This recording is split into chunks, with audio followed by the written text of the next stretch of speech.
at Melbourne, but do you think it can work with all three of you in the same team?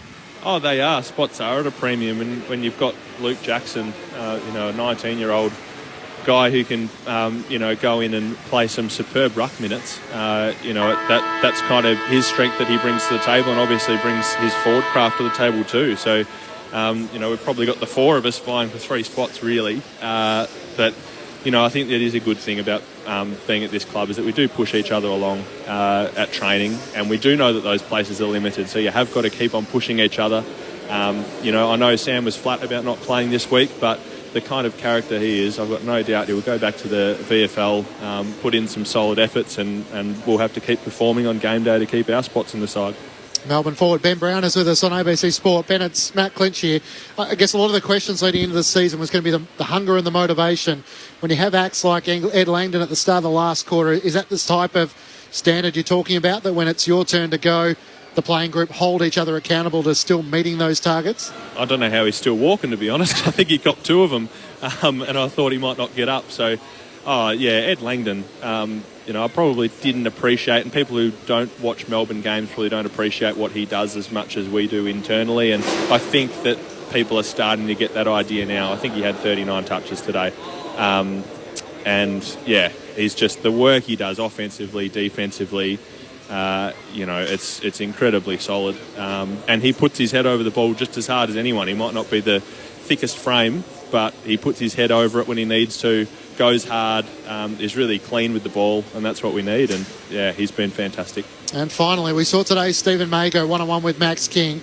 Max kicked 2 goals, but just had the 4 disposals, and Stephen had 16 plus, I think, a couple of intercepts plus 6 score involvements. You would have played on him once or twice probably in the pre-season. How hard is it when you are one-on-one with a guy like Stephen May?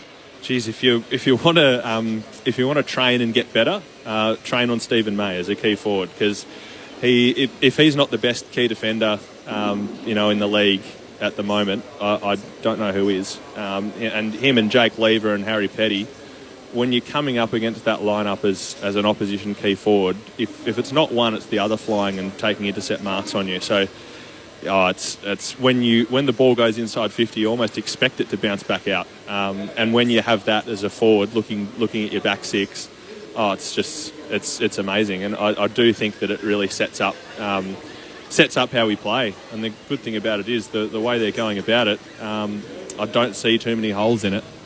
So as long as they keep doing what they're doing, I think, it'll really set us up well to win more games. You were good to watch again today, Ben. Congratulations, unbeaten so far in 2022. Good luck in the West. Thanks, guys. Ben Brown from the Melbourne Winners' Rooms. The Demons by 38 points, 14-9-93 to the Saints 8-7-55. The Demons to head to Western Australia to take on the Eagles next week. So they've had some COVID go through, so there's probably no real reason to... We've seen with Geelong resting sort of Joel Selwood and a few other players for some of those interstate trips. It's probably a luxury, even though Melbourne have, as to whether they want to use it or not. Well, that's it, and that's where you've got to be smart and take your chances when you get them. At the moment, like halfway through the year, you got a chance to say, I'm in good form, I want to keep that going. Jake Lever, he obviously copped the cork today. He's been in, been out, only played the 4 games so far. Do you look after him a little bit? I know they've got Tomlinson sitting back there to be able to come back into the team as well at some stage. It's it's a luxury, but you don't want to get to the end of the year and you got blokes, gagging for a spell. No, I think it's probably more for your senior blokes who've been around quite a while, who might want to have a break. But then again, you probably Who are their real old blokes? Well, it's a good question. Tom McDonald's their oldest player at 29. Behind Stephen May's at 30 and Max Gawn at 30. So they're the 2 old boys, I guess, of the...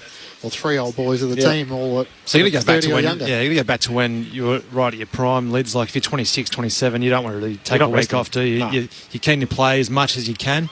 So I'd be pretty surprised if any of those blokes out there would want to be arrested. But there's obviously the opportunity for people who might be a bit sore or they've got ongoing issues that might just give them a week to freshen up. But in terms of just being rested for age, and I don't think they'll be doing any of that. And you can understand those big midfielders, mate. They're ball pigs. They just want the footy in their hands. They're not putting their hand up for a rest at all, I can guarantee you. And you'd rather be playing football than doing extra running back at home by yourself. 100%. So I think most of those guys will be putting their hand up to play. The big question around Melbourne is premiership sides, how do you get better from last year to this year? And yet you look at players for Melbourne and maybe it's not their midfield, maybe it's guys like Ed Langdon on the wing.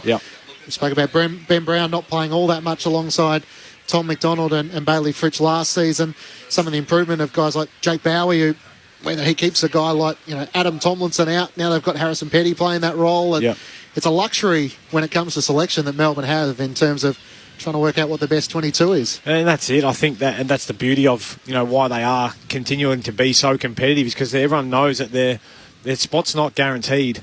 Albeit Max is probably guaranteed in the ruck, but and Stephen May down back. There's probably a few across the board, but I think Max Gawn was talking a few weeks ago when they played against Richmond, talking about their KPIs, and there's no doubt they have their focus on what they want to hit as a group, and obviously internally they won't tell us what those are, but I think from reading between the lines, like most sides do, they'd probably, let's just keep on hitting these markers, whether that's every quarter, and that'll hold us in good stead, and the scoreboard will look after itself. So I think there's certainly part of that, and that comes back to your culture within your playing group about how hard guys are willing to stick to that, and whether or not they're still willing to have the hard conversations, be not aggressive, but keep on demanding more from your teammates, even though when you are winning. So there's no doubt that the Melbourne Football Club have got that in spades at the moment, just by hearing some of their leaders talk. Their draw's unusual too, so to think that they're 8-0, and you know what we always say about draws, that you look at it at the start of the season and it all changes. So the Dogs aren't the force that we thought that they were, so they're only a 3-win team at this stage of the season. So leading into the weekend, they hadn't played a team that was previously in the top 8, which with soft touches to come against North and West Coast, it means that they do get a solid period of the draw either side of the bye, where they do have to play all the good teams. So they got Fremantle, Sydney and Collingwood here at the MCG, then the bye, and then Brisbane after the bye. So Up that's there. Here. So, they play Brisbane twice, so they get them again in round 23. But it does mean that after a couple of games against probably the two worst teams in the competition, they do have a really good month across a 5-week block where, hopefully we get to see how they go against a couple of the other premiership contenders. And all of a sudden, Brisbane, without Joe Danaher, they'd be happy to face Melbourne before the finals, potentially with Hipwood and Danaher all available. You mentioned about those sort of KPIs, Murph. If you have a guess at them, you'd think it would be something around sort of pressure, contested footy, tackles, ground ball gets. Would that be the stuff you'd think that Melbourne would drive themselves on? Yeah, it might be sort of like forward half turnovers, turn the ball over from a certain area of the ground, because they do play defence that's really sort of long, so that might not be the forward 50 turnovers. It might be in your back third. That's where they're turning the ball over the most, and have numbers that are associated with that, because they rely heavily upon their defenders like May and Lever, and having Gawn and Jackson come back and support them. So there might be certain things that help their game style, which they keep markers on. So it could be a wide range of things, but there's no doubt that they'll obviously look at those, whether that's 3 or 4 things, and try and stick to that week by week, and then worry about the scoreboard will look after itself. So there's no doubt the way in which they're playing, you can just tell that they're all pretty well in sync, aren't they? So they're a hard one to come up against at the moment. The Melbourne machine is well and truly rolling on. I just couldn't get over the comparison, Colby. We saw Tom Lynch yesterday go absolutely nuts, and the comparison between Steve May playing on Max King. Now, Max is obviously a slighter forward, and he'll grow into his body and be a bigger threat as he grows throughout his career, but Stephen May gave him no opportunities, and he's going to be a man mountain to try and beat one-on-one. A bear tamer, as Brett Delidio's old man would refer to when it's become part of the ABC Sport vernacular. Yeah, look, he's a 30-year-old who's playing up against a guy he's learnt his craft, but he's still, fine-tuning it, I suppose. So it'll be, it's a great learning curve probably for young Max King to say, well, this is probably the best, as Ben Brown alluded to. He probably is the best, but he'll learn plenty from it. He'd probably be learning still about how to use your body, protecting space, and then when you're coming up against a bloke who has obviously been doing that for the best part of a decade and a premiership player, you do find out little ways and little tricks about how to counteract that next time. And then I don't think the first quarter and a half of football helped the way in which Max King wants to play, and the way in which the ball needs to come into him. So 100%. There's no doubt some of the service probably wasn't quite there. And then there's obviously the frustration about playing against Lever and May, and then you're having Gawn and Jackson coming back and supporting. So it's a pretty tough ask for one sort of key forward who's pretty young in his career to really dominate. But there's a lot of learnings that he'll learn out of today, and he's a young superstar, so no doubt next time they play he'll have different tricks to come up to try and beat him. Yeah, and as we touched on, I think the method will be slightly different as well, which is it's rare that you kind of see that a team make a massive adjustment and it doesn't work sort of in such an obvious way. But They're a fascinating conversation, the Saints. So they're now 5-3. They've got a couple of wins to bottom 10 teams a couple of losses rather to bottom 10 teams in Collingwood and Port Adelaide, and now they're 38 points worse than Melbourne. How would you review it if you're Brett Ratton? What are you looking at? Oh, that's a good question. I think for me it's about consistency of performance right across 4 quarters versus being win-loss. That's not good enough, if you know what I mean. So I think it's more, right, well, where did we fall down? And certainly early. I don't think they started the game as well as they could have. But then it's probably more about skill execution as well. So you don't want to hang blokes on not being able to hit their kicks or hit handballs, but when you are missing them and it goes back the other way for a score, which is what we saw Melbourne do very early, that's where you sort of say, right, well, this is where you got to get better. Yeah. You know? And that's only from time spent. And I think when you talk about losing to 2 sides who are out of the top 10, and then today watching the first quarter and a half, I thought their work rate wasn't where it needed to be in terms of trying to make Melbourne defend. They sort of were just hanging around looking for 20, 30-metre kicks, but weren't actually buzzing around and trying to outwork the Melbourne midfielders or forwards, trying to get on the other side of them and just use little tactics to try and give them enough space for one of their teammates to hit an easier kick. So I think there's quite a bit in that, but I think probably work rate from mine in that first quarter and a half, I don't think it was at the level. They've got another great test to come straight away. The Cats at Docklands, Saturday twilight. So under the roof, a side who's equal with them on 5 wins and 3 losses. But the Cats jump to their 4th position. The Saints slide to 6th on percentage. And Hunter Clark played VFL yesterday. Yep, got through it. Yeah, had good minutes, and I think he had 20-odd touches. So that's a plus for St Kilda. Zach Jones. He's a good user. Another week. Yeah, good user, and that's probably what they need, I reckon. Speaking of Docklands, that's where we're going to be taking you next for the Blues and the Crows to close out the weekend of footy. No late changes there. Matt Cottrell, the sub for the Blues, and James Rowe for the Adelaide Crows. So we need a 3, 2 and 1 for the ABC Footballer of the Year. Yeah, I've got those today, and I just want to give a special mention to those 2 blokes, the bear tamer himself in Stephen May and his sidekick in Jake Lever. 15 intercept possessions between them, and you spoke to how hard it is to get scores against. And unlucky this bloke, Christian Petrarca, an unlucky omission. But I really like the work of my 1 vote getter. Had 31 disposals, 11 intercepts. I asked Ben Brown about him, 13 marks.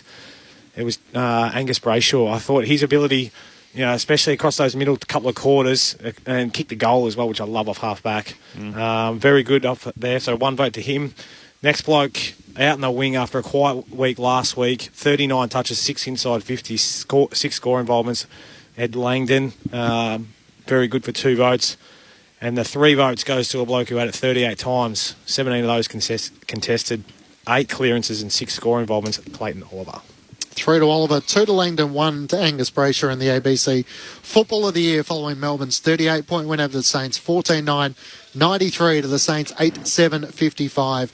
The Demons still unbeaten in season 2022, 8-0 on top of the AFL ladder and 15-0. How long since they conceded 100 points? We'd have to go back to some stage last year, wouldn't they? I think so. They're doing a lot of things right, and my mate Troy Chaplin takes a lot of credit for that as well. He was at a dinner not that long ago, and it's a reason why they can. Yeah. Happy to slide that one in? No, he's certainly not. He's very humble, Troy, and gives away 0. Doesn't actually turn up to our dinners.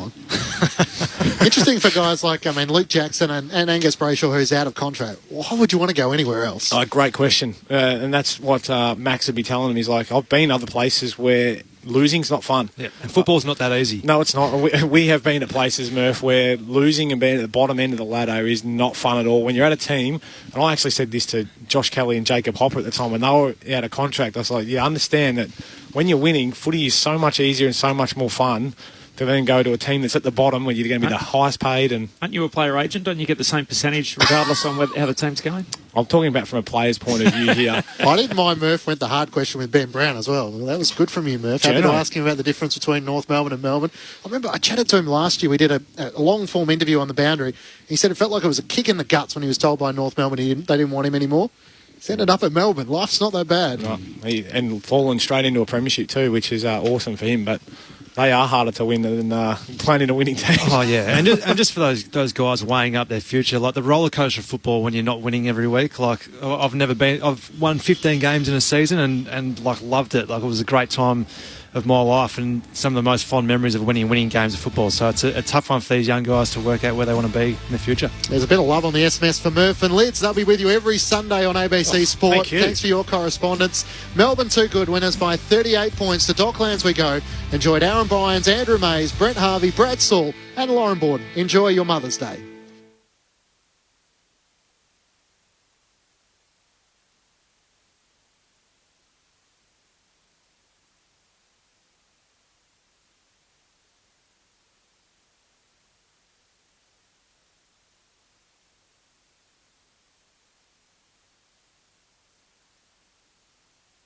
New from ABC Books. Tom Tilley, one of the best-known journalists of his generation, shares his powerful coming-of-age memoir. From a strict Pentecostal upbringing Our lives revolved around the church hall. to questioning the life created for him, Once their whole body had been immersed, he'd start praying in the hope the convert would speak in tongues. to building his true self and making every moment count. Speaking in Tongues by Tom Tilley. Book and audiobook available in stores and online. This is ABC Sports coverage of the 2022 AFL Premiership season. We're gonna be kids. Grandstand AFL. On ABC Radio and ABC Sport Digital. The conclusion to round 8 brings us to Docklands as Carlton's pursuit of their first finals appearance in 9 years continues when they host a shell-shocked Adelaide. The Crows were handed a brutal reality check by the Giants last week and now face a gruelling month of football beginning this afternoon with the informed Navy Blues, who are fresh off a 60-point thumping of North Melbourne. Carlton welcome back Zach Williams, whilst the Crows enter the contest without coach Matthew Nicks and All-Australian midfielder Matt Crouch. Aaron Bryans with you live in Melbourne. The roof is closed at the Docklands. Alongside me to call all the action is Andrew Mays. Afternoon, Maysy. Aaron, good afternoon. We had the good run going with the assistant coaches who'd taken over for COVID. Unfortunately, that was wrecked last night by the Eagles, but maybe the Crows can get it back on track this afternoon. May have been the last thing that the Crows fans were hanging their hats on, and unfortunately it's out the window. All the way back from Perth, it's a warm welcome to AFL Games record holder Brent Harvey. I was going to say, we'll start with Sully instead, two-time premiership walk. Brad Sewell, welcome to the coverage. Thanks, guys. Good to be here. Happy Mother's Day to everybody listening, to my mum at home, to the mother of my two girls, Lou. I know you're in the car listening. Cam and Manon, I hope you're both behaving. Manon in particular. Did you get up to much this morning? We spoilt Lou this morning. We had the flowers and the gifts, and we went out for breakfast. Cam was very well behaved. Manon not so, but that's usually the way it goes in our house. Before we go on, I better just wish my wife a happy Mother's Day as well, and also my mum too. Nearly got caught out there. Let's try this again. Brent Harvey, how you doing? Yeah, I'm going good. Again, like these two boys. Happy Mother's Day. Even though I know my wife and my mum definitely won't be listening to the football on Mother's Day. I just left a house full of people. I was cooking a spit on the rotisserie on the barbecue and did it all. Beautiful. And just got the nice fresh meat just before I came. You didn't think to bring any in for us, mate? Mate, the rest of it wasn't ready. It was just enough for me. So I apologise for that. Nice. I'll join in as well. Shout out to my mum and grandma over in WA. No late changes for the game this afternoon. Carlton and Adelaide at the Docklands. So Cottrell is a sub for the Blues. James Rowe for the Crows. Kicking things off, I wanted to chat a bit about Carlton because it does feel like they're continuing to build into the year. And last week's game against North, I know it was only the Kangaroos, but sorry, Boomer, but at least it felt like a four-quarter effort. They were struggling a little bit at half-time, but they pulled it together in the second half. And consistency is the key for the Blues at the moment because they haven't really had that across the year, Sully. Yeah, it is, and Boom would have seen them first hand last week, but they're in that development phase at the moment, and a four-quarter game such as last week is something that can put them back on track and even performance across the field, and hopefully that gets their season moving again in the right direction. And Fermi, you saw them last week? Yeah, absolutely. I think you know what they're doing right now for me, Sully, is they're putting together an actual team, and when I say it sounds funny, but we know about Cripps and we know about Walsh, right? Batman and Robin, whatever you want to call them. They're superb players, really good players. But the mids around them now in Kennedy and Chera, these type of guys, they're really good players. And I know you go out and you can pinch a couple from different teams, but then you look up forward and all of a sudden you got Curnow and Mackay who kicked 7 between them last week. And then you look down back and you've got Wiedering controlling, and the skipper. Is he still captain? No, he stepped down. He stepped down, didn't he? Yeah. Cripps is. Well, the ex-skipper playing really well. Their runners off half-back, Sard and Williams. They've got a really good spread now of evenness. And I've always looked at Carlton in the last few years anyway and thought if you can stop Cripps and probably, maybe not so much Walsh, because he's going to get the ball anyway, but stop Cripps and maybe Harry Mackay kicking a bag, you're going to go okay. But now they're so even. Was there anybody that caught you by surprise a little bit out there that you saw last week you may have underestimated that have popped up a little bit? No, to be fair, Sully, I actually miss a fair bit of the game because I'm running on and off a fair bit watching the game. But I think it was just their ability to run through the mids. And, you know, again, Cripps and Walsh, that's what you think of Carlton, but there's so many underlying. Cripps comes off now and Kennedy comes on, another big midfielder. Walsh comes off and Cherry can take over. That's the evenness that I was talking about, and that's probably something that surprised me a little bit. So the midfield battle's a little concerning this afternoon because of the omission of Matt Crouch, which seemed like an odd one. I know he's building into some form after the groin injury last year, but omitted after having over 20 touches last week and then drops 20 disposals and a half in the sandful yesterday, 36 overall. He's averaging 27 a game and 3 turnovers. So it feels like he's a bit of a scapegoat from last week's loss, considering they're sticking with young players like Schomburg, running through the middle there alongside Keys and Laird. It's going to expose them a little today. Yeah, and it is a little weird for me. We just looked at his age, and he's only 27, so he's not one of those 30-year-olds that you sort of say, rightio, we need to develop some of these young guys. You're going out. He's still got potentially 4 or 5 really good years of football ahead of him. Looked at the stats, and I know it's not all about the touches, but he's had 24 touches last week. So we know he's a ball magnet and someone that Carlton would have had to keep some sort of eye on. Now they don't have to worry about that as much. Aaron Bryans, Andrew Mays, Brett Harvey and Brad Sewell with you for Carlton and Adelaide. Let's check in with the Adelaide Football Club, see how they're shaping up ahead of Bouncedown. Lauren Borden's downstairs. Thanks, Aaron. I'm joined by Scott Burns, acting Adelaide coach today. I mean, you've come here, you've got the top job today, sitting in the, coach's box. What's it going to be like for you? Is it different preparations, excitement, pressure? What's it like for you? Yeah, maybe a little bit of all that, but yeah, different preparation. But like I said earlier during the week, Nixie went down Thursday, so we've done a lot of our previewing, obviously, and planning for this game. So we're pretty set as a coaching collective. But look, never sat up there in the hot seat, so it'll be interesting when everything gets up and going. And it is a big game to rebound from the performance last week. Everyone's been quite vocal about it. What do you hope to see today? Well, really just effort and contest early. That's where we're off last week. You know, we played a Giants team. They were exceptionally clean, moved the ball well, and we simply just didn't have enough pressure on those ball carriers. They're brilliant ball carriers. So that's the main thing. We thought we did that really well, especially the previous 2 weeks against the Doggies in Richmond. So we just want to get back to that early. So as a coaching group and as a playing group, the first 10 or 15 minutes, hopefully we can set the scene enough to say, yeah, she's game on today. And you come in as coach. Obviously, Ben Keys gets the gig as the acting captain as well, with Sloan and Smith out. We know he got delisted from Brisbane. It seems like he's matured quite a lot since coming to Adelaide. Can you take us through a bit about his leadership skills and his development as well? Oh, it's a great story. You know, you're an early 20s pick, and then all of a sudden you think you're on the AFL scrap heap. So there's a lot of people don't get the second chance, or when they get the second chance, maybe don't take it. I remember sitting in at Hawthorn in a Box Hill meeting, trying to get him into Box Hill, and walking out of there going, I don't reckon we'll get him. Another club's surely going to pick him up. And obviously, we're lucky enough Adelaide did, and now we work alongside each other again. But the simplicity with Ben is he's just got an appetite for work, professional. It's not just offense about him. He'll chase and he'll tackle, and he just really sets the scene in and around the ball for us, and hopefully he can do that today. And obviously you do focus a lot on the back line. You've got such a good young group coming down there. There's Butts down there, Frampton. Obviously he's been thrown back there and he's really re-emerged as a defender. Can you take us through the defensive unit and how you put it together? Yeah, well, we've still got a few young boys still playing underneath too that are playing really good football that haven't had the opportunity. We bring Will Hamill in today, who can really supply a lot of run for us off half-back, with the injury to Smithy out with concussion this week. Look, we've probably just solidified a little bit with bringing Dawson back too. So you got Dawson and Dudo and Brownie there just helping to hold things up. So we need to, because it's obviously hard when you've got a young back line, but they've played a bit of footy together now for the last year and a half, which is good. So there's a bit of synergy. Probably our biggest area for growth and experience of what we need is the midfield. So the midfield today is going to be a wonderful opportunity for Haitley, Berry, Schoenberg to come up against a Carlton midfield that's really developed over the last 2 or 3 years. Scott Burns, standing Adelaide coach, joining ABC Grandstand. You did just mention the midfield. Do you expect Laird and Keys to really take on an added role then today to lead the guys through it? Oh, they can't take on an added role. They've got to do what they do each week.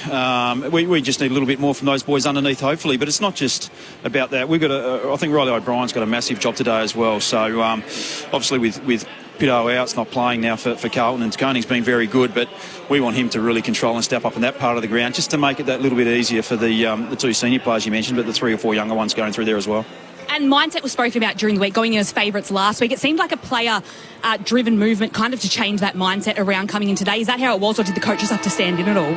Oh, no, all of us. Yeah, look, we're all pretty proud of, of what we want to achieve and where we want to get to as a group. And, yeah, look, we were just disappointed. Don't really buy into the favourites tag too much. We just didn't get it done when we should have last week, which was disappointing for our home supporters because we'd played a few good games before that, and we don't like to play that at any time, but especially in front of a home crowd. And obviously, just back on you, obviously haven't been able to land that top job at all as of yet, but you get the chance to step into the senior role today. Is it important for you from a personal level to show what you've worth? Oh, not really. No, I'm not too fussed about that at all, about myself. But, no, like I said earlier, it's just about the group. We've just got to bounce back from last week. And, we're on a path together as a coaching group and playing group. And it's a great environment to be in down here. It's we're pretty collaborative as a coaching panel. And I reckon the players, if you asked them, do they enjoy being at the Adelaide Football Club, they say yes. So that's the first step for us. Fantastic. Thanks for joining us, Scott. Acting Adelaide coach Scott Burns downstairs with Lauren Borden, who's going to race away across the Docklands over to the Carlton race. We'll hear shortly from Tim Clark as Adelaide makes its way out onto the field. Roof is closed. The conclusion of round 8, Carlton and Adelaide on Grandstand AFL for Mother's Day. Fans coming in. It's looking like it might be a low crowd as a result of the occasion, but hopefully the Blue Baggers will come out to support the home side, who are looking for 2 wins in a row, their 6th of the year, and it'll be enough to push them into the top 4. Boomer Sully just on the Adelaide Crows before we move to Carlton. Having Scott Burns as the stand-in coach. He's been trying to get a head coaching role for such a long period of time. He missed out on West Coast. He's missed out on Adelaide 3 times. Do you do much when you've got a couple of days' notice to come in, or do you basically just take the game plan and hope for the best? No. I mean, all the work's been done for Burnsy in effect. Nothing will really change for the group. It's just a different voice, a different sound. The same message, different sound coming through, delivering that. So, nice for him to be in the hot seat, as he said, but effectively for the club, nothing really changes. And Burma, do you feel like it was a blip last week for the Crows? That maybe it was just a young side that had been playing a month of thrillers and just needed kind of a game to bring them back down? No, I actually see Adelaide as a little bit inconsistent in the way they go. And I'm not just talking results. I'm talking about like little phases within the game. They've got some amazing ability, some great kids up forward, and they're doing a lot right, and then they just let themselves down a little bit with a few, maybe a quarter here and a quarter there. So that inconsistency, and that comes with being a very young team as well. So I think their challenge is to put that inconsistency to work as much as they possibly can. Again, not week by week, but quarter within quarter. So we'll find out a little bit more about how they go about it today. Lauren's done well to make her way over to the Carlton race. Let's head back downstairs. She's with Tim Clark. Thanks, Aaron. I'm with Tim Clark, Carlton assistant coach. Obviously, you had a really nice win last week. It was quite a sizable victory against North Melbourne. You come here today against another developing outfit. Adelaide have shown some flashes of what they could be. How do you prepare for this side? We've been watching Adelaide, and we've seen the pressure they've been able to put on opposition teams in the weeks leading into last week. They couldn't get it done against the Giants, but before that they've been really competitive, and they've played a pretty dynamic brand on the back of that. So we're ready for that tonight. They've said in the media they're going to get a response. So that's what we expect. And you obviously got your first look at Tom de Koning in the ruck. It'll be, a long-term thing for him for the next few months with Pitnet out. What did you like about the way that started to show? Did it show things you were happy with, or what would you like to see from him today? Yeah, when people think about Tommy, they think about excitement with his athleticism, but what we loved about Tommy last week was how reliable he was, and that's been Pitto's biggest strength all season. He's really reliable about where he puts the ball and what he does post-clearance, so that's what Tommy was last week. He had some awesome tackles that resulted in big moments in the game. His ruck work was terrific and gave our boys first use, and if that reliability is there today or tonight, then we'll be happy with that. Is Tom the type of person that thrives when he's been given this job? He's now the number one man. Is that the type of pressure that he likes? Yeah, the ownership over the centre bounce, the stoppage work. Our rucks are really clear to our midfielders what they're capable of doing, and he thrives with that ownership, and hopefully can continue tonight and for the next few weeks until Pitto's back. And those midfielders, obviously very strong, what Carlton's known for at the moment. Is that somewhere you look to take advantage of Adelaide with a bit of a younger outfit in the middle of the ground? We feel their midfield's been super competitive, and I know Crouch comes out, but they've got other players there that'll come in and play a role, and whether it be around the stoppages or their ability to win the ground ball, they're really competitive through the midfield. So we know it's going to be a real fight tonight, and we are hoping that we can throw the first punch. Tim Clark, Carlton assistant coach on ABC Grandstand. Defence is another area where you've had a few players go out. McGovern, McDonald lost a bit of height. We know Adelaide have got some tools that are firing at the moment. What are your plans around counteracting that today? When you lose players, it gives other players opportunities. And Louis Young's been fantastic, playing a role for us down back. We've got Weeders that really loves the challenge of playing on these big players. So big Tex Walker down there. I'm sure Weeders will spend a lot of time bumping heads with him. But he's been super, Walker, over the last few weeks. And we know he's a real threat. But our two keys, Weeders and Young, are up for the challenge. Mitch McGovern is set to undergo hamstring surgery. Is there an update on him at all? It's a 10 to 12 week injury with Gov. We've got to be careful. He's injured hamstrings before, so far it's still 10 to 12 weeks. Hopefully a boost could be Caleb Marchbank. Took to the field in the VFL for the first time in more than a year and probably didn't do too badly with 20 touches in 3 quarters. Have you had a bit of feedback about how he performed and how he's going? Yeah, I went down and watched last night down in Frankston. He was fantastic. He looked like he hadn't missed a beat. He did play in the 3 quarters where our guys played really good footy and then they got overran in the last quarter. But Marchie, it's great to see him back. He's been training. He's been unbelievable on the training track for 3 or 4 weeks. So let's hope that continues.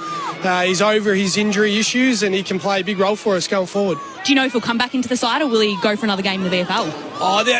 That sort of thing's going to be dependent on how much he's feeling, how our fitness team think he is in regards to his game preparation. So that'll be a discussion that'll take place this week, next week, whenever it is. But he's missed so much footy. So not only does he need the conditioning, he also needs the football to get used to the game. And a lot of it will be dependent on how he pulled up last night over the coming days. And you're 5-2 at the moment. The coaches, Patrick Cripps was saying you've had a really big part of that. It's a great group of coaches. Is that you've been at quite a few footy clubs over your time. Is there something special about what Vossi's pulled together at the moment at Carlton? Look, Vossi and all of our leaders have been fantastic to work for at the footy club. They're really good people. They've got really clear messaging and are really clear how they want the game to be played. And they sort of give us the autonomy to do our job. And the other coaches are really good to work for. And the playing group, they're eager and they're super competitive, and it's a good bunch of guys to work with. When you were last at Carlton as an assistant, obviously you looked after Patrick Cripps a little bit when he was quite a young player. Did you see the player that he has become this year and the leader that he's become when he was a little bit younger? Yeah, Paddy's always had that little glint in his eye about wanting to be a leader of a footy club, and he's really doing that now. He was doing it then towards my last year here with his actions and how he went about his footy, but he's really taken it to another level this year. I think a fair bit of that's been on his preparation, the work that the footy club have been able to put into him, but also the new recruits have really helped with the stability through the midfield, and not only have helped his game, but a lot of the other midfielders as well. And finally, what is the last message that you'll say to the group before they run on today? We've got to be ready for the fight that they're going to throw. They're a real momentum footy side, so they're going to throw a lot of pressure at us. They're going to look to run at us pretty quickly, and we've got to make sure that we're meeting them head on and we can get the ball going the other way. Fantastic. Thanks for your time and good luck. Cheers. Thank you. Carlton assistant coach Tim Clark downstairs with Lauren Borden, Aaron Bryans, Andrew Mays, Brent Harvey, Brad Sewell with you for the call of Carlton and Adelaide. Mother's Day footy on Grandstand AFL on ABC Radio and Sport Digital. If you'd like to get in touch with us across the afternoon and evening, the text line 0437 774 774. There are no late changes. Matt Cottrell is the sub for the Blues. James Rowe for the Crows. Unfortunately, there was a late withdrawal yesterday, so Lockie Plowman had to come out with illness. As a result, Jordan Boyd comes in for his 4th game for the Blues. And Boomer and Sully, what that does mean, as Lauren touched on in the interview with Tim Clark, is the backline again loses a bit of height. So you've got Taylor Walker, Elliot Himmelberg, Lockie Gallant rolling out there for the Crows. At the moment, because of the loss of McGovern and McDonald, it leaves basically Wiedering to basically run down back with Lewis Young in terms of the tools to combat, which maybe gives Adelaide a sniff today. Yeah, I mean, that all depends. I always say the forwards are byproducts of what happens up the field. So I think they won't worry too much about that. They've got the 2 tools that can take care of probably Himmelberg and Walker, and go with a medium on the 3rd. And I think they'll I think they'll be able to phase out as much ball as they possibly can out of the defensive 50 for Carlton, so I think they will be okay in that area. Good to hear Caleb Marchbank isn't too far away as well. I mean, he hasn't played, I think, since round 16, 2019, so he's had a long time out of the game. I think he played 3 quarters last night, didn't play the final quarter, but he's obviously one that can come back into that lineup. Big raps on him at the Giants, and then he hasn't really had a go at it yet at the Blues. He's been a little bit forgotten about, hasn't he? Yeah. And another, potentially really important, not so much depth player, but another plank to this side that'll stiffen them up. In terms of the Crows, they've lost Brodie Smith down back, who's a bit of an inspirational leader. He gets over 20 touches a game and can rebound efficiently off half back. He hasn't exactly been replaced either, so Mitch Hinge and Will Hamill will rotate across there, but they're not the same kind of player, really. No, they're not. And Burnsy touched on it when he spoke in the pre-match. All he wants to see today from his group is just going to be effort and intensity and consistency of that across the board. And we touched on the inconsistencies of Adelaide over the last couple of weeks, Boomer, and that's what you get with a young developing side. Yeah, you certainly do. And, I mean, all these young kids, you got to remember, as soon as one door closes, another one opens for a young kid who's trying to impress and do all that sort of stuff. But, yeah, the inconsistency, Sully, you've been around football for a hell of a long time, and you do get that, unfortunately. I know people don't really get it, why teams are so inconsistent, but when you've got a young group, it's the inconsistency is something that is the biggest challenge usually, so it will be interesting to see how the Crows deal with that today. Interestingly, on the text line, a listener says, I'm a Carlton supporter, but I concede the Crows will annihilate us by 40 points. Whoa. That's a big margin for a Blues supporter.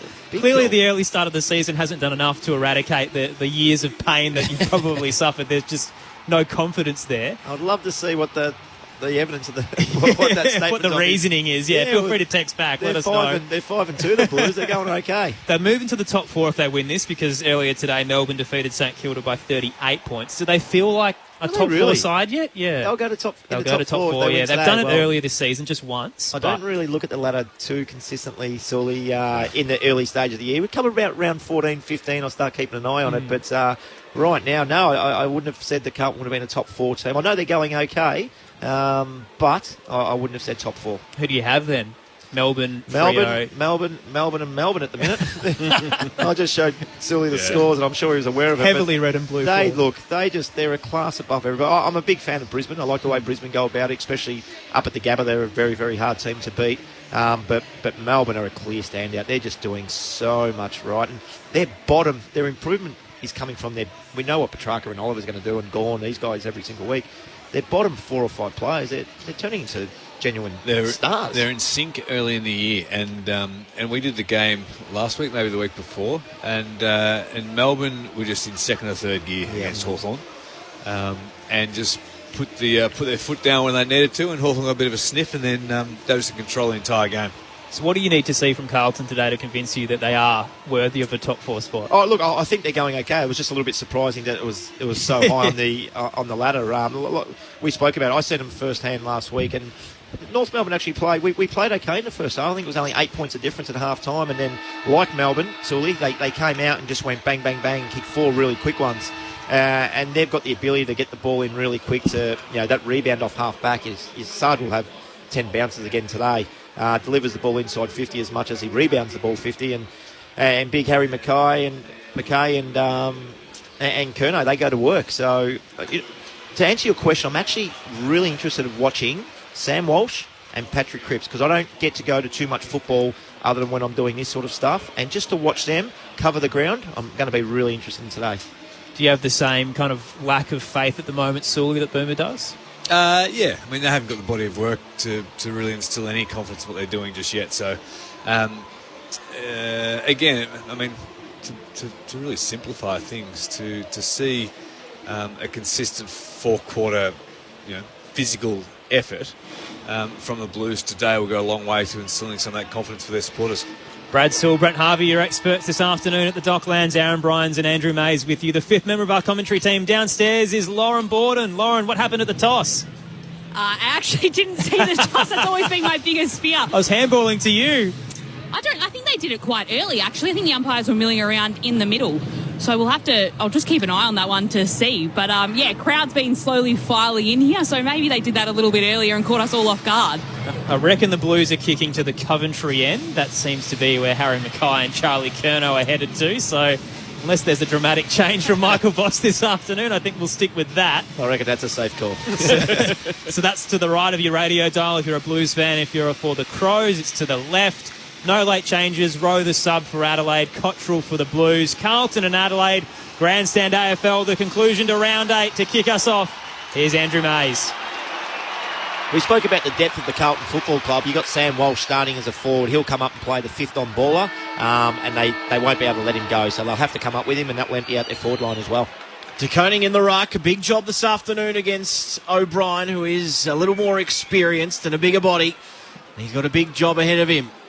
O'Brien is out-tapped that time by De Koning. Haitley, a hand pass off the back of the pack to Keys, who kicks forward quickly. Walker sport from behind by Wiedering. Goes to work at ground level, though. Hand pass is okay. Scholl ended up leaving it for Berry. Couldn't quite gather O'Brien. His kick is smothered for the Blues.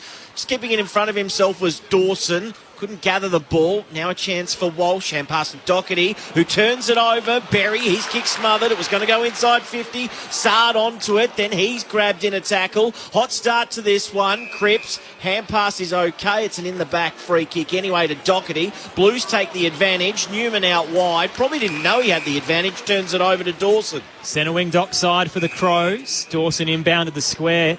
Finds Jones. He continues to go centrally to Brown. Far from the defensive 50. Can send it inside the attacking 50 for Adelaide. Plenty await it. Front position, Wiedering couldn't take it. Spilled to Walker. Trying to get away from 2 and can't. Drops the footy. Holding the ball. Free kick to Carlton.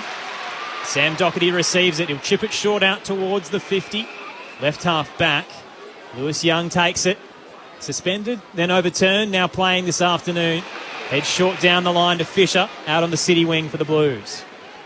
Fisher spins the ball in his hand a couple of times. He's at left half back by the time he takes his kick. High kick towards half forward. Curnow flew, didn't complete the mark. A chance at ground level for Walsh. Hand pass a little too hot for Kennedy, who's dragged off it. And the tackle lingered a little too long, so free kick going the way of Kennedy. He'll go inside 50 for the Blues for the first time this afternoon. Mackay won't quite get to this. Martin got rid of a couple of opponents, took almost an uncontested mark in the left forward pocket. Clever kick by Kennedy, just put to advantage, a little bit of space in front of Martin. Martin in the contest just held his own, pushed the body back and moved back into that space. So Jack Martin, 5 or 6 metres inside the boundary line. He's going to go around the corner here, left forward pocket, right foot snap, 30 out from goal is missing to the near side. One behind, the first score of the afternoon. Blues lead it by a point. We'll just keep a quick eye out on Jackson Haitley. He's going with Patrick Cripps, it looks like, doing a fair bit of body work too, so see if Cripps can go forward on him. Crows head to the dock side. McAdam taken out of the contest in the back. Free kick. They'll take the advantage. Murphy up to left half forward. Walker in a one-on-one. Got away from Wiedering at the back. He paddles it to the advantage of Keys, who gives it back to him in the left forward pocket. Central kick along the deck. Picked up by Hinge. Threw it on the boot. Had more time than he realised. Minor score to the right-hand side. Scores level, approaching the 3-minute mark of the opening term on Grandstand AFL. Your experts, Brent Harvey and Brad Sewell. It was a really good kick in for the Adelaide Crows. It went full length to the ground in about 12 seconds for a score, and quite easily could have been a goal. Big chance there for Hinge. Probably should have done better with the snap. Williams back in the team this afternoon for the Blues. Long kick out of defence. O'Brien up, couldn't take it. Dawson at ground level. Scrubbers a kick forward. Now Murphy picks up, goes to the hot spot. It's Young tracking back. Takes the mark, back with the flight. Had a bit of space on his opponent. Kicks across the face of goal to the right back pocket to Newman. Newman thought about going, called to play on, and he's kicked an absolute shocker. About 5 rows back. Out of bounds on the full turnover ball. Another chance for Adelaide to go inside 50. Here's Duday.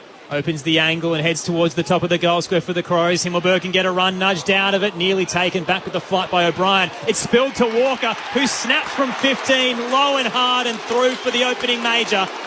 Adelaide strike first at the Docklands. It took 4 minutes to get there. 1-1-7 plays one behind on Grandstand AFL. Very interesting kick, Sully, by Newman now. I've got he actually shaped there. He's left footer. He's shaped like he was going to do a banana. Ended up coming off the boot as an inside-out torpedo. Didn't he? Yeah. Tex has been really active down there in the forward 50 for Adelaide. He's attracting the ball, contesting really strongly in the air, and he grabbed that spilt crumb there and a clever kick around his body on the left.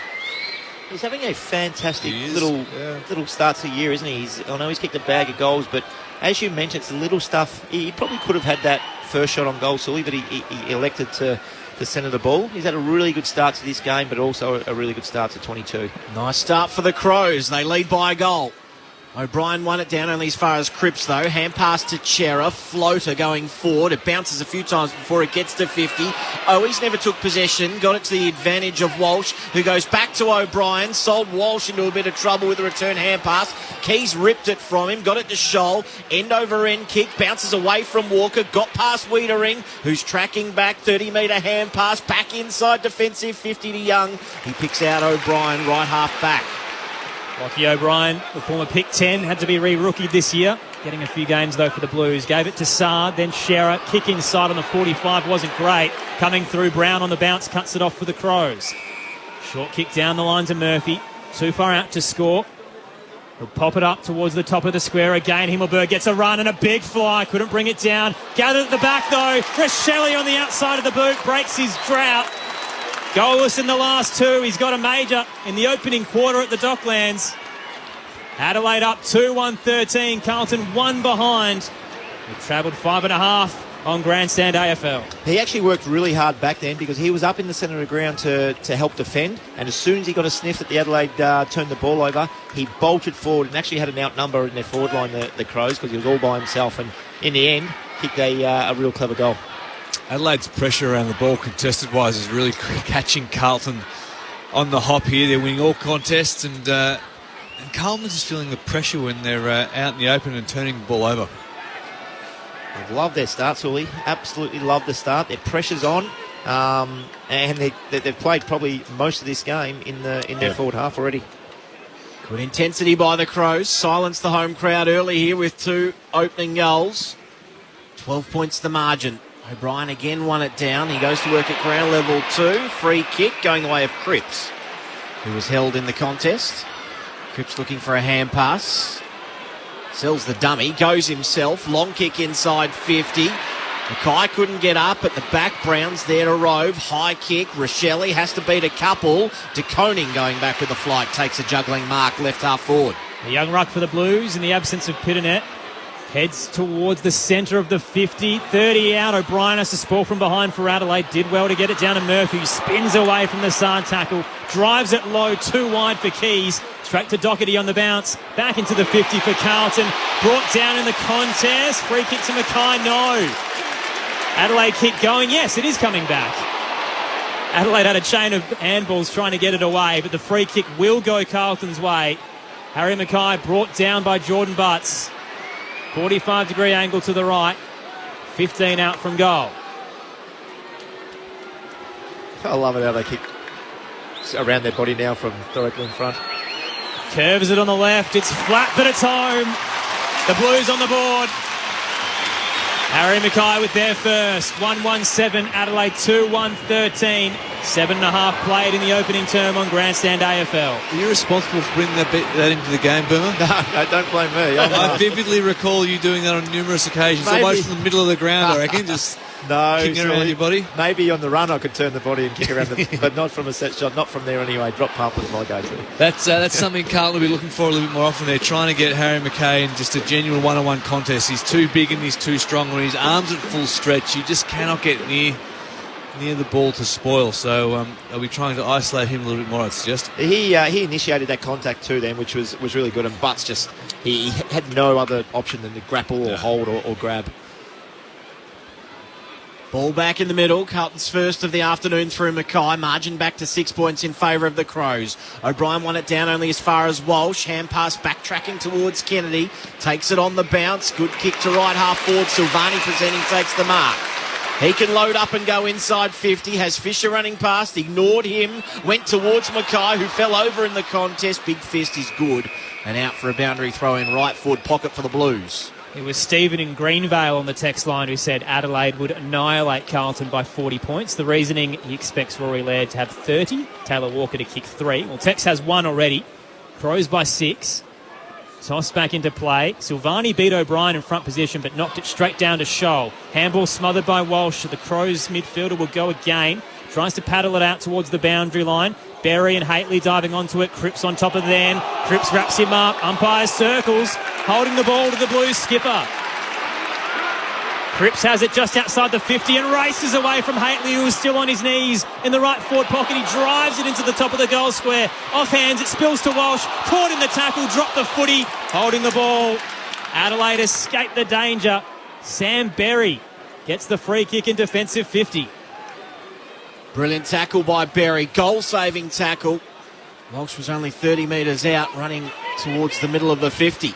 Long kick out, not so good. Off hands, Wiedering spirals one towards 50. Cripps takes the mark. So Cripps at the top of 50, 45-degree angle to the right. This would take his best. Has been hitting them pretty well this year, though. The Carlton skipper. Instead, he goes short.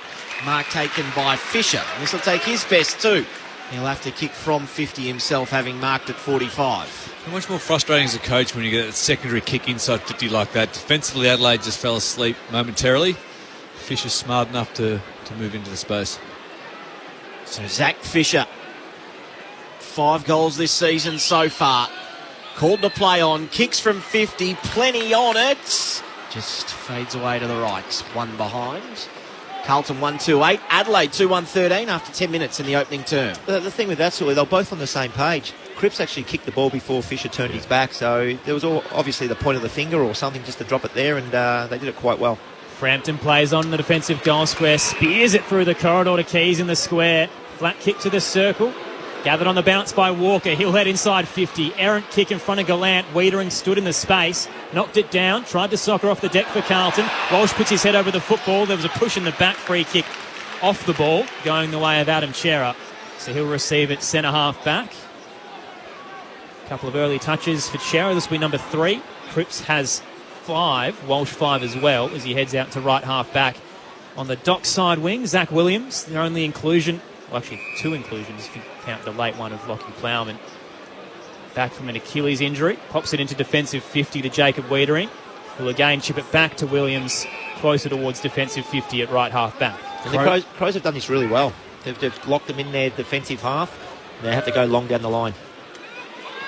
Williams takes a little bit off the kick. Silvani just tunnelled at the last moment there by Dawson. Blues take the advantage through Curnow. Kick inside 50. Cripps just shoves his opponent Haitley off the ball and then running inside. Great tackle by Durden from behind. Umpire says, I'll have it. Brown was hoping for the crossed arms rather than holding the ball. Right forward pocket stoppage for the Blues. About 30 out from goal. Tossed up. Cripps in the ruck. Beaten by O'Brien, who slaps it straight to Laird. Quick clearance around the body for the Crows. Bounces towards the bench's centre wing dock side. It beat Himmelberg. Smashed forward by De Koning. Was intended for O'Brien. He lost it in the air. Now gathered by Keys. Swung in the tackle. Got boot to ball. The stand-in skipper. Wasn't a clean kick, though. Straight to Lewis Young for the Blues. He'll retreat back to defensive 50 to Wiedering.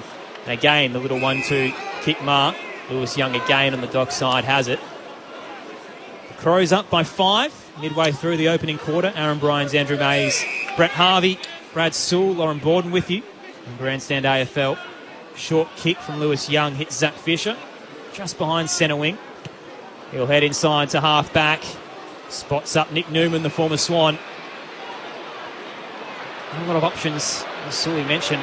Adelaide doing well to close off with the zone forward of the ball. Now Williams has it dockside again. He'll go back to the centre square. Chera into the middle. He finds Doherty who can go. In fact, gives it to Newman by hand. Kick inside 50. Cripps doesn't quite take the mark. In fact, he's been paid an arm chop in the end. Free kick coming the way of the Carlton skipper. He'll line up from 40, slide angle to the left. Good patient by the Blues there, just to continually switch the ball and find that overlap run. He was a bit stiff there, Jackson Haley. Yeah. There was too much in that at all. Very stiff from the replay, I reckon. Cripps has ball in hand, though. They showed the replay there. Nothing in it. Goal kicking has become a feature of his game this year. He has 11 so far from his 6 games. In comes Cripps.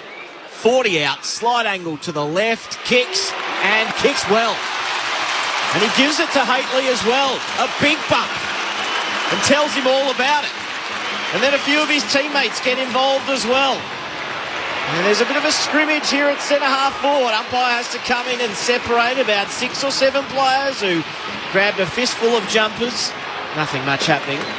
More theatre than anything else. Cripps is pumped as the Blues hit the lead for the first time, or the second time rather, this afternoon. 1 point the margin after 15 minutes. And that's the ability of Patrick Cripps. He starts forward. Jackson Haitley's going pretty hard to him physically, doing an okay job around the ground, but then he just floats forward and he's so big that he can get him overhead, and that's his advantage, and he's been kicking goals this year, which is fantastic. Score update for Hoops fans. Game 2 of the NBL Grand Final Series went the way of Sydney. They won 90-86 over the Jack Jumpers, so they take a 2-0 lead. In the middle, O'Brien wins it down, was looking for Laird, who pounded it back to his ruck. The Crows now with a tumbler towards the 50. Walker gathered brilliantly, gave it to Schomburg, who was headed towards McAdam. Back with the flight, Boyd threw his body on the line and won the free kick, the 4th game up. And it's on again. Players come in from everywhere as Boyd takes the free kick. Carlton look to go. Up to centre half back. Walsh takes the uncontested mark. Heads out to the City wing, who put it in front of Fisher. Did well to gather on the bounce. Sells some candy around Jones. Doesn't know what to do. Hands it back inside towards Nunes. He meets a roadblock in Schomburg. Back to Chera on the logo. Centre wing. Heads into the 50 and spots Curnow. Got some space on Frampton leading out. Takes it in front. 35 out. Slide angle to the left. Again, beautiful build-up by the Blues. And Sully just mentioned it before, they've been very patient, and that's probably due to Adelaide's defensive work, but they've been very patient, and that kick was beautiful. 3 goals in round 7.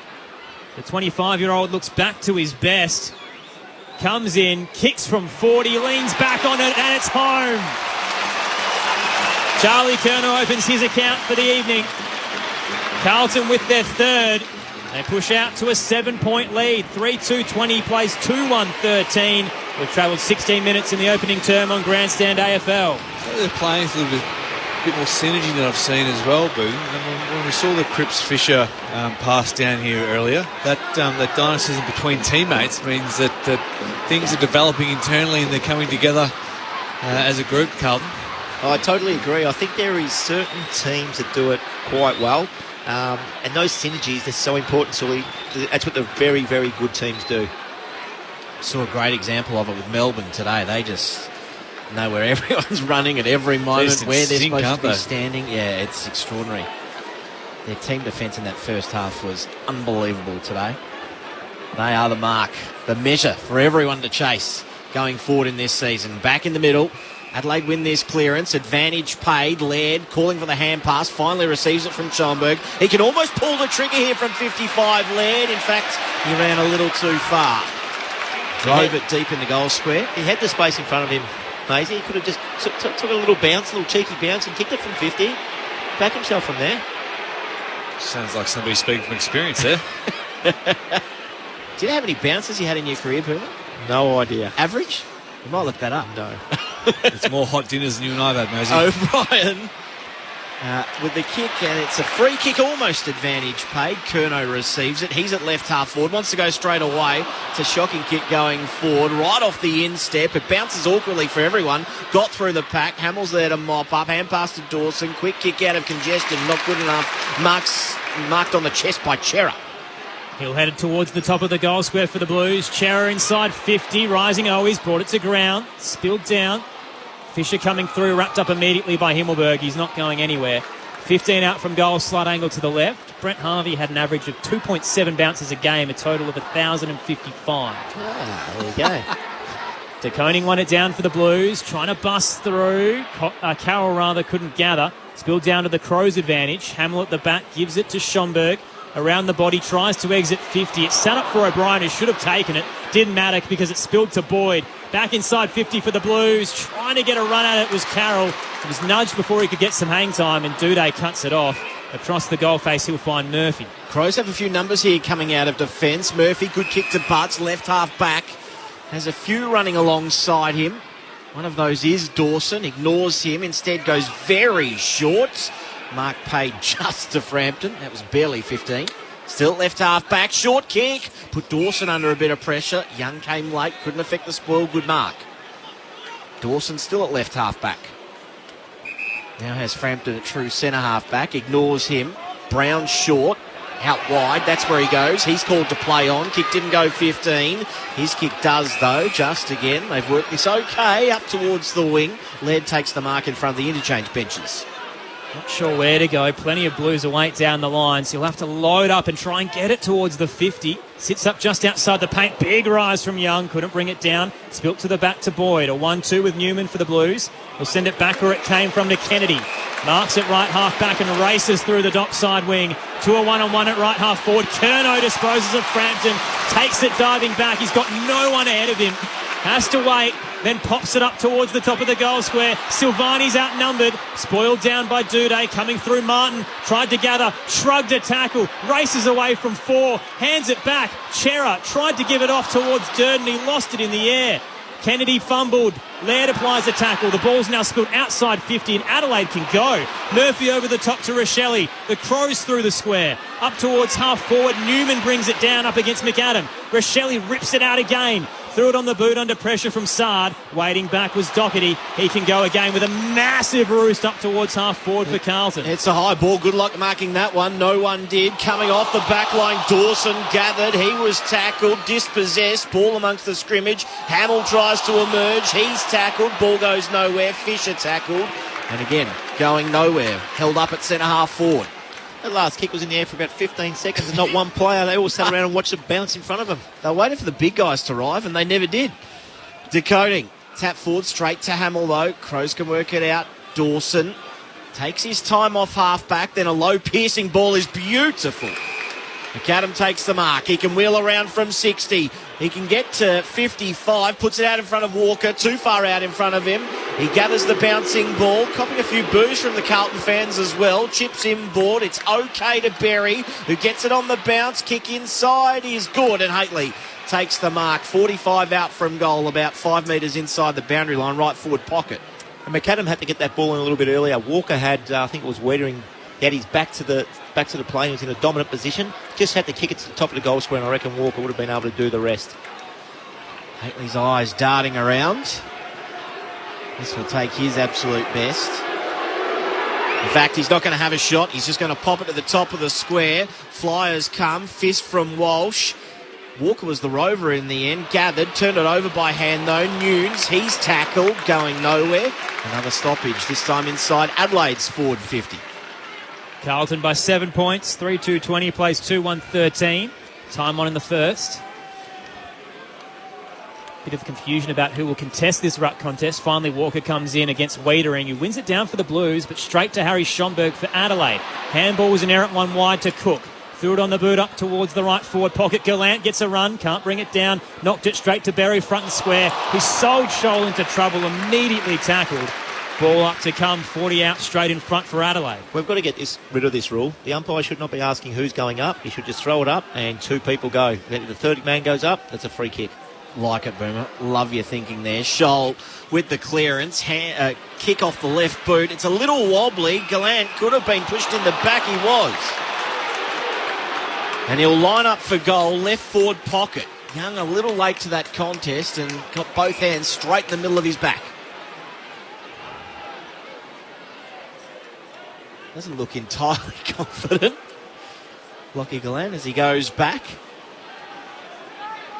And start his approach almost on the boundary line. He'll kick from about 40. 7 goals in his 6 games this season so far. In he comes on the runway. His eyes are still darting as well. He kicks from 45, near side the entire way, one behind. Never quite looked like it off the boot. 3-2-20 the Blues, 2-2-14 the Crows after 23 minutes in the opening term. Aaron Bryans, Andrew Mays, Brent Harvey, Brad Sewell with you. The text line 0437 774 774 as Carlton work their way to the city side wing. O'Brien kick inbound was dangerous for Cerra, who did well in the air to beat Laird. Hands it off to the runner Boyd. Heads inside 50 for Carlton. Beats Mackay at the back. Always couldn't take it up against Brown. Dives onto the footy though. His handball went as far as Brown, who gives it off to Dawson. Adelaide trying to get out of the defensive 50. Keys with a 1-2 on Berries. Wrapped up by Walsh. Shrugged the tackle on his knees. Handball sold Haitley into trouble. He's immediately wrapped up. Inside the centre square, we'll get a ball up closer towards the city side wing. Adelaide won the toss. They decided to kick to the Lockett end. They're trailing by 6 at the moment. DeConing wins it down. Walsh tried to burst onto it. Berry riding him closely. Never let him go. The ball up will take place still inside the centre square. 20 plays 14. 25 minutes gone. First term on Grandstand AFL. Stoppage win again for the Blues. Cerra on the end of a chain of handballs goes short and Owies takes the mark. He's 45 out from goal. Not sure that kick was meant for him though, but it comes off. It was a floater, hit him straight on the chest. He's not a massive kick, Owies, so he'll have to kick this from 50. This would be right on the edge of his range.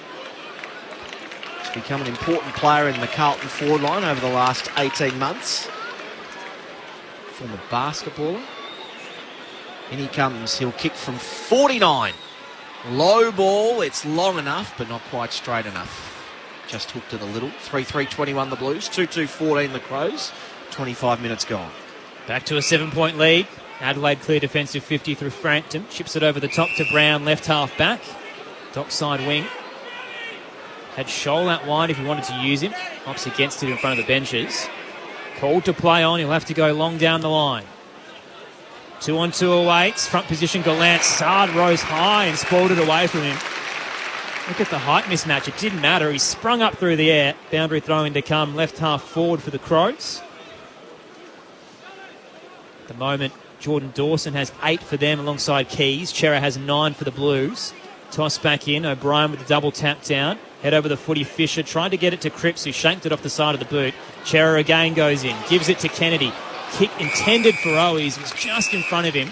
Takes a bounce over the boundary line in front of the benches. We toss back into play just forward of centre wing for the Blues. So Adelaide with the first 2 goals. Carlton have kicked the last 3. Toss back into play. DeConing was late to arrive. Got in the back of O'Brien, who received the free kick in the ruck. O'Brien at left half back by the time he takes the kick.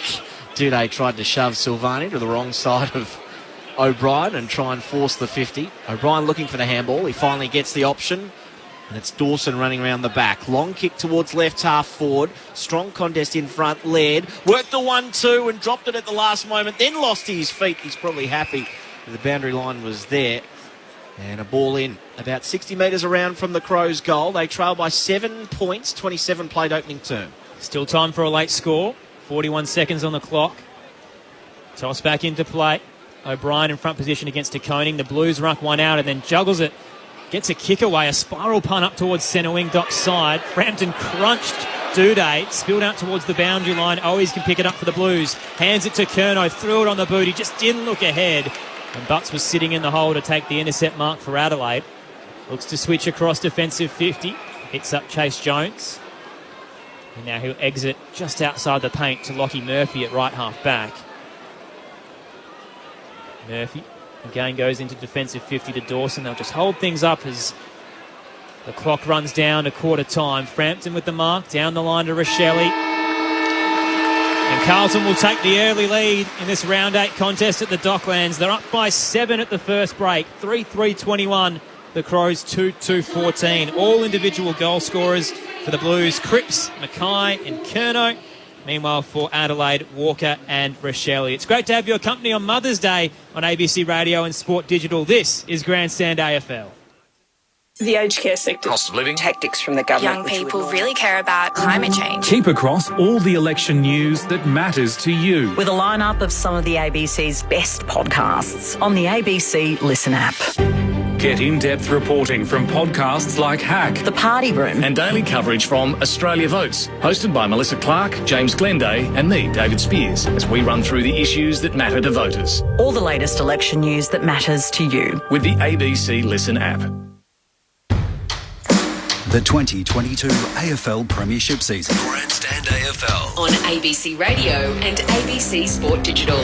Here's Duday, opens the angle and heads towards the top of the goal square for the Crows. Himmelberg can get a run, nudged out of it, nearly taken back with a flight by O'Brien. It's spilled to Walker, who snapped from 15, low and hard and through for the opening major.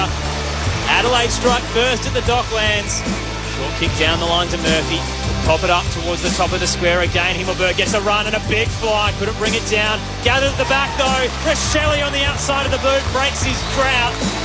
Goalless in the last two. He's got a major in the opening quarter at the Docklands.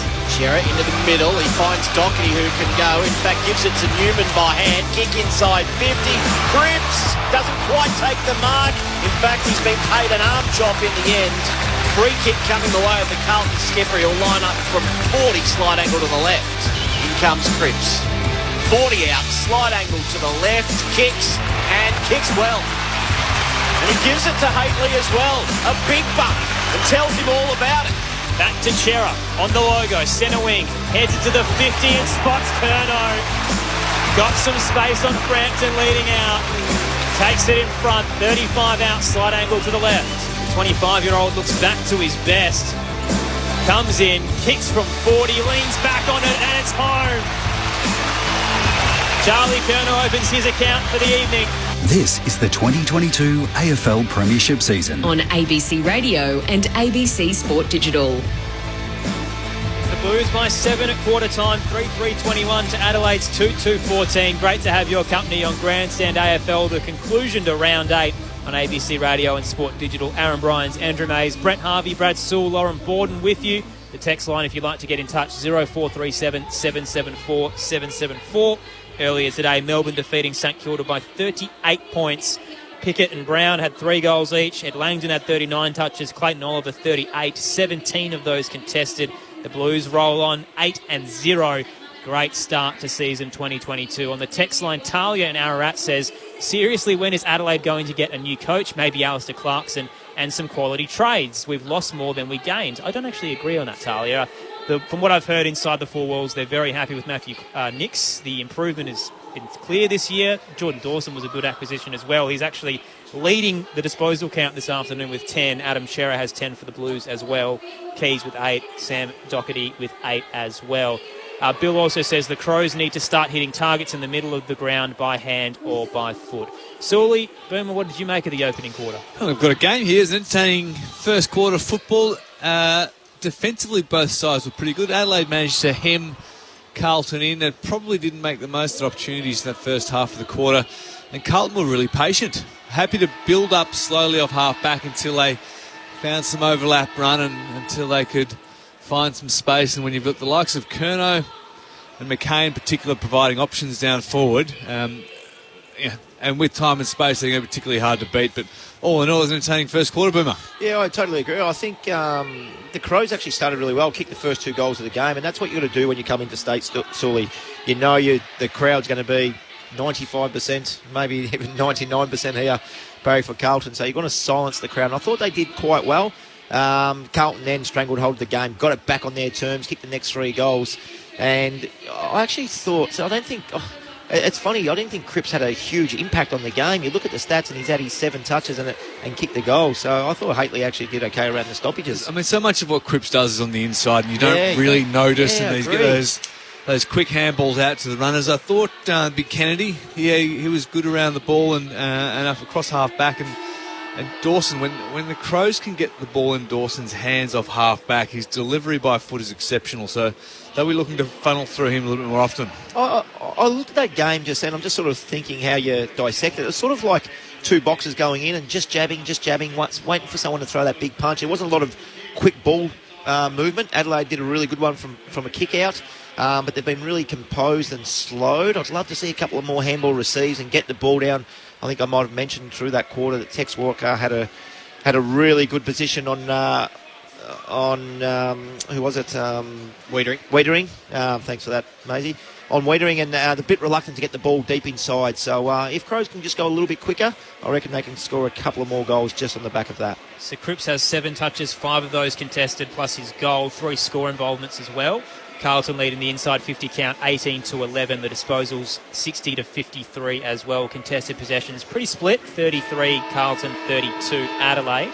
As I mentioned earlier today, Melbourne defeating St Kilda by 38 points. Carlton by 7 at the moment at the Docklands. 3-3-21 plays 2-2-14. Great to have your company on Grandstand AFL. There are umpires as well this evening. Andrew Stevens, Robert Finlay and Paul Rebeshini. Got there in the end. Bounce in the middle. De Koning wins it down straight to Chera. Threw it on the boot.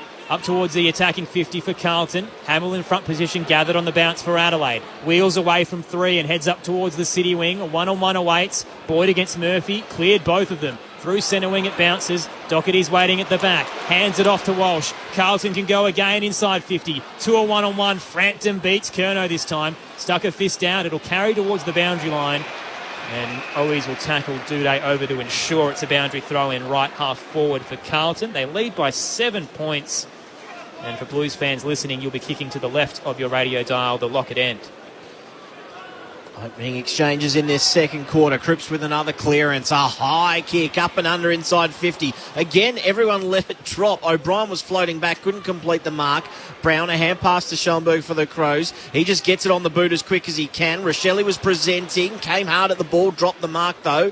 Keys in there, fashions a kick forward. It's okay. McAdam keeps it in front of himself. Good gather, back to Laird, inboard to Schoenberg on the half volley. Back to Laird, pauses on his kick and then out wide, almost too wide. And Rochelle couldn't take the mark. It's out of bounds on the full regardless. Boyd with the free kick for the Blues on halfway. It's been lively. 4th game for Jordan Boyd, who was the late inclusion yesterday when Lockie Plowman came out with illness.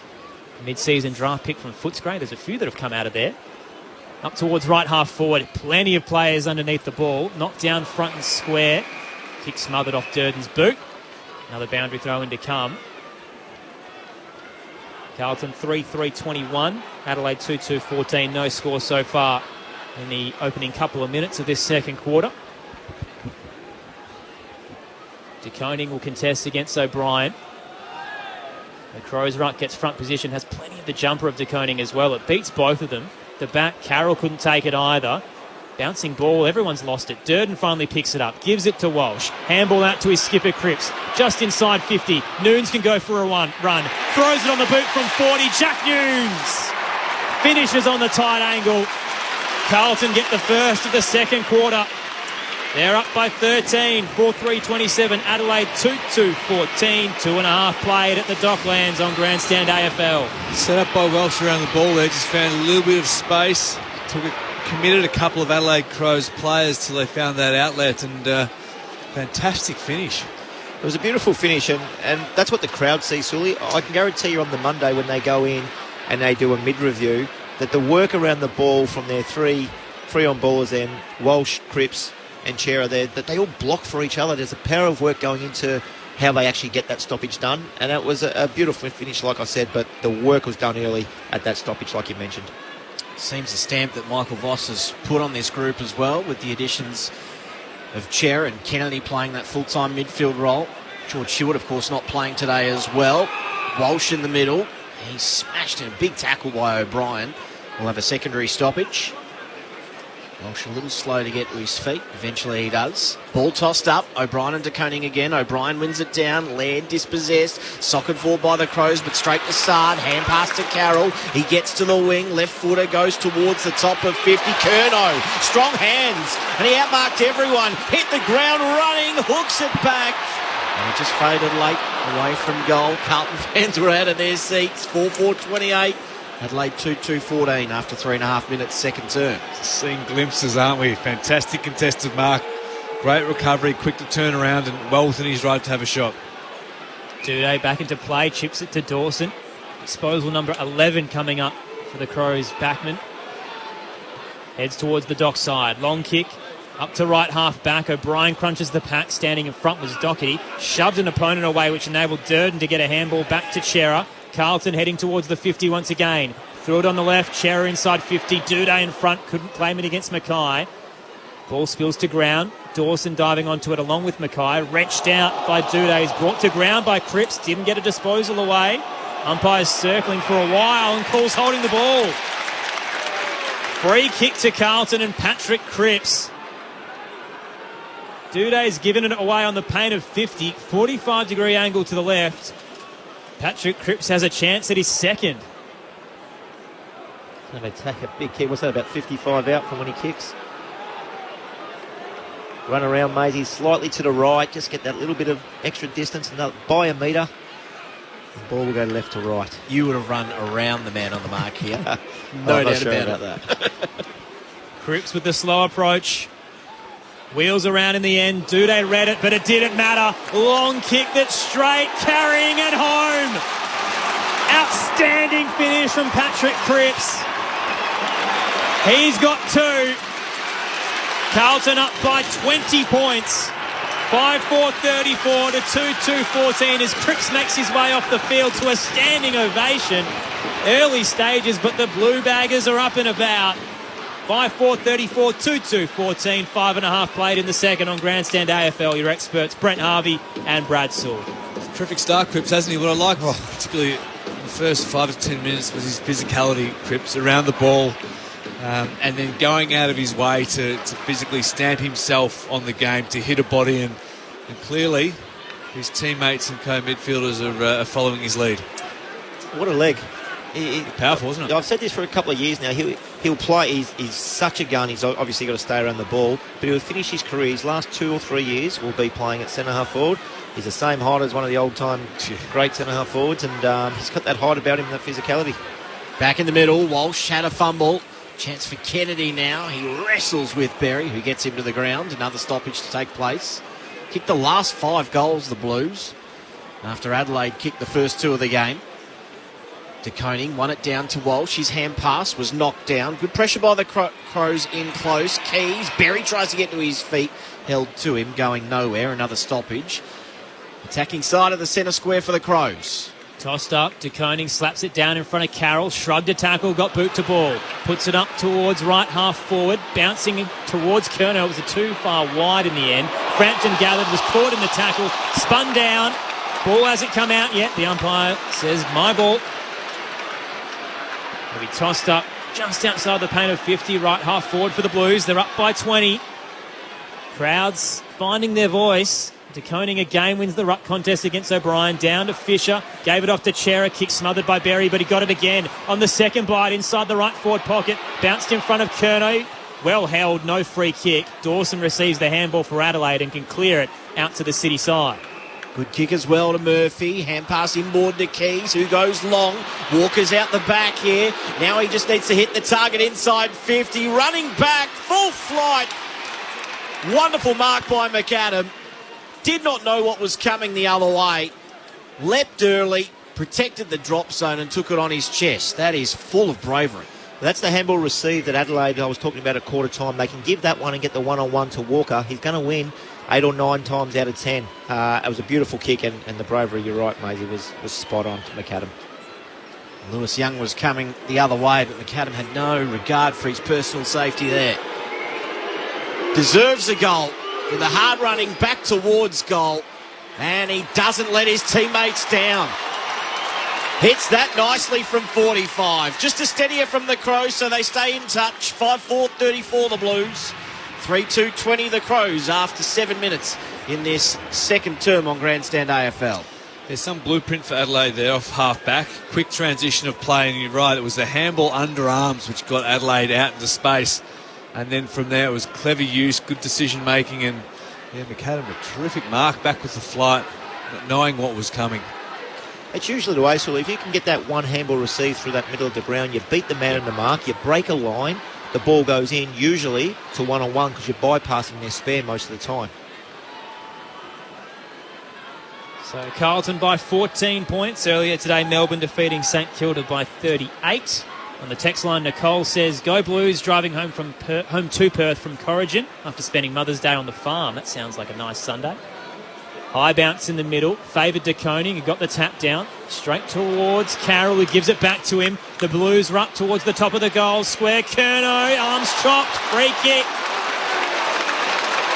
Carlton will get another shot on goal. And Charlie Curnow has a chance to kick his second. 20 out, straight in front. think it was a great mark in the end.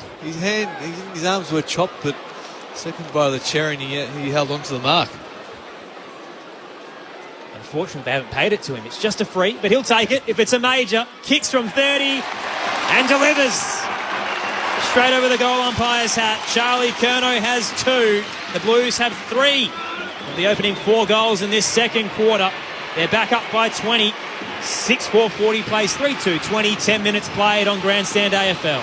But the athleticism of those key forwards. Yeah. They're like midfielders, Sully. They really are. They're unbelievable. Blokes like Curnow who can get on their bike and get up the ground and get back and get it, when someone miskicks it, they get it at their ankles. They're absolutely superb. Good to watch. Couple for Curnow this afternoon. Under his partner in crime in Harry Mackay as well. So the Blues by 20, 10 minutes into the second term. Crows just need to steady here. Back in the middle.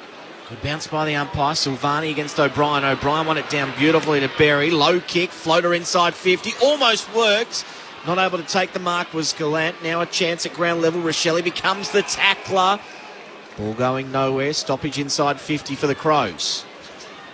Dawson has 12, Keys with 10, Sheriff 14, Doherty, Cripps with 10 apiece. Tossed up. Neither ruck got a clean tap. Walker took it and gave away the free kick, blocking out Wiedering. So Carlton in defensive 50 get the free kick. Up by 20.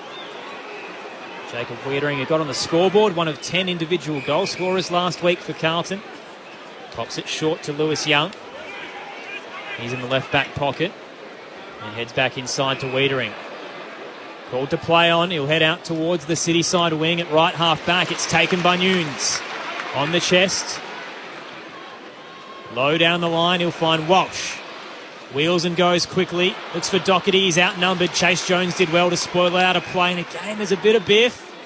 A lot of feeling in this contest. Round 8, Carlton and Adelaide. But it is the Blues up by 20. Aaron Bryans, Andrew Mays, Brent Harvey, Brad Sewell with you. He did do very well then, Chase Jones. He had 2-on-1 and he opened his stance and read the ball really well. O'Brien and Silvani in the ruck. O'Brien bashes it attacking side of the stoppage. Straight to Doherty, though, who hand passed to Walsh. An uncharacteristic fumble by him and over the boundary line, out for another ball in. 40 plays 20, 12 played second quarter. O'Brien matched up against Silvani again in the ruck, so you'd fancy him again. Gets to the front position, palms it only as far as Cripps, though. Hand pass to no one in particular, turned it over. Chance for Rochelle, he's taken. Hand pass just got it to Berry, slung in the tackle. Got the hand pass away straight to Doherty of the Blues, though.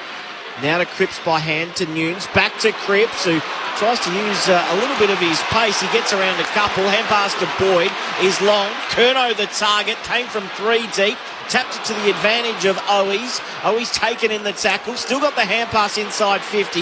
Mackay came out almost on a lead in the end. Hand pass to Curnow off a step. Charlie not quite marked on the goal line though by O'Brien. And it'll be brought right around on a tight angle. Not great for the left footer. He's looking to pass, but he's only a couple of metres out from goal. He should be able to snap this through with his right, you would fancy. In he comes. Left forward pocket. O'Brien goes with his left with the banana and hits the post. Surely that's a simple right foot snap from there. 6-5-41.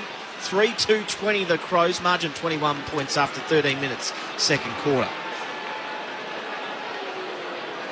Wouldn't do his stocks any good. Lockie O'Brien, re-rookied this year. He kicked it from so far out. He had another 3 metres to walk up.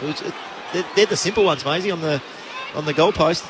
Luke Brown clears defensive 50 for Adelaide. O'Brien was outnumbered and Silvani wrenches it away, hands it off to Fisher, gives it to Durden, flat pass inside the 50, didn't favour Owies. Brown came across, knocked it over the boundary line. 45 out from goal for Carlton, left forward pocket at the Lockett end.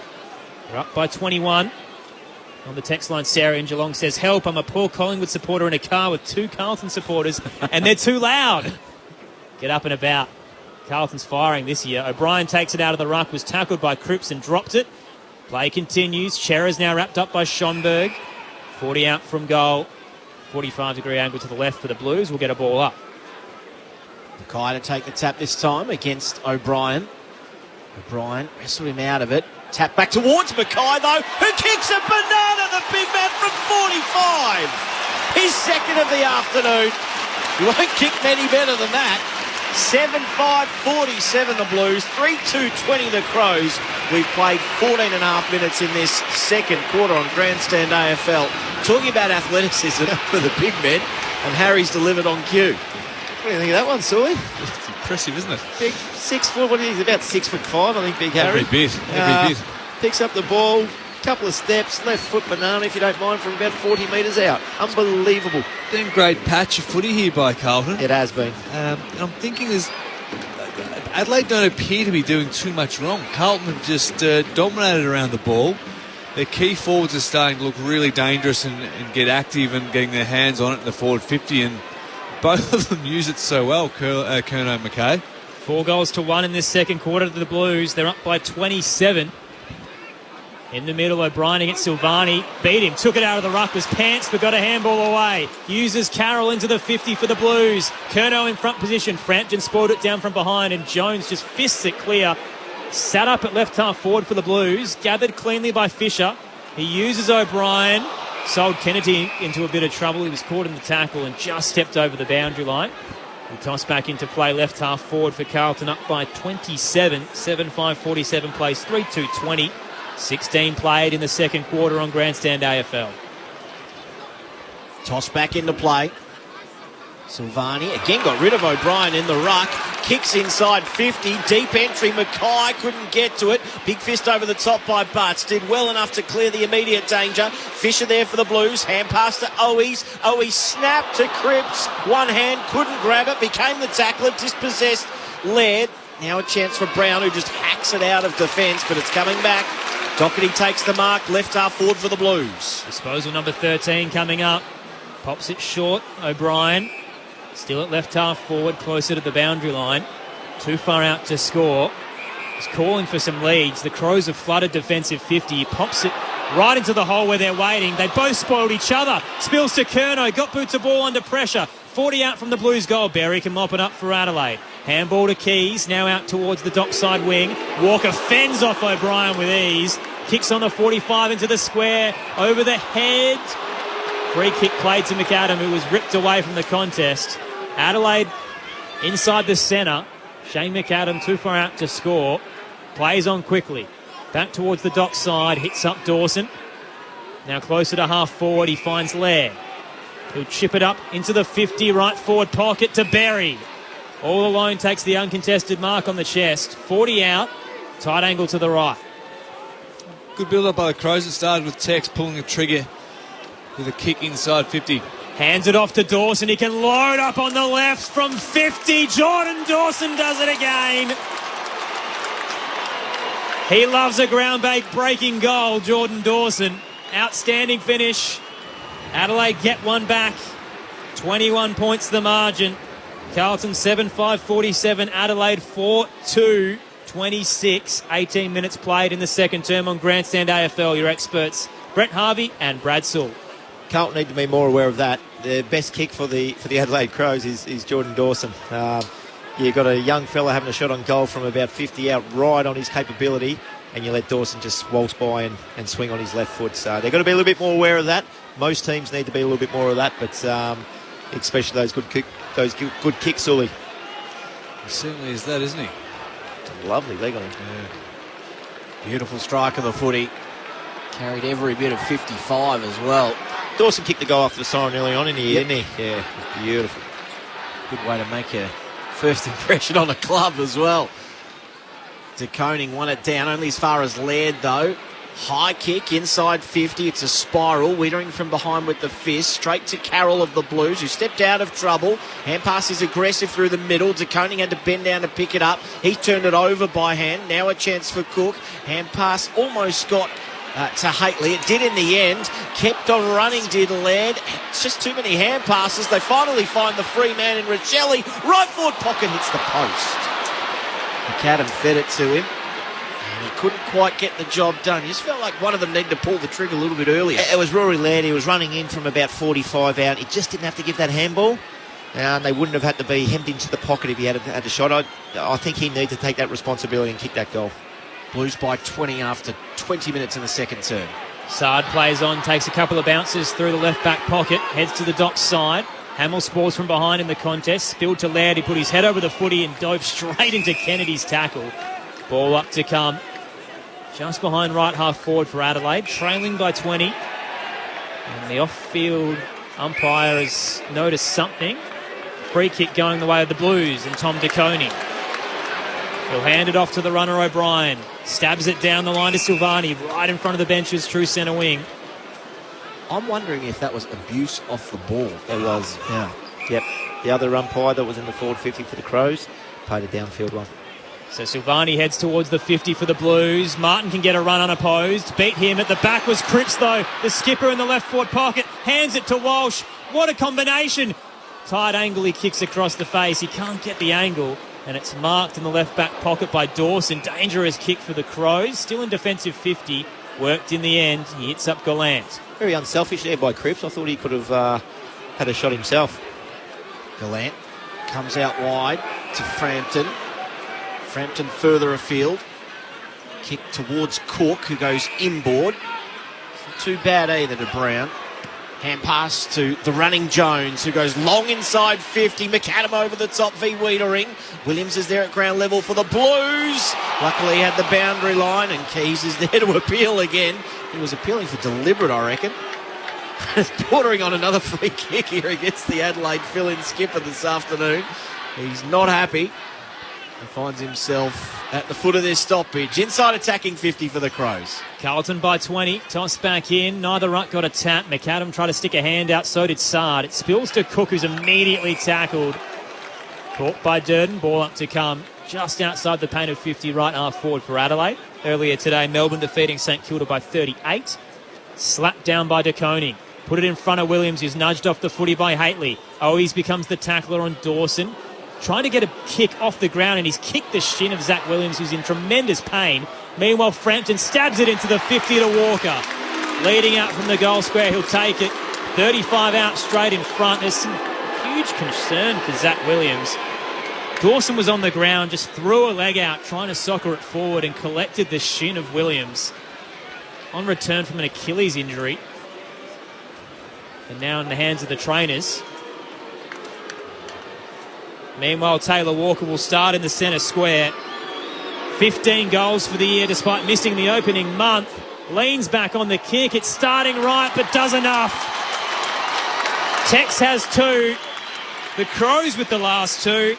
We're back down to a 14-point game at the Docklands. Adelaide 5-3-33. Carlton 7-5-47. 22 played in the second quarter on Grandstand AFL. Really good composure there by Frampton, just to drop the eyes and hits Walker. And you very rarely see him miss those goals. 35 directly in front. He's one of the better kicks I've seen for goal of late, I should say. He's a beautiful set shot. Yeah, great composure by Frampton. Just lowered the eyes. Williams is back up, taking his position, so thankfully he's okay for Carlton supporters. Back in the middle. Blues lead it by 14 points. Couple of steadiers for the Crows, who kicked the last 2 of the game. Himmelberg in the ruck. He's dispossessed, as is led by Chera. Himmelberg, hand pass. In fact, in the back, he's going the way of Haitley.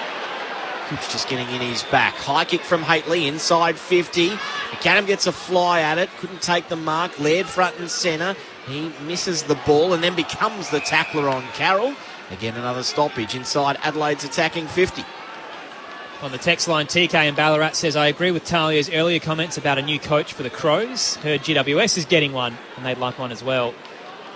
On the ruck contest, Cripps caught in the tackle from Haitley. Jones gathers off the deck, a tumbler into the 50 for Gallant. He's got Lewis Young all over him. Got a kick away. Zach Williams thought it was 15, and it wasn't. Wrapped up in the tackle. 15 out from goal, straight in front. We'll get another ball up. Inside Adelaide's attacking 50. He had an arm free then. That should be, by the rules, dropping the ball. Tossed up. Walker in front position. Takes it out of the contest. Tries to bust through and drops it. Coming through DeConey. Slaps it out to Sard for Carlton. Uses Noons.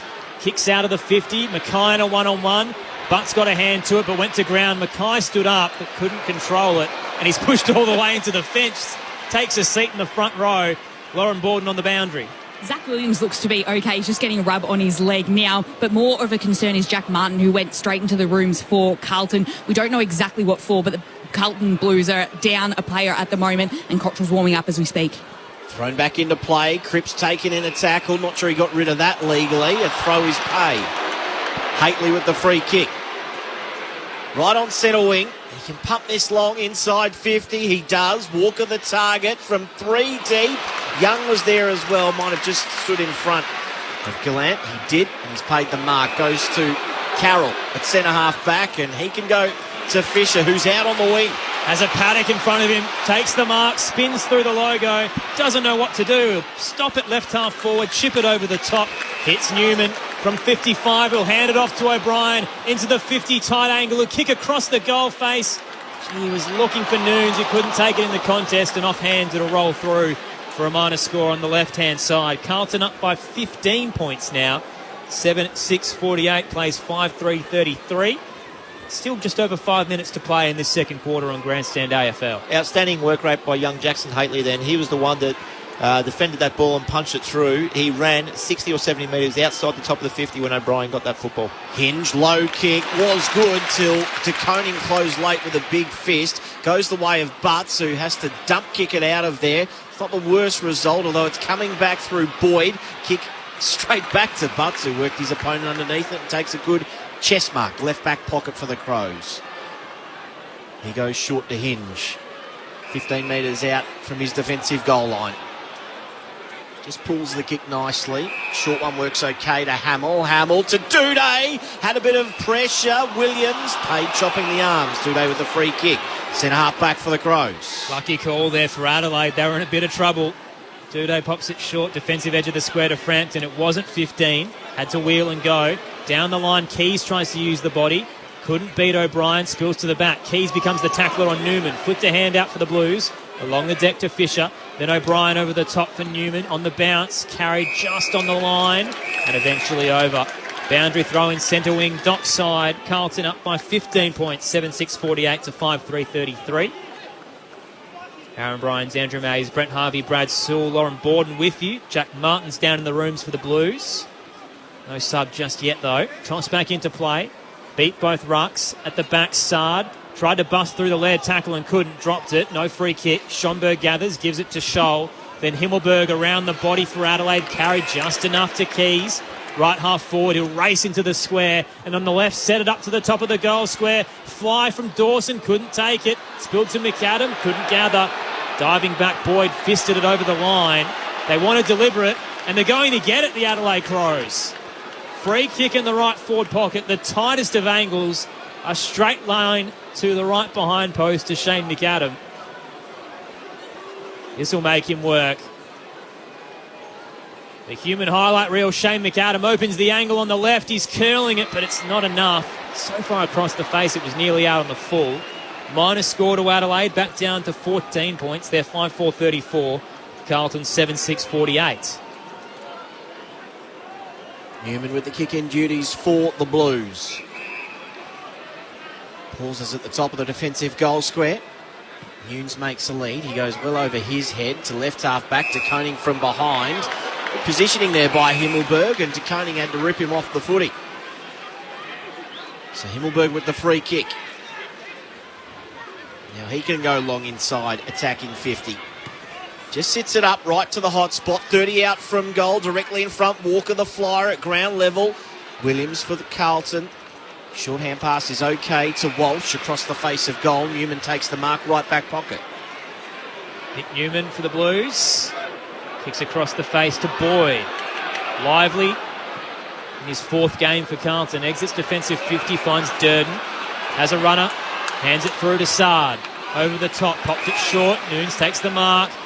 Durden kept going. Receives it through the logo on the dock side. Into the 50. Curnow has acres on Frampton and takes the mark in front.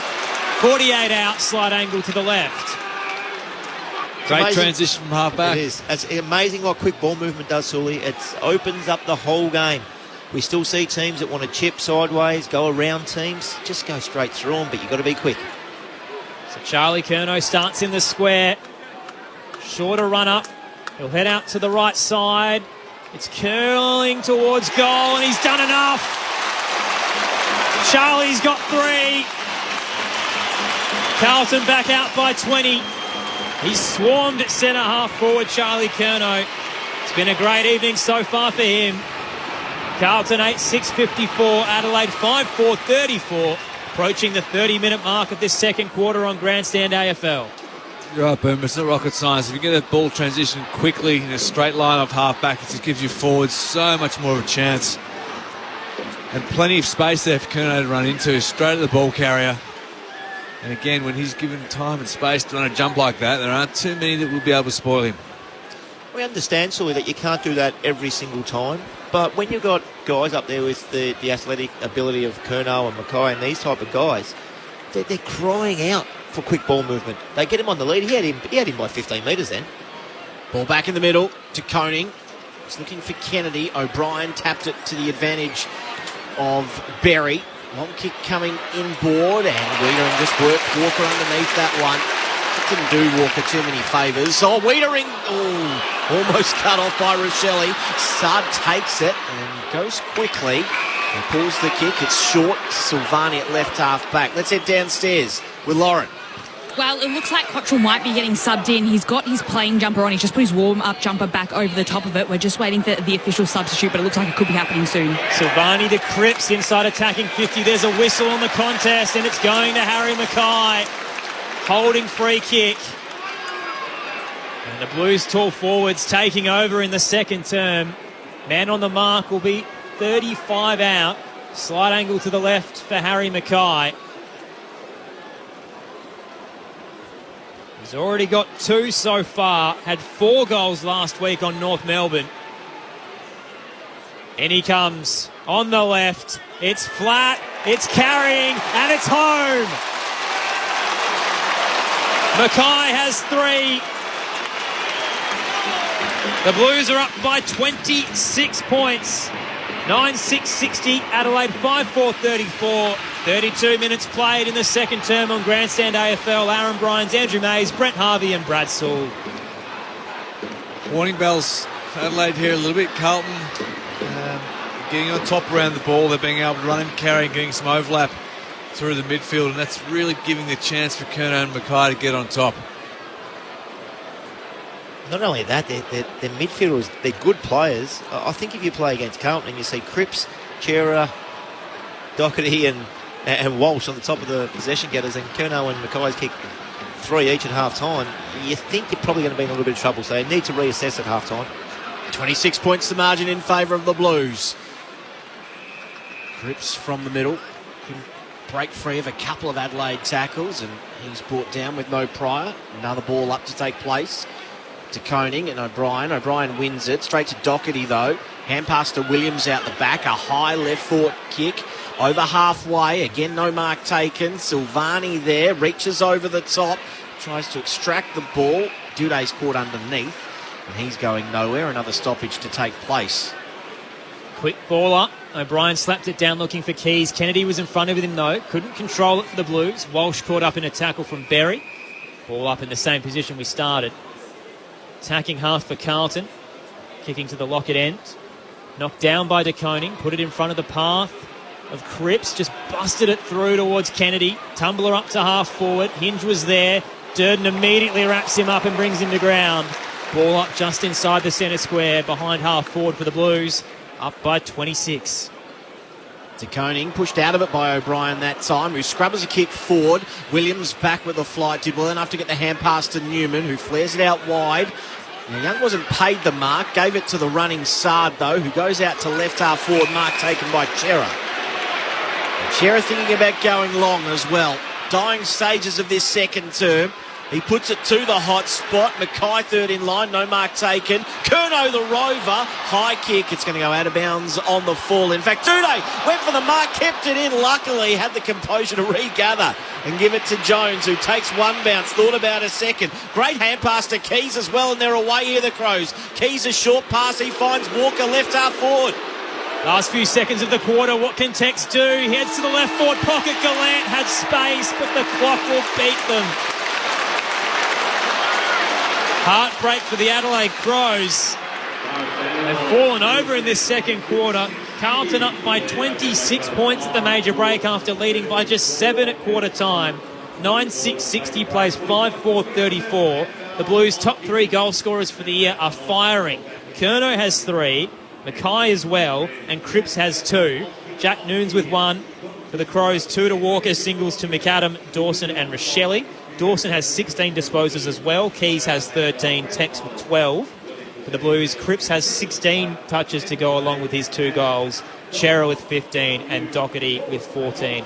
It's been great to have your company this afternoon/evening at the Docklands.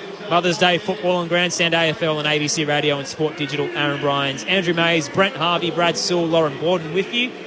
We'll find out what's going on with Jack Martin downstairs as halftime continues. But in the meantime, with our experts, we'll find out what's going on in the middle, because the Adelaide Crows just got lost in that second quarter. Carlton surged football and they're scoring at pace. They certainly did. And look, there's a little bit of concern, and I'll just take you through the stats really quickly. Cripps has had 16, Chera's 15, Doherty's 14. I know he's a half-back flank, but he's still one of their most important ball users. And Sam Walsh 12, sorry. So if you're going to let them get that much of the football at half-time, it's going to be tough. And no disrespect to any of the Adelaide players, but I look in the middle at one stage, and you got Sam Walsh, Chera and Cripps versus Schoenberg, Berry and Haitley. Again, no disrespect to those 3 boys, but those 3 guys for Carlton are 3 very, very, very good players, and you're going to have to keep some sort of eye on them. Not sure what the centre clearances are, but it feels like Carlton are all over them at the minute. So for me, it's always where the game's won, and Carlton all over them. So clearances is 21-19 Carlton's way. Centre clearances, oddly enough, Boomer 6-7 Adelaide's way. But contested possessions 74-59, uncontested 114-96. So Carlton are not only nutting them on the inside, they're doing the damage on the outside of their run and carry as well. And there's just a distinct difference between class in those 2 midfields at the moment. And unfortunately, there's not much more you can do. But I don't think we can really knock Adelaide's intent, their pressure, their effort. They're having a crack, but they are just getting nutted at the moment by a side that is clearly better. Because of the midfield dominance, is it the delivery inside 50, or is it's not so much Frampton not being able to man up Charlie Curnow? It's the fact that the Blues are just receiving it right on the chest. Well, when the ball comes in coast to coast, untouched by the opposition, and it's really, really fast, the forwards have got abundance of space. It's when you try to go around them, or you kick it 1 or 2 sideways, it just gives the wingers a little bit of time to go back and support their backs. And at the minute, when Carlton really rip through the middle of the ground, you can see Curnow on a 40-metre lead, but by the time the ball gets there, he's got 15 metres on his opponent. You know what? Dean Laidley used to say not even Superman would have been able to stop that, and that's exactly how it is. 38-25 inside 50s in Carlton's favour, and again, that run and carry off half-back, they're creating space and putting it to the advantage of their key forwards. And when they're getting that much access and that much opportunity, they're a class outfit for the ball, Carlton. On the text line, 0437 774 774, Karen says, hi, I'm a Cats fan, but I'm going for Adelaide. Unfortunately, it's not going your way so far, Karen, but we'll see what the second half has in store. Also, Tom in St Albans says coaches should only be signed for 1 year initially. If players don't buy into his plan in 1 year, then it would be safe to say that he's not the man for the job. So this is the discussion about Matthew Nix's tenure. A lot of Dexters are not happy with how he's going so far this year, despite the fact that Adelaide are 3 and 4, and at one point we're pushing towards the 8. Oh, I can see some huge improvement in Adelaide, so I'm not sure why people are on Nixie's back at the minute. I think a little bit more time would be nice, because when you're trying to rebuild a football team, a football club, you need more than 1 year, absolutely. The only context I can think of is a 2-team parochial town in South Australia. They're very quick to want to move on coaches when they don't have success, and this is a long rebuild for the Adelaide Football Club, and I guess the early form warranted the discussion of maybe they could play somewhere near finals. We've still got a lot to play out in the season, but their run for this next month is very difficult, and it's going to expose them at times. To be fair, I don't think there'd be one football person that knows a little bit about the game that would pick Adelaide in the top 4 this year, and probably not the top 8. So whatever they do, I've already seen improvement in him in 8 weeks. So I think he's doing a job. Unfortunately, it's not even here today. That makes it a bit tough as well, doesn't it? Exactly. Speaking of improvement on the text line, Jill in North Balwyn says, hi, Boomer, what is the most important thing the Kangaroos need to fix at the moment? We need to fix a few things, that's for sure. But like Adelaide, unfortunately, we need a little bit of time. We do need. We've got a lot of. I think we're the second youngest list in the competition. So our rebuild is going to take a little bit of time. So time is probably the biggest thing. Back them in. Oh, absolutely. Hopefully a couple of years. I see how hard they work, and pre-season is super hard. And I look at these boys, and you don't lose your talent overnight. These young boys just need a little bit of time. We've got some 18, 19 and 20-year-old boys, and in 2 years' time, they're going to be some really, really good footballers amongst them. Hopefully that puts you at ease, Jill. It's been great to have your company this evening on ABC Radio and Sport Digital for Grandstand AFL. The conclusion to round 8, Carlton and Adelaide. The Blues up by 26 at the major break. 9-6-60 to 5-4-34. We'll give you some scores from around the country, including the game earlier today that saw Melbourne defeat St Kilda by 38 points in a moment. But for now, let's take the latest from the ABC newsroom.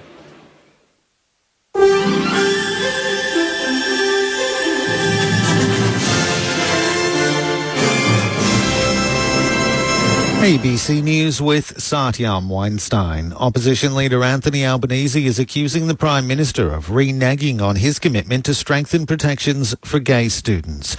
If re-elected, Scott Morrison says the coalition will push ahead with its plan to implement religious discrimination laws which failed to pass Parliament earlier this year. Mr Morrison previously had written to Mr Albanese promising to amend the Sex Discrimination Act at the same time to ensure students at faith-based schools are not discriminated against on the basis of their sexuality. However, Mr Morrison now says that's not a pressing matter and is refusing to outline when those changes would be made. Mr Albanese says that's not good enough. I'm astonished that he has walked away from that.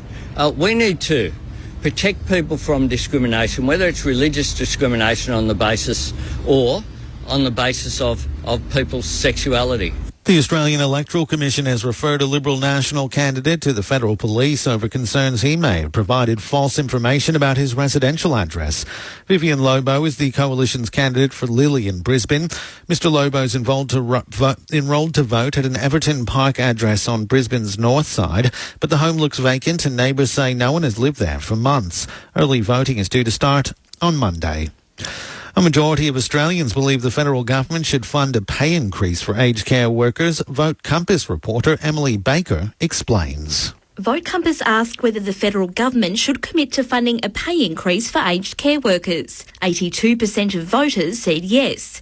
It was a belief held across all voting intentions, but much stronger among people who vote for Labor, the Greens and other parties or independents. The Prime Minister Scott Morrison has said the Fair Work decision would be honoured, but he hasn't made it clear who would pay for it, leaving open the option of a cost-sharing arrangement with the sector. The opposition leader Anthony Albanese, on the other hand, says a Labor government would advocate for and fully fund any wage rise awarded to aged care workers by the Fair Work Commission. Tell us what you think and find out where you stand on the political spectrum. Search for Vote Compass. Ukraine's President Volodymyr Zelensky has thanked all those who've helped make the civilian evacuation of Mariupol steelworks a reality. Ukraine and Russia say a UN and Red Cross operation to get civilians out of the besieged Azovstal steelworks has been completed. Ukraine says all elderly people, women and children have been taken to safety after being trapped for weeks under Russian bombardment. Mr. Zelensky addressed the operation in his nightly bulletin. I want to thank the teams from the International Committee of the Red Cross and the United Nations who've helped us to complete the first stage of the mission. We've brought the civilians out of the plant and we're now preparing for the second stage to evacuate the wounded and medics. Hong Kong's leader-in-waiting, John Lee, has been endorsed for the territory's top job. He received more than 1,400 votes of a pro-Beijing election committee, easily giving him the majority needed to become the next leader, with just 8 voting to not support him. Few of Hong Kong's more than 7 million people have any say in choosing the leader of the former British colony that returned to Chinese rule in 1997. Western Australia's recorded 8,747 new COVID-19 cases. WA Health has reported one death, a man in his 60s, dating back to the 3rd of May. There are 281 people with COVID-19 in hospital in WA. 8 of those are in ICU. The South Australian government's launched a $2 million advertising blitz to encourage more people to get their third dose of a COVID vaccine. SA Health is concerned that the rate of booster shots has tapered off at about 72%. Adelaide intensive care doctor Mark Plummer features in one of the advertisements and says he sees firsthand the regret people feel when they're in hospital with COVID after missing a third dose of vaccine. What we are getting sick and tired of is having to speak with families at the bedside and dealing with the regret of not having been fully vaccinated. The Storm have broken an 87-year NRL record for most points scored by a team in the opening 9 rounds of the season. Melbourne put 42 points on the Dragons, who managed just a single try in their clash today. The victory means the Storm have leapfrogged the Panthers to move into top spot in the NRL ladder. And Melbourne has continued its unbeaten run to the AFL season by beating St Kilda by 38 points at the MCG. The Demons finished 14-9-93 to the Saints 8-7-55. ABC News. It was never their plan. We've got to stop running the business out the back of my van. Don't throw everything away for a dream that's never going to happen. To become billionaire surfwear barons. Tracy and I, we're building a future. The company is called Lightwave. So how did that wave get so far out of control? It is my company, Trace. We started this business together. Catch new Aussie drama, Barons. When did all this stop being fun? Sunday nights on ABC TV or log in to stream on ABC iView. The 2022 AFL Premiership season. Grandstand AFL. On ABC Radio and ABC Sport Digital. Dawson diving onto it along with Mackay, wrenched out by Dudays, brought to ground by Cripps, didn't get a disposal away. Umpires circling for a while and Paul's holding the ball. Free kick to Carlton and Patrick Cripps has a chance at his second. Cripps with a slow approach. Wheels around in the end. Duday read it, but it didn't matter. Long kick that's straight, carrying it home. Outstanding finish from Patrick Cripps. He's got 2. High bounce in the middle. Favoured to Coney. Got the tap down. Straight towards Carroll, who gives it back to him. The Blues run towards the top of the goal square. Curnow, arms chopped. Free kick. Carlton will get another shot on goal. Kicks from 30 and delivers. Straight over the goal umpire's hat. Charlie Curnow has 2. The Blues have 3. The opening 4 goals in this second quarter. Out of it. Tap back towards Mackay though, who kicks a banana, the big man from 45. His second of the afternoon. You won't kick many better than that. Durden kept going, receives it through the logo on the dot side into the 50. Curnow has acres on Frampton and takes the mark in front. Charlie Curnow starts in the square. Shorter run up, then out to the right side. He's curling towards goal and he's done enough. Charlie's got 3. Devani to Cripps inside attacking 50. There's a whistle on the contest and it's going to Harry Mackay. Holding free kick. In he comes on the left. It's flat, it's carrying and it's home. Mackay has 3. This is the 2022 AFL Premiership season. On ABC Radio and ABC Sport Digital. 6 goal to 2 quarter for the Blues has them up by 26 points over the Crows. 9-6-60 plays 5-4-34 at the Docklands. The conclusion to round 8 on Grandstand AFL. Aaron Bryans, Andrew Mays, Brent Harvey, Brad Sewell, Lauren Borden with you. Been a busy day of footy, a double header. It started with Melbourne defeating St Kilda by 38 points, unbeaten in season 2022. 14-9-93 to 8-7-55. Cozzy Pickett, Ben Brown had 3 goals apiece. Ed Langdon had 39 touches. Clayton Oliver 38 and 17 contested. They never looked troubled. St Kilda, meanwhile, Rowan Marshall had 2 goals. Brad Crouch was their best midfielder with 27. And unfortunately, Dan Butler had to be subbed out of the game in the final quarter with an ankle injury. So St Kilda going down to the D's by 38 points. They currently find themselves in 7th position. They won't be able to drop out of the 8 this round, but they're a game ahead of Richmond and Collingwood, who are 8 and 9. Meanwhile, for Melbourne, as I said, unbeaten. A game ahead of Fremantle and Brisbane, sitting top of the ladder, a percentage of 148%. Outstanding year so far for the reigning premiers. At the moment, Carlton sitting in fourth with their lead over Adelaide. They'll finish the round in the top four if they can get over the line. A game behind Fremantle and Brisbane. Adelaide stuck down in 14th. Percentage will separate them from the Gold Coast, Hawthorn, Port Adelaide and the Western Bulldogs. Hoops fans, Game 2 of the NBL Grand Final Series was today. The Sydney Kings again winners, 90-86 over the Tassie Jack Jumpers. So it's a best of 5 series if needed. At the moment, a 2-0 lead to the Sydney Kings. In the A-League, Macarthur and Western Sydney Wanderers played to a draw. Tommy Urich had a goal on the 55-minute mark off a penalty for Macarthur. And Carluccio for the Western Sydney Wanderers scored at the 10-minute mark for the visitors. So a tie or draw there in the A-League. It's getting towards the end of the season, and I think that will be the season over for Macarthur. At the moment, the top 6 looks to be Melbourne Victory, Melbourne City, Western United, Central Coast Mariners, Adelaide United and Wellington Phoenix. Adelaide United to play later today. They'll need a win if they want a home elimination final to come in the A-League final series. In the Super Netball, the West Coast Fever defeated Collingwood by 5 goals, 74-69. And it is three-quarter time between the Giants and the Swifts. New South Wales leading 42-37. The text line 0437 774 774. Carlton leading by 26 points over the Adelaide Crows. The third quarter coming up shortly. Peter on the Gold Coast says, beware of forwards who can kick 50-metre goals regularly. The Blues have 2 of them. Speaking of Charlie Curnow and Harry Mackay, who have 3 apiece so far this evening. George Hewitt to come back in as well, Peter mentions. A dash vulnerable in the ruck, though, with Tom de Koning at the moment, although it seems like he is getting the better of Riley O'Brien at the moment.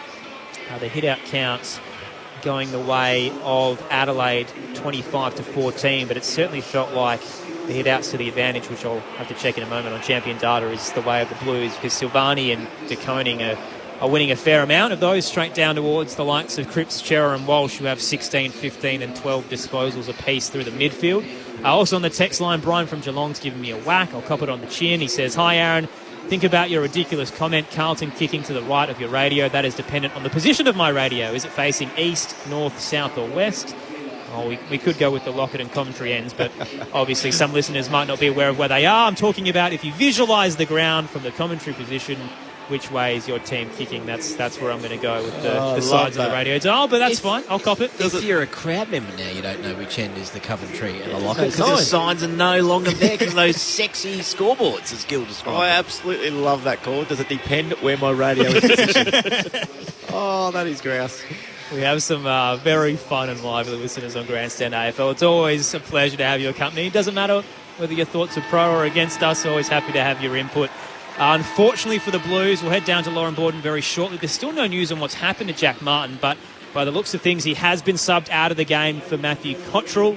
So the Blues making a change. Martin only had 2 disposals and a behind heading into half-time. We'll find out hopefully shortly from Lauren what the actual injury was, but the sub has been activated for the Blues. They're up by 26 points. The cheer is for Eddie Betts down on the boundary.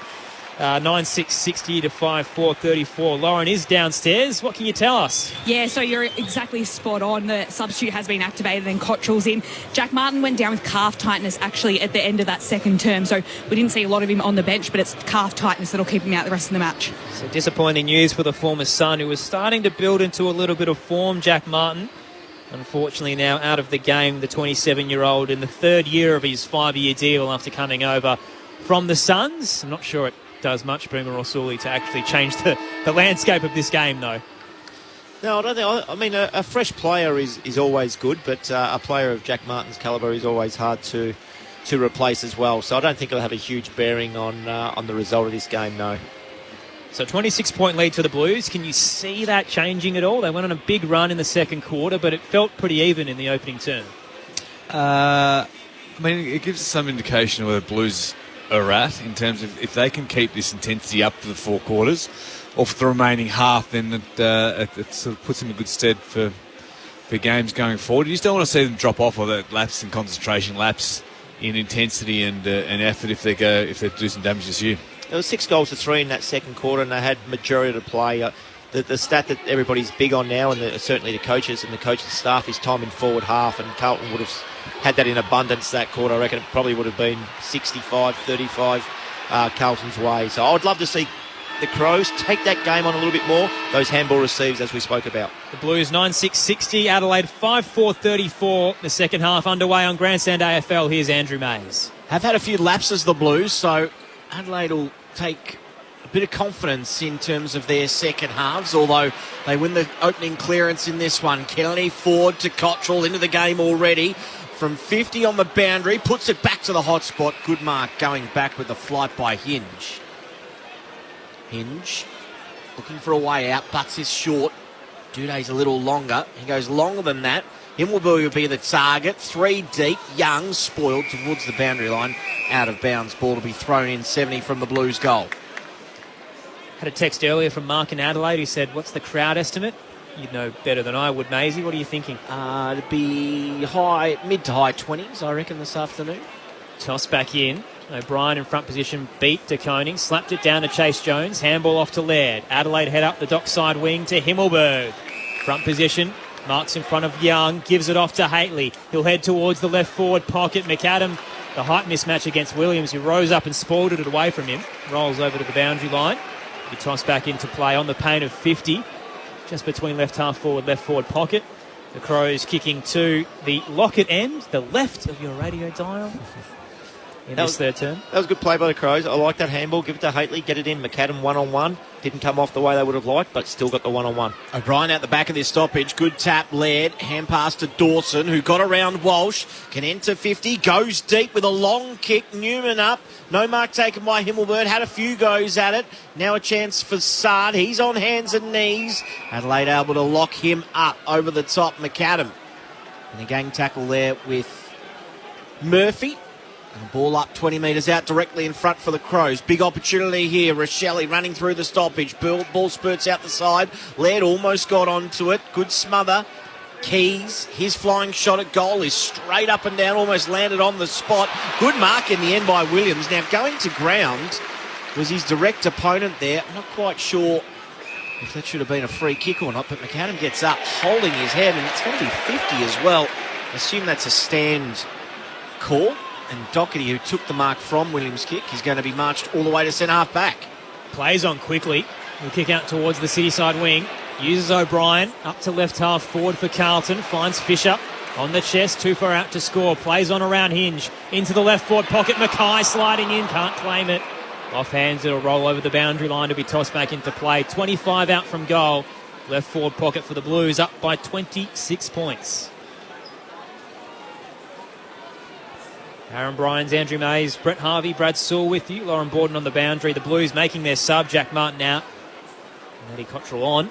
Toss back in. O'Brien slaps it down for Adelaide. Straight to Scholl. Threw it on the boot. Didn't look where it was going. Up towards centre wing on the city side. De Koning was tunnelled underneath it by Himmelberg. Free kick to the Blues. Ruckman through centre wing. He pops it short. Wide and in front of Sard. Had to work for it. Just kept it in play. Kicks into the attacking 50. Frampton rose and spoiled it down. Coming through Fisher, got a handball away. Owies becomes the tackler. Wraps up Brown.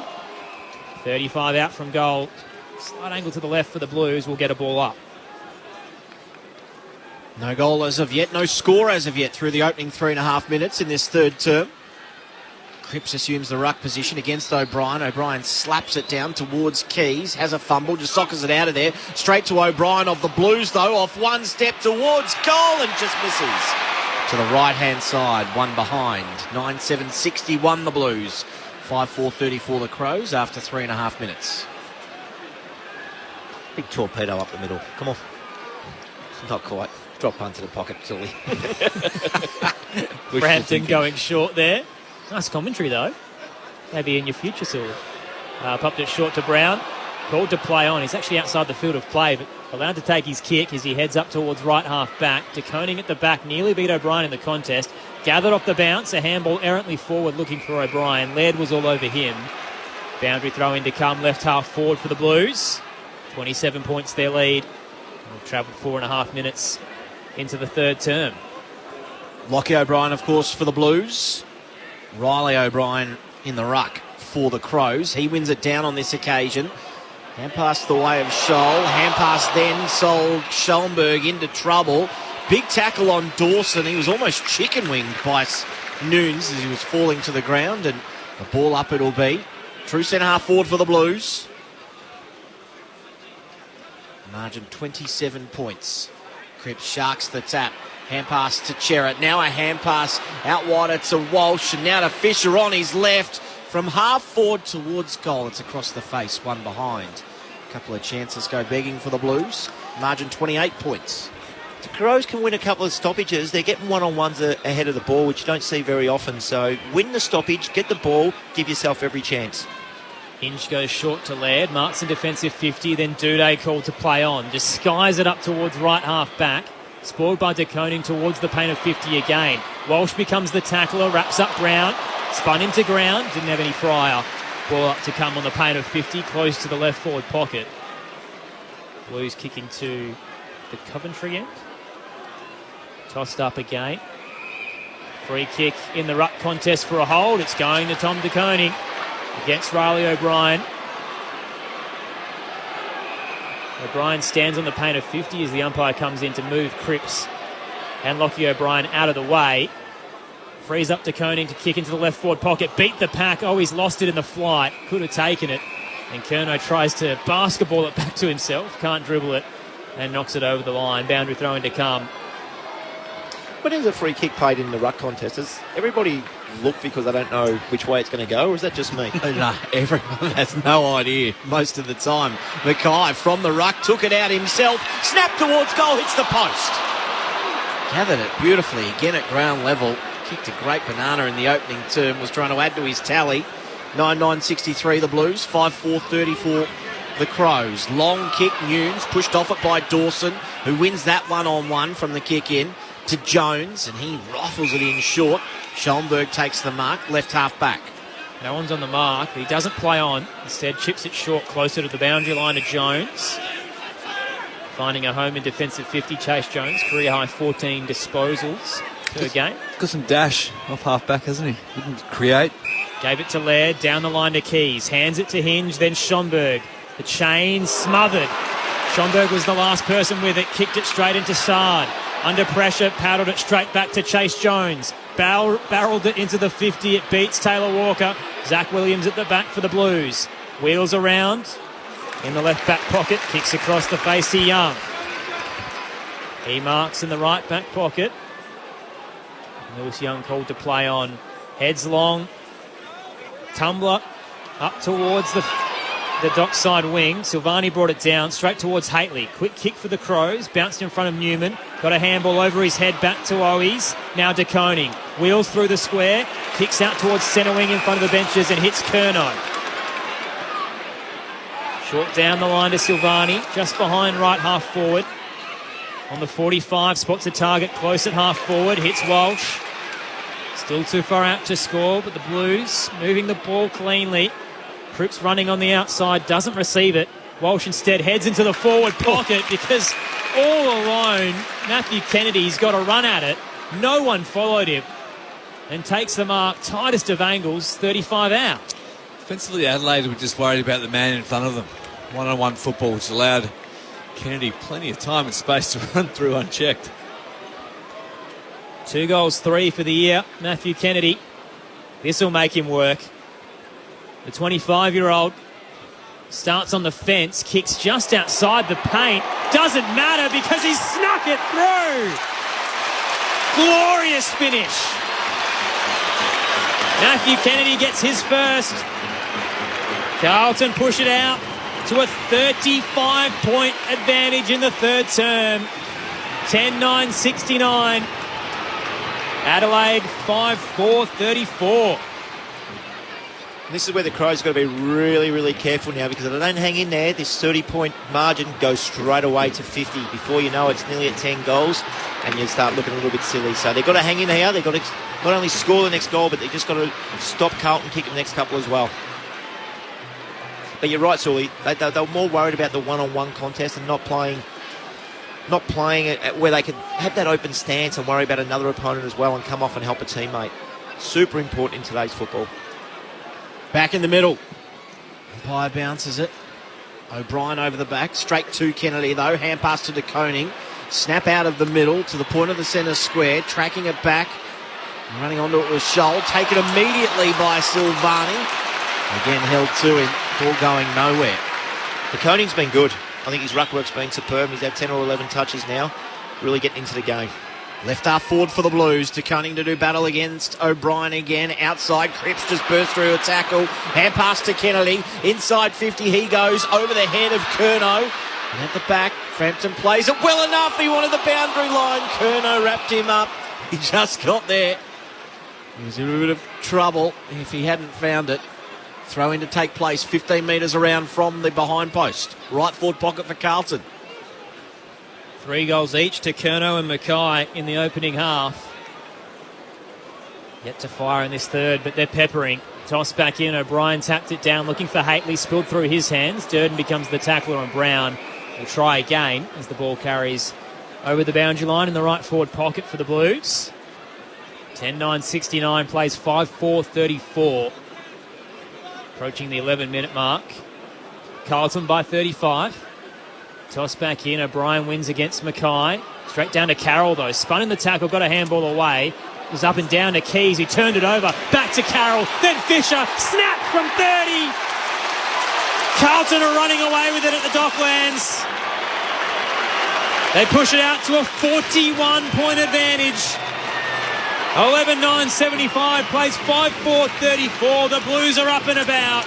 11 played in the third on Grandstand AFL. Your experts, Brent Harvey and Brad Sewell. Too much class across the board for the Blues, and all those 50-50 contested balls are starting to go their way. Again, repeat inside 50 entries. They're locking it in. They're controlling the contested ball stoppages. Fantastic finish by Fisher. Ball bumbling around. He doesn't miss in front of goal like that. Some crafty little forwards as well, haven't they now? They've got their two big prong up there in Mackay and Mackay. Is it Mackay or Mackay? Am I saying Mackay. that? Mackay. I should know that. Benny's at well, at the King. No, I or know. is he? Or is he? Or is he? Is it exactly. just the same person? 7 times they haven't played against each other. I starting to think that myself. But the little guys are going to work as well. It's great to see. Back in the middle, Keys tried to win it to O'Brien. Fashions a kick forward, went about 8 metres. Murphy taken in a big tackle by Cripps, got him cold and slammed him on the deck. No prior opportunity there. Murphy might have just hit his head on the way down too. He's a little sore as he gets to his feet. Nothing intentional there, but do have to be careful these days. Chera sharks the tap, high kick. It'll land at centre half forward. Mackay in a one-on-one against Butts. Couldn't do anything about that. Hamill tracking it back. Ball just bounced away from him. Durden spins him 360. Hamill did well to get his hands free. Got it to Butts. Hand pass to Jones. His hand pass didn't do any favours for Haitley. Had to go back in and fetch it. His hand pass turned over. Springing to his feet was Walsh. Off to Carroll on the left. It's away to the pocket and bounces. No, in fact, it went all the way out of bounds on the full. Just lacked the bend on that snap. The Blues putting together some nice footy in this third term. The margin is 41 points after 13 minutes. It was a great debut last week for Jack Carroll. 19 disposals, the opening goal as well. A bit quieter today. He's only had... Where is he? Jack Carroll. I'm trying to find him. He's had 8 disposals. There you go. He's way down. Meanwhile, the Crows have moved it to left half back. Braden Cook with the mark. Heads down the dockside wing. Plenty of weight at left half forward. Coming across in front, though, is Dawson. He's clearly been their best so far this evening. Backs off Sard and heads into the left forward pocket for Adelaide. 2-on-2, McAdam. Stood his ground. Zach Williams went to ground. McAdam rose in the air. Claims it, 20 out from goal. 45-degree angle to the left. Looking for his second. He'll open the angle. Snap on the right. Hasn't got the curve. Sits up on the behind line and knocked through for a minor score. Adelaide reduced the deficit to 40 points. 11-9-75 Carlton, 5-5-35 the Blues. 14 played in the third term on Grandstand AFL.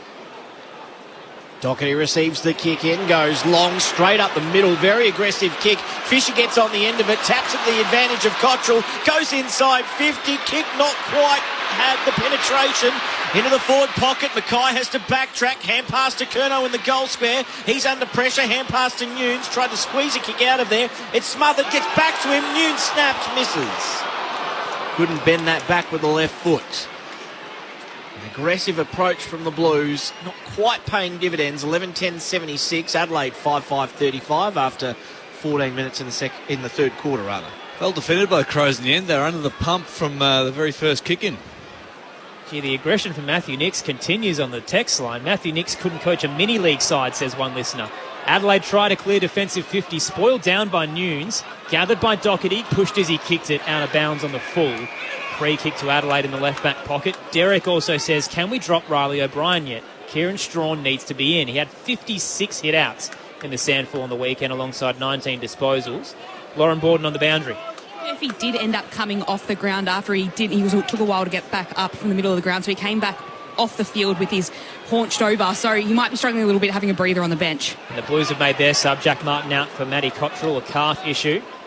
Ball bobbing around at right half forward for Carlton. Dawson fends off Sard with ease. Handball out for the Crows to Cook, then uses Laird. Heads down the dock side wing. McAdam back with the flight, had to stick a hand out just to get it away from Newman. Knocked it over the boundary line in front of the benches. It'll be tossed back into play centre wing. Carlton by 41 points, 11-10-76, plays 5-5-35. Thrown back into play. Himmelberg having a run in the ruck against Silvani. Nunes just soccers it clear of the congestion. Laird onto it, links up with Hamill by hand.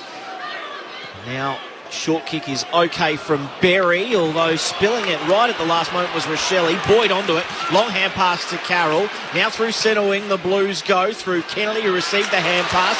Short pass is okay to Curnow. 55 from goal. Mackay, his target inside 50. He's going to load up and in fact go to O'Brien instead. An odd choice. It's out the back to Cottrell. Now to Fisher for his second of the quarter. Fisher shoots and scores. And the Blues doing some damage in this third term. Fisher with his second of the quarter, his second of the afternoon, and the margin is all of a sudden 47 points in favour of Carlton. And there was nothing special about that goal, Sully. There was no build-up, a special build-up or a break a line, or it was nothing like that. It was just get the ball in, and normally when you go inside 50, good teams make stuff happen. That was a beautiful finish by Fisher. He's got a beautiful left foot leg on him, hasn't he, when he's on the run. 17 played in the third. The Crows haven't scored a major since the 22-minute mark of the second. It's been all Carlton running away with it as they surge towards the top four finish this round.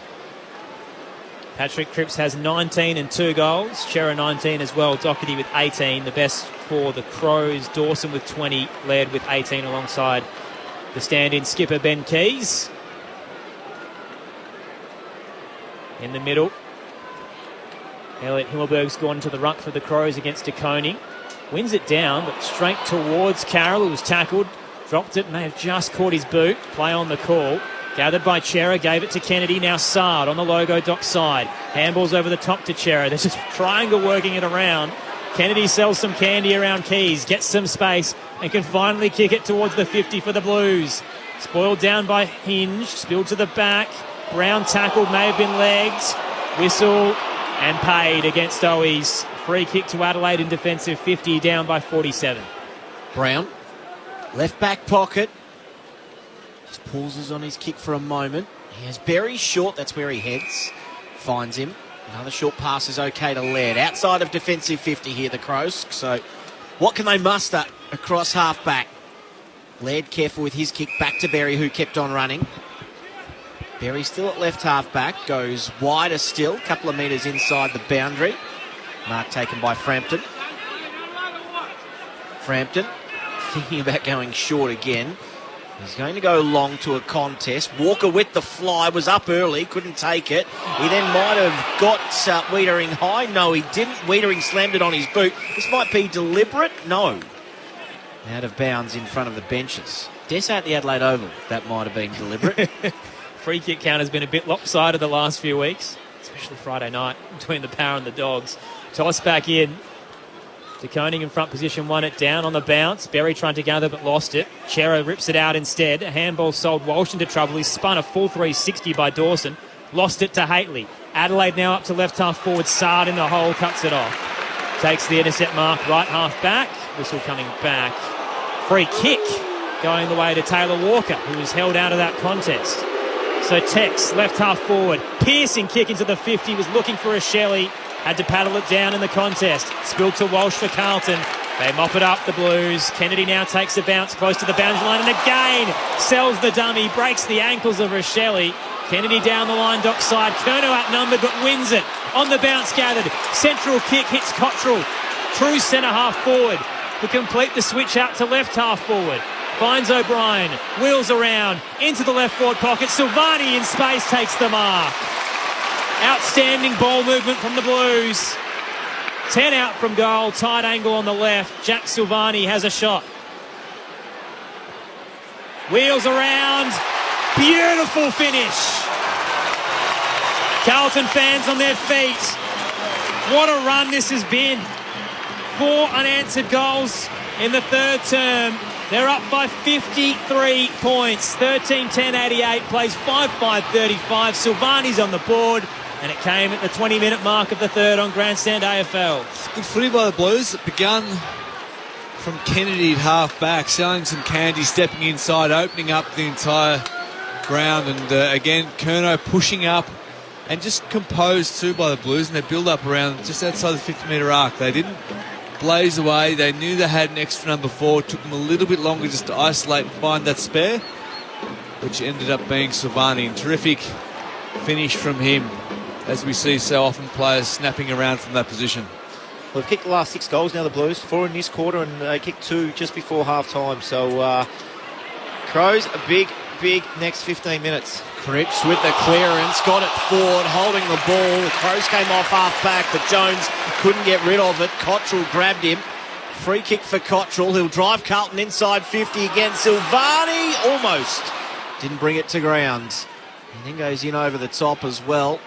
Hand pass comes out. Cripps just burst through 3. Hand pass to Silvani. Does he end up with a goal anyway? Yes! The Blues fans are up and about. 59 points the margin all of a sudden. There's still plenty of time left in this third quarter. How good was Cripps in that congestion?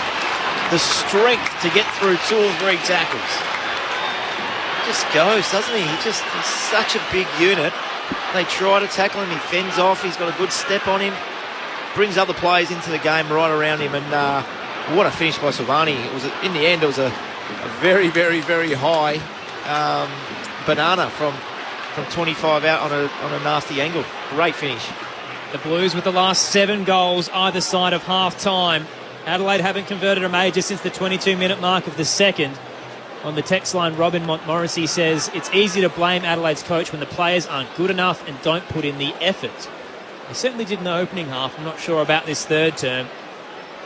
Another texter says, I find it hard to believe that certain players don't lay a tackle during a game. How are they defined? Well, you have to actually impact the disposal. If it's a clean disposal, the tackle doesn't count. In the middle, De Koning wins it down and gets the clearance as well. Kick wasn't great, but he's put down afterwards. Free kick going his way. Caught one high.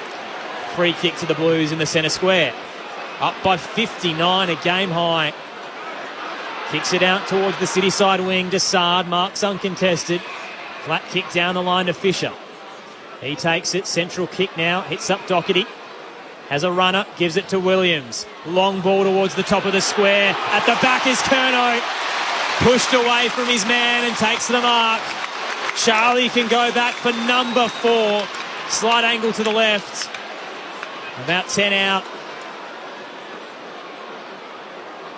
Charlie Curnow comes around and finishes true. He's got 4.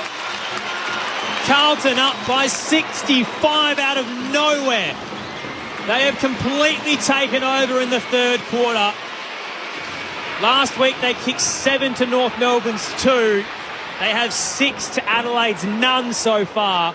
24 played in the third, 15-10-100 to 5-5-35. Your experts, Brent Harvey and Brad Sewell. There's that handball receive against Sully. That's just the one by Doherty, giving it to Williams. And he's a penetrating kick. He kicks that low and hard, 55 metres. Curnow gets one over the top.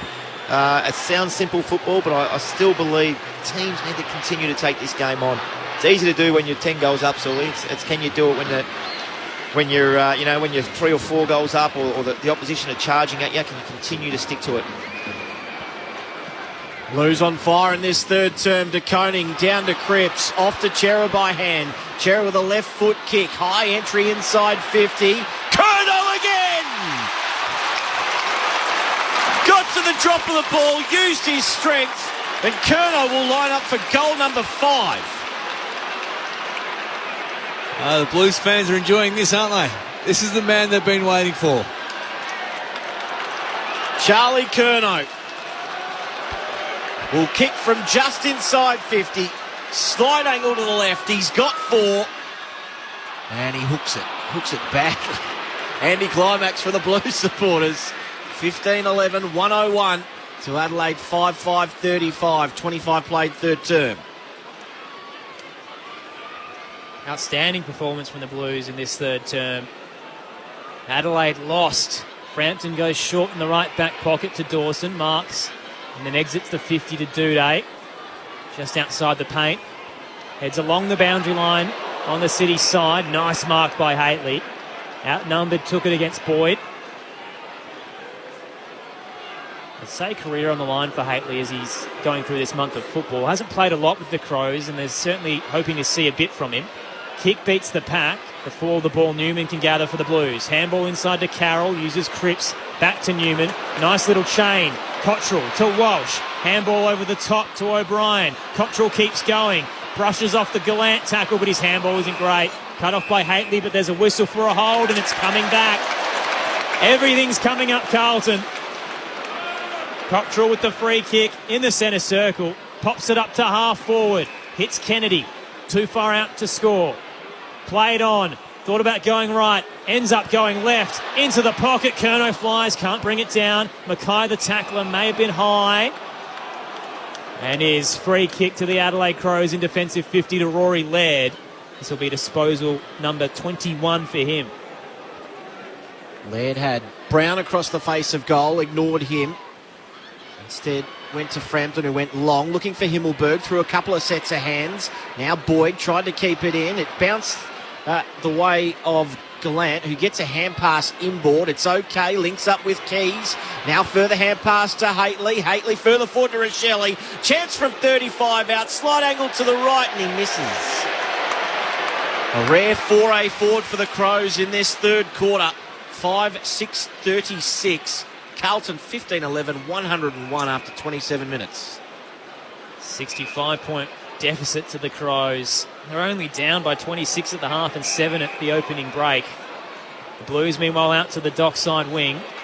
Nice kick down the line from Walsh. Just on the boundary line. Worked for Cottrell, the sub, who's in for Jack Martin. On the 45, up towards centre wing. Dinky little kick to Carroll. In his second game, he heads up to right half forward. Curnow with one arm reels it in against Dawson, who's getting frustrated. Charlie Curnow into the right forward pocket for the Blues. Mackay flew. It wasn't a great attempt, but he's pushed out of it. Frampton at the back gave him the nudge, which is why he spiralled through the air. And Harry Mackay to receive it tight in the right forward pocket, 20 out. No, you can't argue with umpires, but Frampton's just kicked his mouthguard then. So that's not against the umpire, but it's a show of frustration. I don't mind it. You might see more players trying to do something like that, Maisie. Thankfully, he kicked it towards the Crows cheer squad, so he might find it. Mackay comes around on the left and hits the right-hand goalpost. Started well, but just too much of a curve. Back to a 66-point lead. Carlton 15-12, 102. Still got a quarter to come, and they've raised the bat. Adelaide 5-6-36. Still 2.5 to play in the third on Grandstand AFL. Short kick from Brown to the left back pocket. Hinge takes the mark. And his short kick is okay as well to Butts, who thought about going back to him. Instead, he'll take it himself. Still in the left back pocket. A lot of strong movement up forward, so he's just going to have to go as long as he can. McAdam ran underneath it. Wiedering over the top, just had the height. It's a silly play by the Crows because you look down the line and Jacob Wiedering is standing there on his own. And the tallest man around him is McAdam. So, of course, he's going to mark it. Walker was on the bench at the time. Straight up the middle go the Blues. Great kick to Kennedy. Now Kennedy can drive it long and deep inside 50 again. That's what he does. Flat kick. Curnow the man of the moment. Great mark going back with the flight. Jude, good defensive effort, and he takes it at the top of the defensive goal square. Brampton did enough just to keep Curnow down from that marking contest. Brad Sewell, Brett Harvey, your experts this evening at the Docklands. Aaron Bryans, Andrew Mays with you. 6 unanswered goals to the Blues in this third term. The Crows have 90 seconds to change that. Frampton in the right back pocket. Pops it over the top to Keys. Down the city side wing. Too high for O'Brien. And off hands, it'll carry over the boundary line to be tossed back into play. On the text line, Mark in Adelaide says the run of standing coaches winning is about to come to an end. Unfortunately, it came to an end last night. Matthew Knights was coaching the Eagles, and they got obliterated by the Lions. Toss back into play. O'Brien won it down, tried to paddle it towards the centre square. Picked up by Schomburg. Handball and Hope over the top. Haitley's outnumbered. Nudged Kennedy to the ground, but he got a handball away. He turned it over. Cook for the Crows tried to hit it out towards the wing. Carroll cut it off for the Blues, and his kick isn't great either. Intercept mark taken by Hinge for the Crows and gave it off to Duday. Duday drives the Crows long inside 50. Young over the top with a decisive fist. Ball trickles towards the boundary line and out of bounds. Cook couldn't get there before it went over for a throw-in. So some sort of third quarter here from the Blues. They led by 7 at quarter time, 26 at the major break. The margin, 66 points at the moment. Thrown back into play. O'Brien and de Koning. De Koning down, Cripps again. Hand pass to Doherty, out further wide to Kennedy, and now to Nunes, who's caught on his left, tries to get back inside onto his right. Hand pass back to Kennedy, who took a bit off the kick to Walsh. Walsh, an aggressive kick into the middle.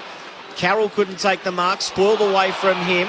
Big tackle by Williams. In fact, he might have just got into the back there of Murphy. He'll take the free kick on halfway in the centre square. Pops it short to McAdam, hands it off to Dawson. Flat kick into the 50, wasn't a great one. Boyd stuck a hand out, intercepted the flight, spilled to the back to Himmelberg. Handball looking for Gallant, didn't reach him. Keys mops it up, was running into goal as the siren sounds. No score for the Crows. Nothing went their way in that term. Outstanding performance from Carlton. 6 goals, 6. Adelaide had the 2 behinds, and it's a 66-point lead to the Blues. 15-12, 102. Adelaide 5-6-36. The goal scorers heading into the fourth term.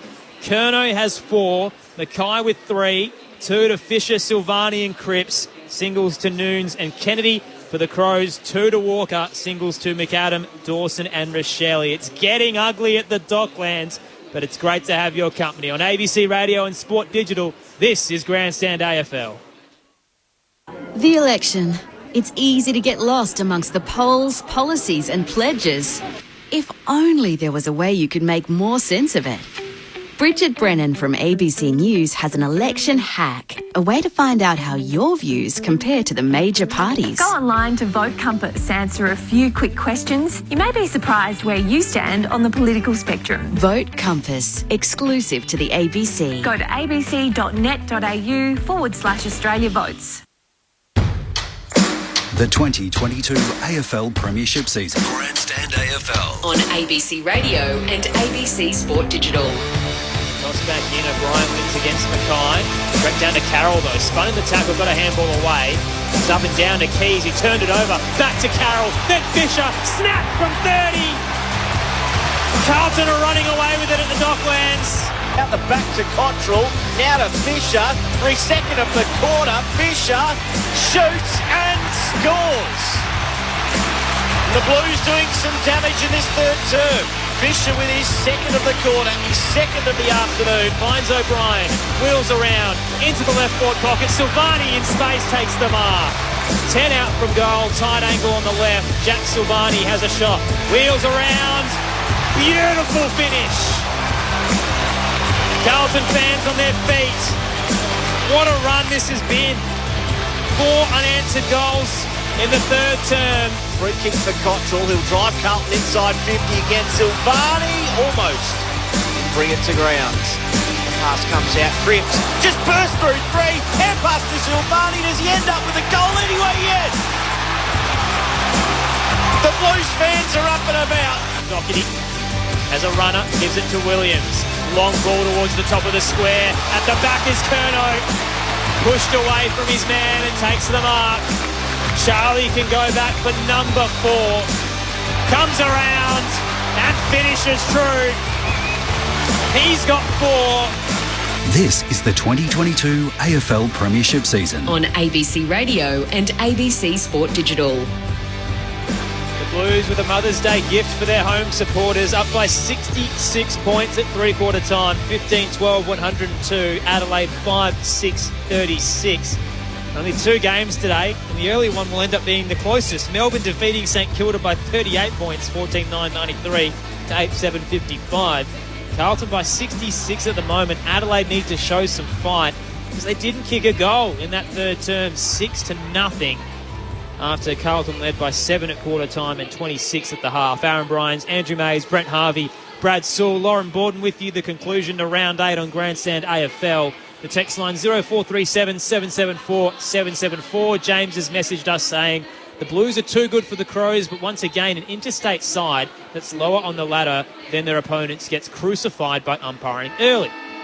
Surely all of Carlton's goals from frees weren't there, but the Crows will get frees in the last term when the game is over. I think a few of them the Blues certainly did earn, especially their tall forwards, because unfortunately for the Crows' backs 6, they can't find an answer and have been conceding a fair few frees to Curnow and Mackay. Your experts, Brent Harvey, Brad Sewell, how did the Blues just explode out of the gates there? Dominant, wasn't it? Around the ball, too big, too strong, too much class. The game was played in their half. Boom, you've been big on that handball receive, running carry through the middle part of the ground, and they did that again through that quarter, giving their key forwards first look. Cripps has been dominant around the ball. He's sneaking forward. They haven't felt the impact of the loss of Martin whatsoever. It has just been a dominant 30 minutes of football by the Blues there. You can never go away from winning the ball in close. That quarter, 16-5. Am I reading that right, Maisie? Clearances? Correct. Unbelievable. And that's Cripps, that's Walsh, that's Kennedy, that's everybody going to work, getting their hands dirty. And like we said earlier, the forwards are just a byproduct of what happens. You get quick ball movement and you win the clearances. The ball goes in 50, 20-8. So 20 times Carlton winning side 50, only to 8 Crows. And some of Crows' entries were really shallow as well, whereas Carlton were breaking that line and getting the ball in deep. So it was no surprise that they kicked. Six goals to nothing in that quarter. 8 of the last 10 goals the Blues have kicked. So on an absolute roll at the minute. That free kick count as well for James is 24-15 in the way of Carlton. Leading possession getters, Patrick Cripps with 24 and 2 goals, Shearer with 23, Sam Doherty, Matthew Kennedy with 21. For Adelaide, Jordan Dawson has 22, Rory Laird, Ben Keys with 21 apiece. Charlie Curnow has 4 goals, Harry Mackay with 3, Taylor Walker with 2. Carlton by 66 points. Top 4 in their sights. They just need to hold on in this final term on Grandstand AFL.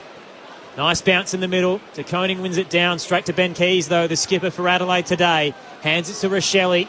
Threw it on the boot. Errantly up to left half forward. Rowe is on. The sub has been activated. We'll head down to Lauren Borden very shortly. He knocked it down. Spilt to Doherty. Kicks down the line for Carlton. Too high for Silvani, who may have been taken out of the contest.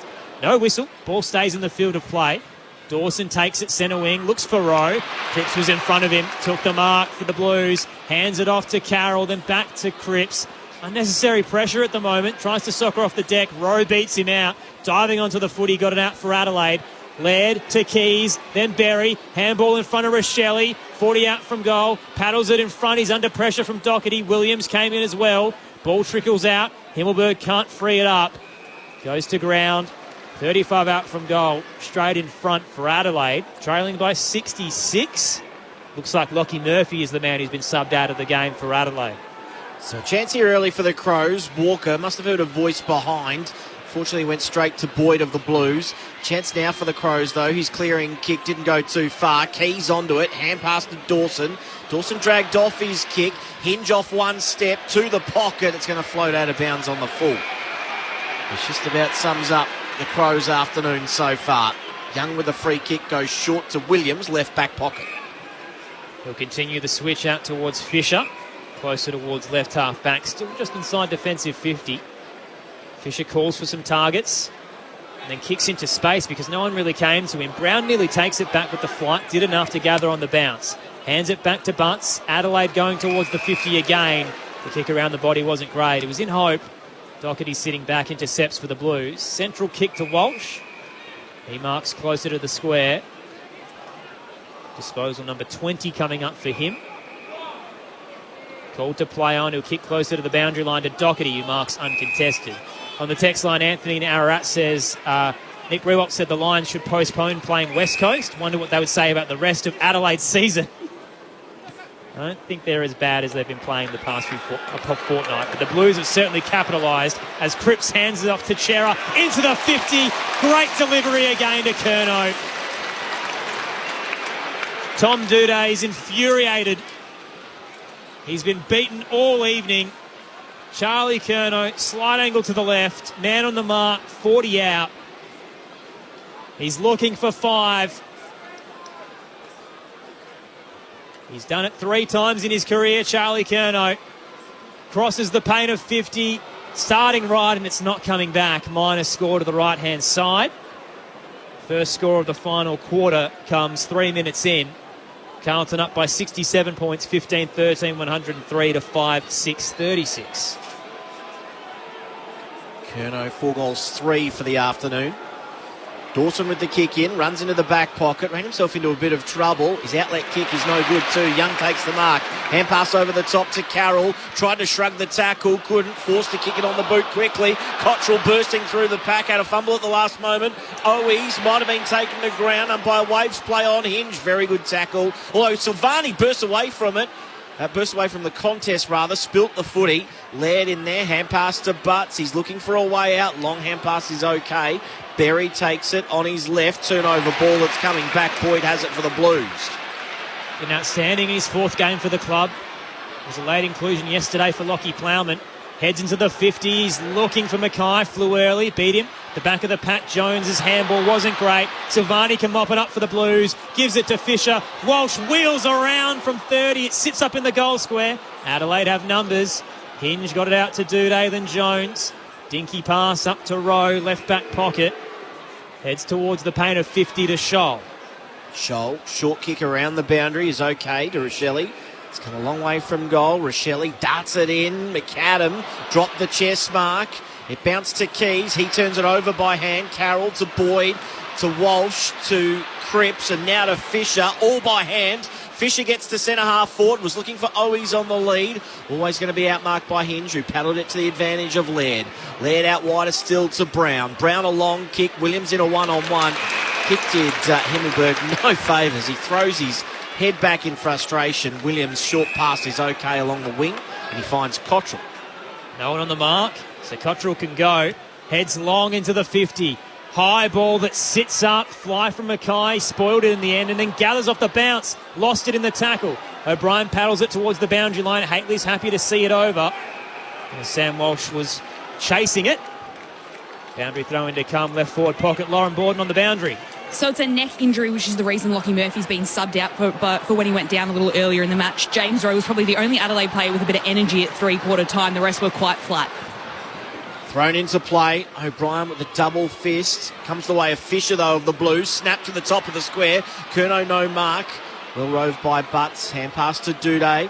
Doedee with the important decision. High kick. Himmelberg will just get there. Forced to spoil in the end. Did well with Sard cutting across the front. And a boundary throw will take place. About 65 around from the Carlton goal. They currently lead by 67 points. 5 played final term. Still looking for our first goal of this final quarter. Disappointing news for Lockie Murphy. Had neck surgery in the pre-season. Copped a high one at the end of the showdown as well and looked to be a bit proppy, but has kept playing and now subbed out of the game. They just showed it on the replay, and there was very, very, very little in it. From the ruck contest, holding the ball, Kennedy got Hinge, kicks inside the 50. It's too long for Silvani, who marks on the behind line, just behind the paint. Minor score on the left-hand side for the Blues. 68 points their lead now. He rolled the ball back too, so he's been given 50. So Dawson will run all the way to centre half back. He kicks to Hinge. Jones looking for the return handball. He just gets it. Hand passes behind Dawson. They're on halfway here now. Kick is okay from Hinge, who received the hand pass from Dawson. He finds Berry. Berry to right half forward. Haitley. Short, further afield. And Himmelberg has the mark. He's 65 from goal. We'll just load up and put this to the hot spot, you'd think. No, he goes in short. Carlton have the numbers. Sard there, had a fumble. Doherty thought about taking possession. His kick smothered. Walker, good handball out of congestion. And then not able to get his hand pass away, but getting his boot to ball was Rowe. Bounces the way of Laird. Laird a hand pass to Haitley, who just nonchalantly puts it to the hot spot. O'Brien almost took the mark. It's a free kick going the way of Adelaide, and it will be to Frampton, who's gone forward. He was the third man up there. And I think it might have just been Young at the back of that pack who affected his run at the ball, took his arm, holding the man it is. So Frampton will line up, 15 metres out, slide angle to the right. He'll kick from 20. Adelaide haven't kicked a goal since the 22-minute mark of the second term, and he comes in and delivers. Frampton with his first, and Adelaide finally get their sixth on the board. 15-14, 104 the Blues, 6-6-42 the Crows.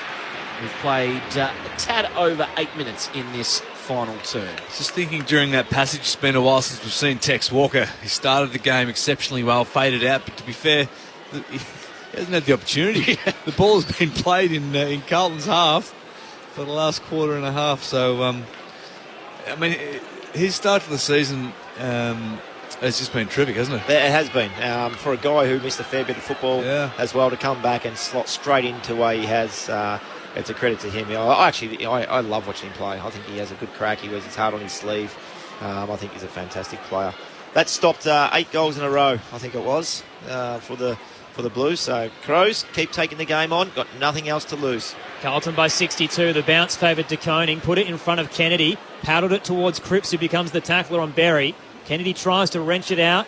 Got it back towards Shearer. Now Kennedy again. Puts it on the right into the right forward pocket. Mackay got some space. Couldn't reel it in. Wanted the free kick. Won't be paid. Duday picks it up for Adelaide. A 1-2 with Hamill across defensive 50. Heads to the dockside wing. 2-on-2 awaits. Gallant had to use one arm. Newman was all over him. Whether or not they paid the mark in the end, he gets the free kick and threw a boot out as well, trying to kick Newman. Free kick remains with Adelaide. Right half back. Gallant will retreat to defensive 50. All the way back to Duday, who pops it short to Brown, closer to centre half back. Just dinking it around the Adelaide Crows. Hamill now has it. One of their 3 inclusions. Heads out towards the city side wing. Puts it in front of Dawson. Takes the mark uncontested. Cottrell gave him a bit of space. Short chip down the line to Scholl. True centre wing. Slow ball movement from the Crows, down by 62. Scholl goes short to Dawson, who will come up for possession number 29 this afternoon. 22 kicks at 82% efficiency as well. So he's had a good afternoon. One of the few Crows. He comes inboard. Lovely hand pass by Hamill to the running Schellenberg, who kicks a good goal from 40 out directly in front. Adelaide string 2 in a row together. Carlton 15-14, 104. Adelaide have 7-6-48. Margin back to 55 points. 10 gone in this final quarter. Dawson's been good. Found plenty of it. Uses it so well, doesn't he? Well, there's certain players you want the ball in their hands. He's certainly one of them because he's such a great ball user that he can set stuff off from half back. There's no doubt the Adelaide Crows have missed Brodie Smith for that run and carry, and got a good leg as well. But I think Dawson's been the pick of the bunch for the Crows today, no doubt. He's been better in the one-on-one contest in the air and on the ground than what I'd given him credit for originally, I think. The voices of Brent Harvey, Brad Sewell, Aaron Bryans, Andrew Mays with you as well. Traded for a future first, Jordan Dawson. Career best season, averaging 23 a game. O'Brien won it down to Schomburg. Spun in the tackle, got a handball to Berry. Shrugs the tackle of Carroll. Takes a bounce and it doesn't come back to him. He's lost it. Now becomes the tackler. Holds things up as he caught Walsh. But gee, they were away. Unfortunate. He'd worked well, hadn't he? Everything's going against them at the Docklands. O'Brien wins it down, looking for McAdam. Gathered on the bounce. Handball back to Jones. Had some space in the centre square. Heads into the 50 for Adelaide. Himmelberg nudged out of it by Young. Illegally, says the umpire. Gee whiz. Free kick to Elliot Himmelberg. I'm not sure the hold was there. If anything, it was more of a push, but free kick to the Crows tall. You're allowed to make a contest. That's the thing. He's had 4 touches in this game. Elliot Himmelberg had 10 goals between rounds 3 and 5. He's been goalless ever since. He needs this, with Riley Philthorpe begging to get back into the 22. Kicks from 40, straight over the goal umpire's hat. 3 in a row for the Adelaide Crows. Is it too little too late, though? They're down by 50. 8-6-54, plays 15-14, 104. 12 minutes played in the final quarter on Grandstand AFL. Well, when you're so far down, what you're looking for is just a little win for the day. If they can win the last quarter, they can try to take that into next week. So those little wins, they become big things for a football club on the rise. Himmelberg with his first of the afternoon. Taylor Walker, the only multiple goal kicker for the Crows, with 2. As Aaron said, they've kicked the last 3 of the game. The Crows margin back to 49 points after it did blow out to 67. Ball back in the middle. Silvani in the ruck, this time against O'Brien. And just a little hold on Haitley, so they are having some wins here, the Crows. Haitley with the free kick, behind halfway in the centre square, goes long to the forward line. Williams in front. Now Young for Carlton, able to mop up, hand pass to Nunes, hand pass to Newman, and then back to Nunes, who was looking for Young by hand. He has to dive on the ball. Now he's got to get it out. Pops out through his legs. Now Cripps just says, let's get it out of here. He shovels a 25-metre hand pass forward to Owies. Now Hamill has one arm pinned holding the ball. That's a great tackle, and you feel helpless when you do that. You can't free your right hand just to do something. You can't put it on the boot because you're swinging around. Well executed. Free kick to Owies, kicks into defensive 50, finds Newman, pops it short, closer to centre half back to Young. Looks for the switch, Newman kept going, kicks to him, then stops, closer to the painted defensive 50. Just killing a bit of time here, the Blues. Newman goes through the corridor eventually, spots an open target in Doherty. Mark's just behind the centre. He's got a runner on the outside if he wants to use Boyd. Doesn't in the end. Thought about it. In the end, he just bangs it down the line to half forward. Dawson gets the run at it. O'Brien cut him off. Spilled to ground. Cottrell handball out. Looked for Silvani. Couldn't control it. Schomburg now to Laird. The Crows are away. McAdam races through the dock side. Kicks down the line to Walker. Mark's all alone. No one's in the goal square. So Tex from 60 can go. Takes a bounce and hits the left-hand goalpost. Minus score to Adelaide. 49 points the margin. 8-7-55. Plays 15-14, 104. Approaching the 15-minute mark on Grandstand AFL. On the text line, Fran from Melbourne says, "Hi team, enjoying the call even though the Blues are winning. So happy to hear Boomer back on the ABC. I missed him." Too busy running. Now Adelaide can turn this into another opportunity. Keys, a hand pass to Berry. Now hand pass to Rowe. He goes back to Keys at the top of 50. There's Schoenberg. Another hand pass. Missed the target entirely. Too far in front of Laird, who couldn't get onto it. It's out of bounds. Good pressure from the Blues in the end. Ball to be tossed in 55 from Adelaide's goal. 25,376 in attendance here tonight. You were pretty close, Maisie. Toss back into play. O'Brien takes it out of the ruck contest against Silvani. Gave it straight to Laird. Errant kick forward. Hits the chest of Doherty, who intercepts in defensive 50. Down the line he goes to Silvani at left half back. And then uses Carroll. In his second game, the East Fremantle product. 19-year-old. Up to disposal number 17 after a quiet start. Heads down the dock side. Mackay was being held clearly. O'Brien had a fistful of his Guernsey. Free kick centre wing. Mackay heads towards the arc, sitting up on the paint for Kennedy. Didn't really go at it. McAdam came across to intercept. Gave it to Laird, then Keys. Handball over the top to Rose. Dangerous footy through the corridor. Mopped up by Doherty. The turnover to the Blues. Heads up to right half forward. Cottrell in a one-on-one with Hamill. The Crow beats him out. Pushed as he kicked it down the City side. Gathered cleanly on the bounce by Walker. Gives it off to Rowe. Some time to think about it on the boundary line. Handball over the top. Uses Scholl. Heads into the left forward pocket. Nice intercept mark taken by Young. He got some space on Himmelberg. Came across and cut off the flight of the footy. Carlton have the answers at the moment. 15-14, 104. Adelaide 8-7, 55. 16 played in the fourth. Stingers pretty much gone out of this one. 49 points the margin in favour of the Blues. Wiedering a long kick, looking for Curnow. Nice mark by Gallant. Stationed himself in front of that pack, knowing what was coming from behind, and took the juggling mark. So Gallant, long from the wing, drives him inside 50. Young up early, got the fist down. Berry got out of a couple of tackles, and his hand pass missed the target. Scholl had to go back and collect. Berry was clean at ground level. His hand pass a little bit too hot for Laird. Laird goes back. Hamill steps around one, gets onto that left boot. High kick inside 50. It'll land in the pocket. Durden in unfamiliar territory.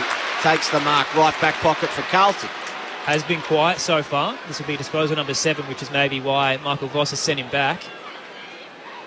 Clears defensive 50 for the Blues, out to the City side. Packer waits, big fly from Hinge, who tried to get a spoil in, nearly cleaned himself up. The fall of the ball, handball comes to Gallant, he turned it over straight to Silvani. He knew it as soon as he kicked it. It was awful, and the Blues can go. Nice little fast break here, out towards the dock side. Nunes takes it on the bounce, on the logo, does a 360, puts it forward towards Cottrell, gathers, kicks into the left forward pocket. Mackay can't claim it, spilled to the back. Curnow can gather on the boundary line, caught in the tackle, doesn't know what to do and drops it. Missed the boot, holding the ball.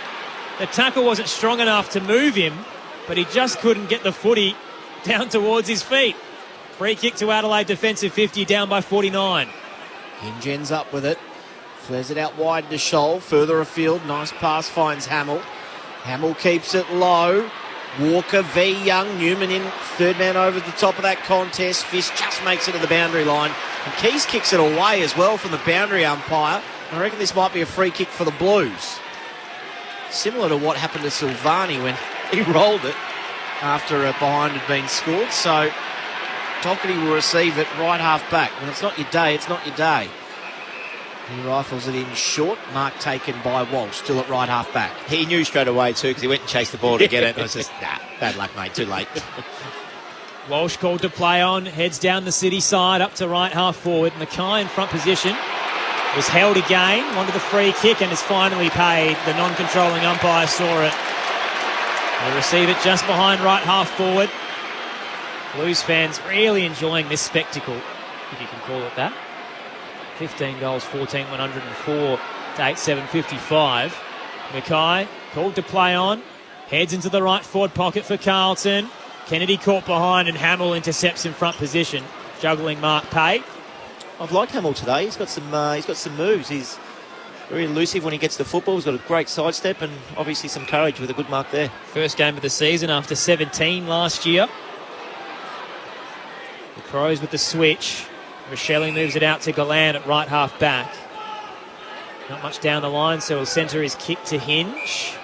Wasn't sure if it was 15, so he played on immediately with a dangerous kick into the corridor. Carlton have numbers. Durden cut it off, gave it to Doherty's run down. The saving tackle there from Ben Keys. The skipper stands up late in the game. Not that the margin's close, but it's enough. Adelaide can go out on the City side. Chip over the top to Schoenberg is okay.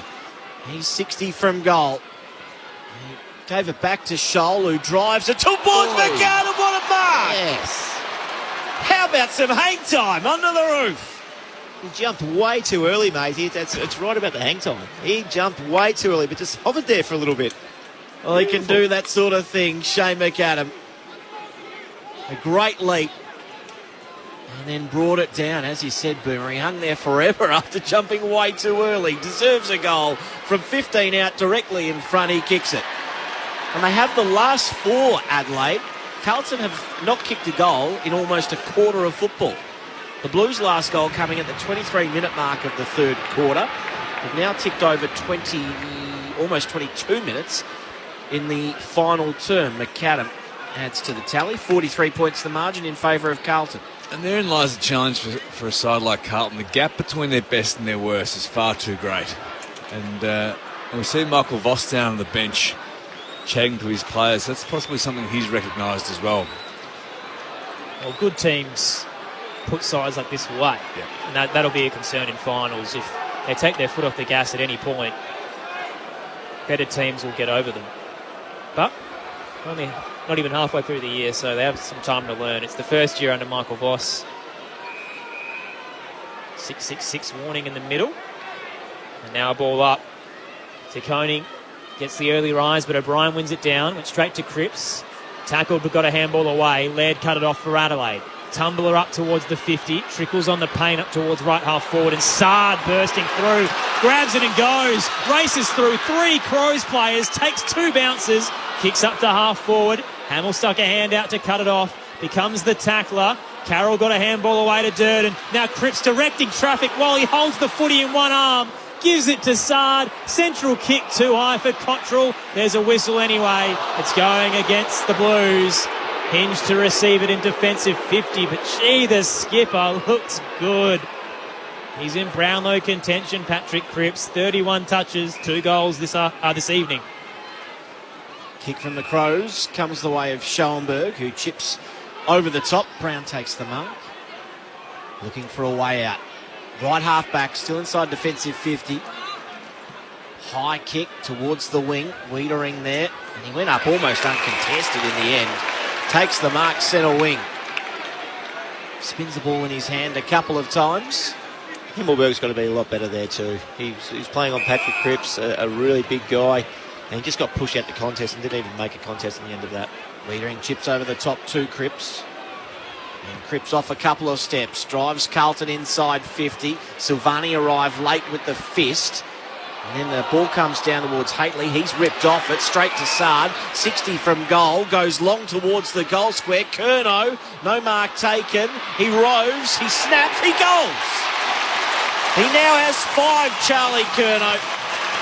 Carlton have their first goal in a quarter of footy. They move to 16-14, 110. Adelaide 9-7, 61. Sard looks good when he's sort of got forward to centre a bit more. I love watching him play. It's exciting, isn't it? He's so exciting. I love when he's running away from someone and they're right on him and he takes another bounce. It's just like, it's not arrogant because he knows what he's doing, but it looks arrogant, but it's not. It's fantastic. I love watching it. His ball use running flat stick is exceptional. Yes. Yeah. Something that's not easy to do. He's got that little unorthodox. He kicks right around the corner. He's sort of someone's coming at him and he sort of shapes the ball around him like a golf. What do you call that? A golf draw or something like that. It's actually really good to watch. Blues by 49. Aaron Bryans, Andrew Mays, Brent Harvey, Brad Sewell with you. Great to have your company on ABC Radio and Sport Digital. In the middle, O'Brien won it down. Straight to Laird. Quick clearance for the Crows. Around the body. Bounces in front of Himmelberg. High. Sat up. Wiedering tried to fist it. Smacked it straight into a couple of Crows players. Ricochets to Sard. Gave it to Williams. Over the top. Fisher used O'Brien. Closer to the boundary line. Left half back. Newman now. Keeps it in play with his kick down the line. Spoiled behind against Brown, who did well to gather on the bounce for Adelaide. Kick inside to Rochelle. He went towards the logo. Hand cut it off from Walsh. Now Sard gives it off to O'Brien. Walsh in a bit of trouble. Laird wraps him up. Ball up to come. Close to right half forward for Adelaide. Dock side. Down by 49. Here's the reset. De Koning down. Straight to Laird, though. Caught one high. Errant slap in the air from O'Brien. Laird gives it off to Schomburg. Flat kick straight towards where the Blues players were. Thankfully, it was smothered. Spilled down to Rochelle. Central kick for Adelaide. Wiedering soccers it out of the air as it hit the deck. Spilled down to Jones from 45. Too far left. Minor score to the Adelaide Crows. 48 points the deficit now. 9-8-62. Plays 16-14, 110. Earlier today, Melbourne defeating St Kilda by 38 points at the MCG. So the kick in to be taken by Williams. O'Brien is short, and that's where he heads. Left back pocket, he takes the mark. Chera offers a lead. He goes further afield to Newman, and he takes it outside of defensive 50. Couple of options on the wing. Koning's setting himself. And that's where Newman will head eventually. O'Brien got in front of him. De Koning forced the spoil. Straight down to Cripps. Hand pass to Walsh. Back to Cripps and back to Walsh. Batman and Robin doing their thing. Kick into the middle is cut off. Well done by Berry. Hand pass comes the way of Cook, who gets to 50. Low piercing ball is a good one. Another goal for the Crows. They've got 5 in this last term. So plenty for them to hang their hat on, even though the game was run and won. They haven't dropped their heads, and something to take into next week. Margin back to 42 points after it blew out to 67 at the start of this final term. Just a little win. That's all they needed this last quarter. 1, 2, 3, 5 goals to 1. That's not a little win. That's a big win. They can hang their heads on the back of that. They go next week, they play the Giants, and they take that form straight into the first quarter. It is a tough run of footy. The Giants away, Sydney on Friday night. Oh, sorry, I'm looking at Carlton's run here. Adelaide have Brisbane on Saturday night, and then St Kilda, Geelong. So tough 3. Sorry, Brisbane, yes, sorry. Carlton have the Giants next week. Then Sydney, then Collingwood. High bounce in the middle. Neither ruck flew for it. O'Brien wins it down straight to Chera for the Blues. Handball out to Cripps. Had a bit of time. Ducking and weaving. Heads back through the centre square and can take a bounce in the end as he races away from O'Brien. Takes a couple. Handball over the top to Chera. Into the 50 for Carlton. He's looking for Mackay. Nearly reeled it in with one hand. Spilled to the back to Kerno though, who snaps from 10. Charlie gobbles it up on the siren. He's got a bag to finish the game at the Docklands. Carlton consolidate their spot in the 8 and move into the top 4. They defeat Adelaide 17-14, 116 to 10-8, 68. We are the Navy Blues. We are the old dark Navy Blues. We're the team that never lets you down. We're the only team old Carlton knows.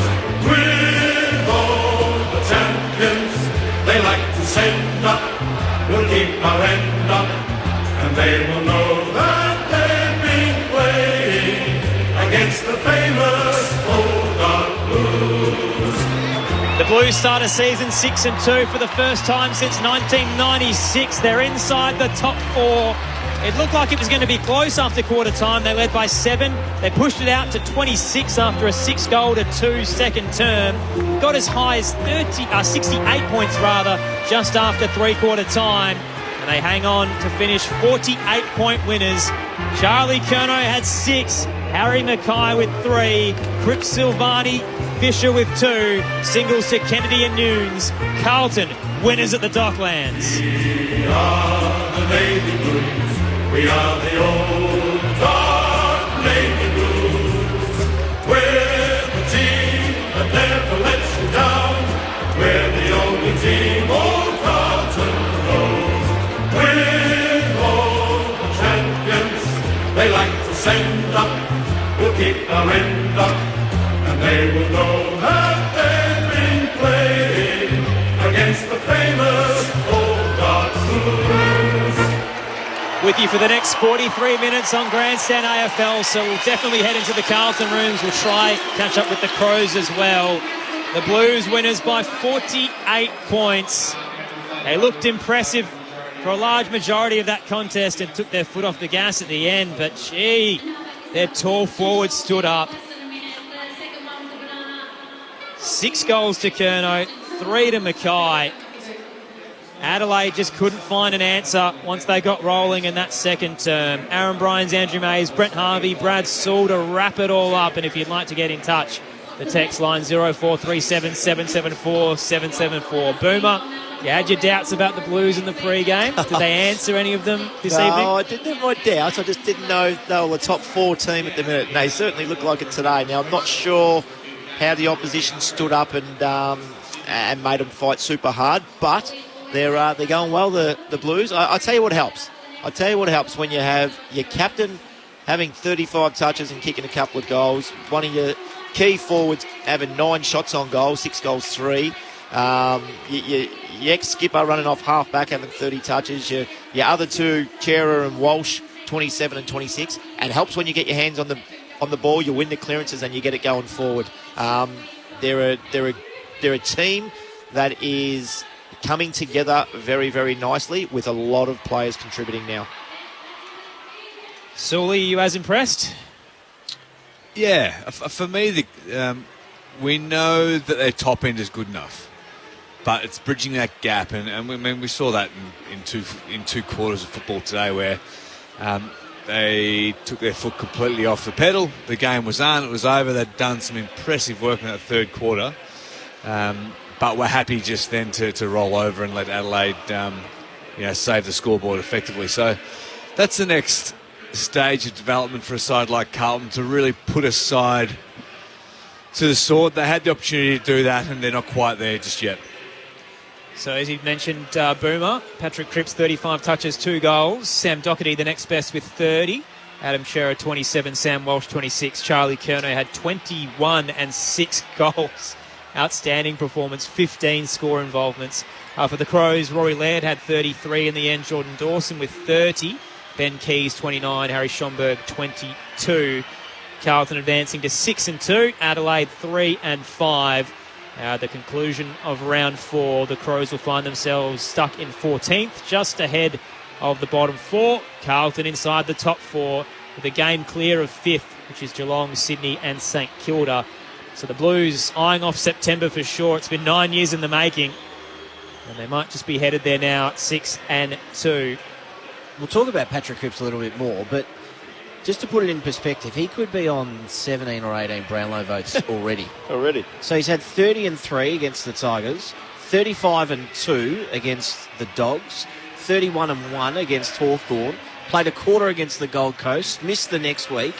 He had 32 and 3 against Fremantle, which they lost, 35 and 1 against North last week, and then he's had another 35 and 2 this afternoon.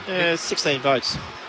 The ABC Footballer of the Year had him with 9. 2 games, basically. So he's only got 9 at the moment in our votes, but obviously we take a bit more into account about in terms of the nature of the gameplay, rather than the umpires tend to favour midfielders who do rack up a ton of the footage. Yeah, so I mean, those numbers don't necessarily do justice to the grunt work he's actually doing. No, yeah. The contested ball, and he's really trying to galvanise the midfielders and drag the rest of the team along with him, and physicality-wise, just walking around, hitting bodies, making his teammates feel bigger around him.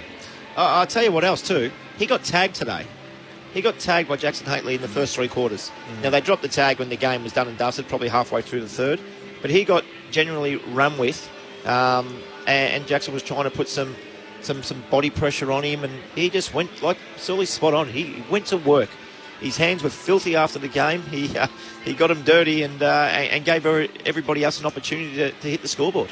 The midfield dominance was highlighted in the pre-game as a possible game changer. 46-22 in the clearance numbers, and then the inside 50 count was 74-49. Yeah, plus 25. Huge. So clearly, I don't know if it's just the loss of Matt Crouch, but Jordan Dawson, as one of their better players in defensive 50, had to make an impact. Ben Keys was lively in the middle with 29, but there's just not enough star power in there. And Rory Laird doesn't... Rory Laird, he would have had 30. Would he have 33 today? He's not a ball user. Like, I see him get the ball. He snaps it around his body a lot. Now, great player, by the way. Certainly not knocking him. But he's not one of those players that can break a line and hit up a forward and do all those fancy things that some of the other players can do. So he's 33, are in close. Lots of handballs. Again, very good player. But, yeah, you need a little bit more than Rory Laird around the ball to match the Blues. That's for sure. The Blues celebrating with their fans at the Lockett end at the Carlton race. They've converged there in numbers. 25,376 in attendance. A couple of thousand at least is cheering them off as they head down to the rooms. We'll head to Lauren Borden very shortly on the text line. 0437 774 774. Bill says the Crows make far too many unforced errors. And Adrienne in Hampton East says, hi grandstand, go the Blues. M from Melbourne says, this shows me that Carlton cannot hold on for all 4 quarters and they become unsure if the other side starts to pick up. So I think all of those texts are certainly on the money. That was a bit of a to and froing final quarter as Adelaide's finally picked up some steam, but the Blues kicked 6 goals, 6-2 behinds in the third, and that was certainly enough to push out to a 68-point lead, and they never really looked back from there. Winners by 48 points, Carlton, 17-14, 116 to 10-8, 68. Let's head downstairs to Lauren Borden in the Blues rooms. It's a pretty happy Carlton group down here right now. It was Doherty and O'Brien that led the side in. They're pretty happy with this win, pretty content. I guess they kind of knew it was coming from early on in the day, but they'll still link arms here, get everyone together and get ready to sing the song. Their 6th time they're singing it this season. Got to just call everyone in. A few people hiding in rooms at the moment that they're trying to get into the song, but they'll go now.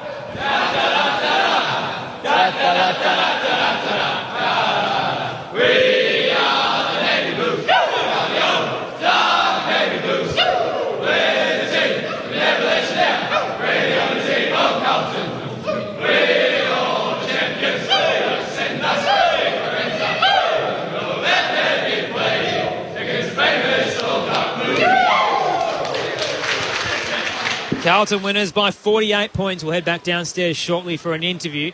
His side can only get better as well. So Mitch McGovern's obviously quite a while away with his hamstring. Oscar McDonald with his back. Caleb Marchbank sounds like he's getting close to a return. George Hewitt could be back next week. He's got bleeding in his hook calf, but anywhere between 1 to 4 weeks. On top of that, Mark Pitney's out for 7 weeks, but could pop up at the back end of the season.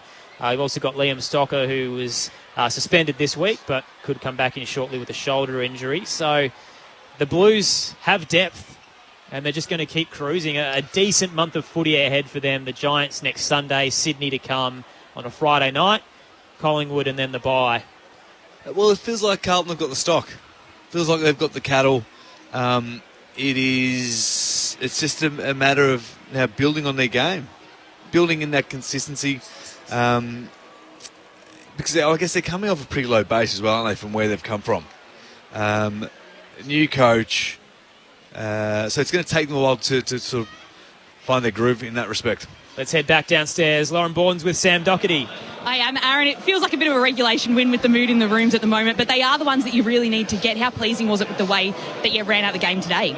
Yeah, it was a pleasing win. We obviously came off a good win last week, and I think it's showing the maturity in the group. We set ourselves. We knew that Adelaide were going to come out early. They were pretty poor last week, and they put up a massive fight early. And credit to the boys, we had to stick to our plan and stick to our system, and we ended up running over to that second and third quarter. You did have that third quarter blitz where you had all the Carlton fans on their feet. What was the catalyst for getting that on your way and getting your club on your way in the third quarter? Oh, I think we just stuck to our plan, and I think footy's a bit like that at the moment. We're chasing consistency, and we were able to do that for a long period of time in tonight's game, and our ability to play that ball in the forward half, get our outlets on the outside, and really pin it in there. And I think I'm assuming that the stats would say that we had it in there for a fair chunk of time. So that's the way we want to play footy, and we're just trying to build that in our game and trying to do that more and more consistently each week. We'll head upstairs now for some more questions from Brent Harvey, Brad Sewell, Andrew Mays and Aaron Bryans. Sam, Brad Sewell, mate, well done today. It must be nice from your vantage point to be able to see guys like McCain, Curnow just dominating the forward half. Yeah, it is. It's always good to have a couple of good targets down there when you're kicking it inside 50. So they're both having super years. H is a bit under the weather this week, but fought the game out bravely, and Charlie got up this week. It's a bit of a raffle each week to week, which one of them gets off the chain, and it was Charlie's night tonight, which is a full credit to the full forward line. The Smalls are doing a hell of a lot of work to block for him, to give him good looks in the air. Cripps is putting together some sort of year at the moment.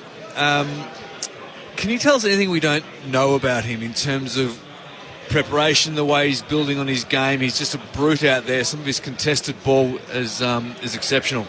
Yeah, what you see is what you get with Cripper. You can imagine how diligent he is with his body and his training and everything. And I think the way we play this year, the system that we're running is really suiting the way he's playing, and it's allowing him to just be full at the coal face, which suits him down to a T. And I think we're seeing some pretty bloody good footy by him.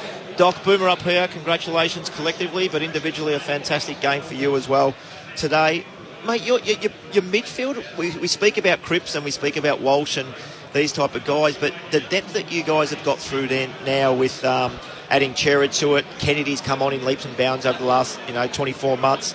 Hewitt didn't even play today. You guys must be extremely confident when you do have to have Cripper come off the ground or Walsh come off the ground, that these other guys can just take over now and go crazy and take over. Yeah, it is. It's a really systematic group, and they've done a power of work over the off season and pre-season to be able to build that chemistry inside. And I know we've said it a lot throughout this year with the COVID and guys going out. We've had Matty Kennedy miss a couple of games, Cripper missed a couple of games, and that next man up mentality, and they're playing the same system the same way. So whoever's opportunity is at the ball is going, as I said before, going 100%, and then our balance on the outside of that's probably been our big difference this year. When they're winning it, we're able to put on a lot of pressure, which has been a huge improvement this year. Doc, Andrew Mays upstairs. I just wanted to ask you about your own game. Have you changed anything with the change in direction in coaching this year coming out of the back line? It seems the Blues are a little bit more settled, not looking for that frantic run out of the back line, and that outlet kick seems to be one that you're taking more often than not.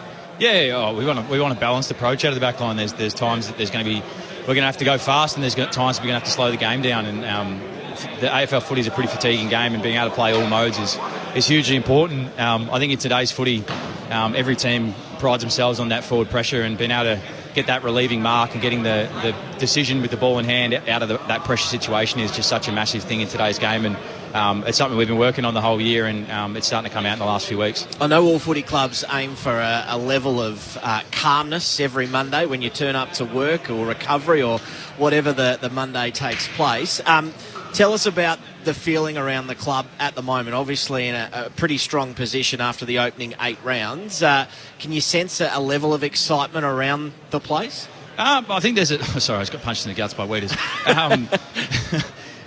There's a sense of we're still hungry. I think in elements of our game we're going really well, but Vossi's only had us for eight games, as you said, and our willingness to learn and adapt and try and become a finished product by the time that we're going to need it at the end of the year. I think that hunger and that drive. We've been down the bottom for a while, so we're trying to hang on to this as much as we can, and the group is maturing, as I said at the start, and nights like tonight are showing that we're able to get the job done when we needed to, and played a pretty good brand of footy throughout most of the day. Sam Docherty's our guest on Grandstand AFL. The Blues winners by 48 points. Doc, Aaron Bryant's here. Just on the atmosphere inside the club, for you personally, you've been at this team for such a long period of time, and it finally feels like this is the year for Carlton to at least play finals and go on a bit of a run. How are you feeling about this sudden progression under Michael Voss? Well, there's been elements that I've been sort of sitting and waiting and hoping that some of these guys would start performing as well as they are this year, and I think we're starting to see more consistency in our group. We're starting to get a bit older and starting to get a bit more mature in our bodies and in our ability. So I think we're starting to see a bit more of a consistent footy, as I was saying before. That's huge in today's game. There's everyone's chasing consistency, and there's not that many teams that are probably doing it at the moment, and we're trying to build towards that as much as we can. Me personally, I'm just loving playing footy, loving being out there, and I couldn't be more enjoyable having on the field at the moment. Your form this year has been outstanding. Career high 28 disposal average heading into this game. You had 30 today. You didn't get a lot of pre-season because you were dealing with your cancer battle, but somehow you're turning up your best form. How have you got it done? I'm not sure, to be honest. It's been a strange year. I had very minimal pre-season, and full credit to Andrew Russell. We sort of went into the unknown with this battle of my health, and we didn't really know how I was going to go in terms of recovery and running and building my body back, and we put a solid program together, and it sort of all come to fruition at the start of the year, and I've been able to play, as I was saying about Cripper before, in terms of the system that we're running. The system's really helping me play to my strength, and which is what you need to do at AFL footy at the moment, and it's been a really enjoyable year. So, Doc, next pre-season, are you walking into Andrew Russell's office saying, just give me 5 weeks before the start of the season? That'll do me? Yeah, I'm the CBA. We may as well start in January, I reckon. We've got enough time. You can play good enough footy on limited time, so we'll just do that, I reckon. What's your focus going forward for the next month, Doc? Well, I think it's about we've had a little message around just trying to be the best version of ourselves and chasing that, and week to week that sort of gives us a goal to be better. And as I said at the start, we're far from a finished product, which is a really exciting thing. So that's probably the plan for moving forward, is to try and be at our absolute best when it's at the whip's cracking at the end of the year. Doc, thanks for joining us. Congratulations on the win. Thanks, guys. Thanks for having me. Sam Doherty, 30 disposals for the Blues, 2 tackles, 9 score involvements, 11 intercepts. Carlton winners by 48 points at the Docklands, 17-14, 116. Adelaide 10-8, 68. Speaks well, plays well, true leadership of the Blues. It's a ridiculous story when you think about it. So good. 6 months ago, he was sitting in the middle of chemotherapy. And it wasn't just a minor cancer battle. Obviously, it's well documented how much work he had to put into that just to get through that, let alone even think about playing footy again. An amazing story. It won't be beaten this year for a footy story, I don't think. Maybe if Ben Cunnington comes back and does well, and we see last week, Doc and Ben. I know they speak regularly because Ben's in his recovery phase as well, and getting a lot of tips off Sam. So that people don't know about, but it's so good that he gives time to Ben. I know they stay in constant communication just about where Ben's at versus where he was at, and it's fantastic for Doc to give up his time and do that to an opposition player. But I mean, speaks volumes of the person that he is, and to see him come back and he dominated today. That's not a good game. It's a very good game.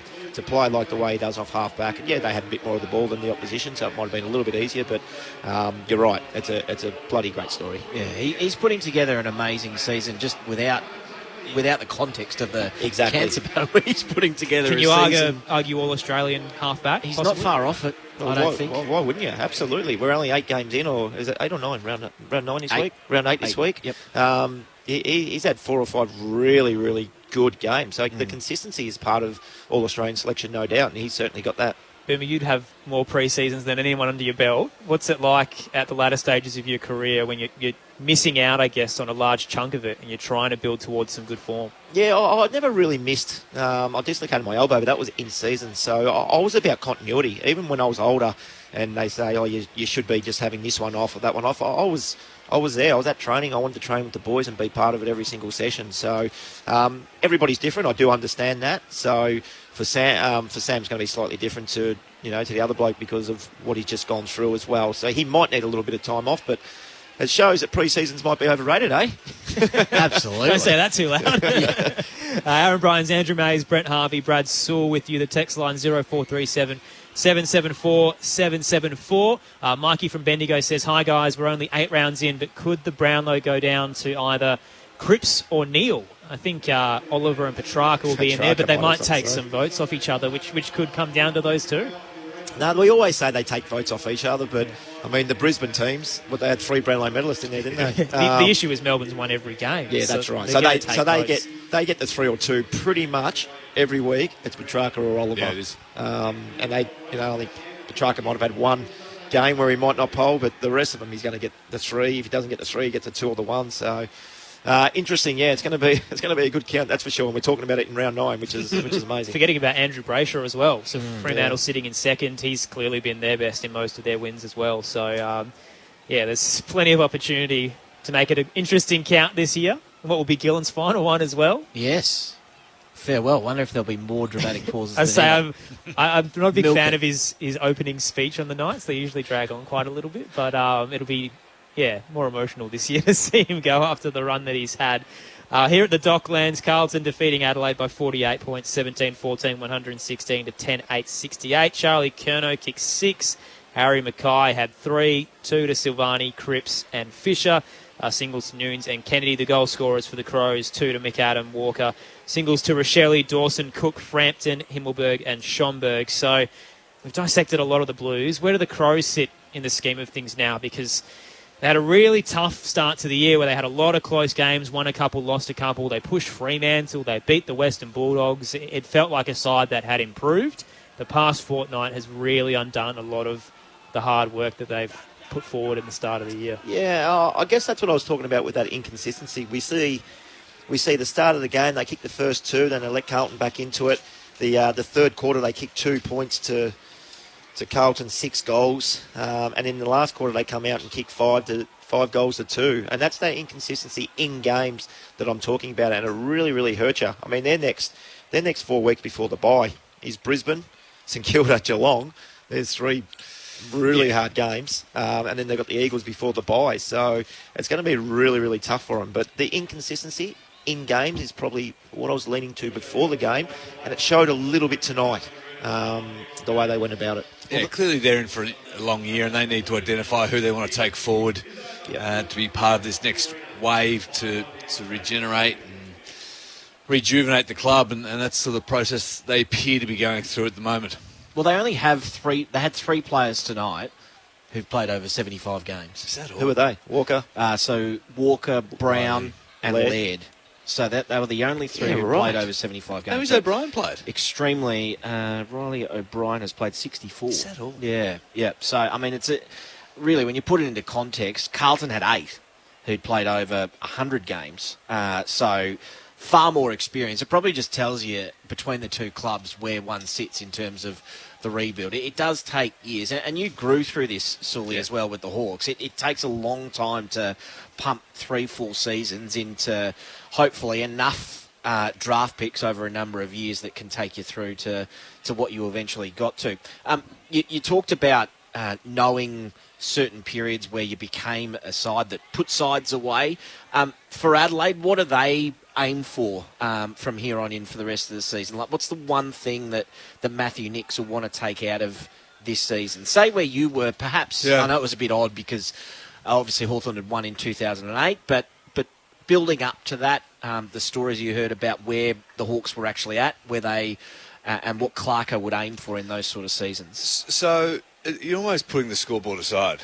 The goals become relevant, and it just becomes down to systemising your game plan and adhering to the process, and just playing within your team rules and ensuring that your effort and intensity is consistent across the 4 quarters, and that becomes the important part in finding that group of players that you're going to grow and build through that phase with. And so from a coach's perspective, you're just playing to the process and trying to maximise the effort across the board and keep the energy up and make the place a fun place to be at. And that was something Burnsy touched on when he spoke, that the players are enjoying being at the club and they're enjoying playing for the Crows, which is important in this phase. And I'm sorry, Maisie, to cut you off. I think standards got to be in there somewhere as well. Culture development. Yeah, the development of players, the culture of the football club, and those standards that you set, and watch those young boys soar when those standards are lived by. It makes a huge difference. So in terms of, you look at Adelaide's list at the moment, and obviously there's so much inexperience, where they're looking to win those games in a couple of years, so they want to be competitive in this sort of fixture. How many games do you reckon you need to get into, like a group of 10 players coming through together? Is it the 50-game mark where you all start to gel? And I mean, that's 2.5 seasons. It's a lot of footy. It's a long way away for some clubs. I mean, you're living it now, Boomer, with the rebuild at North. How long do you reckon it took you before you were comfortable at the elite level? Probably three years where you feel like really entrenched. That's if you're playing senior football every single. Like my first year, I played 1 game, but then after that, it was really consistent. It's hard when you're in for 2, you're out for 1. You're in for 2, you're out for 3. You're back in. That's not continuity. That's then you're going to play in the VFL. Yes, you're still living your standards and doing all that, but the more games you can get into those guys, I'm a firm believer too. Though you need good leaders around him. You can't just go youth, rightio, let's do this, because you're not going to have nobody to lead you to where you want to go. So you still got to have some really good leadership around you. And that's some older guys, your lads. They've still got to be there in a couple of years. Tex Walker looks like he's going okay, and hopefully he can still hang on for a couple of years. But you need those players around these young kids. But I'm thinking somewhere just under the 50 mark, Maisie. I'm thinking maybe 35 to 40 where those guys have played together.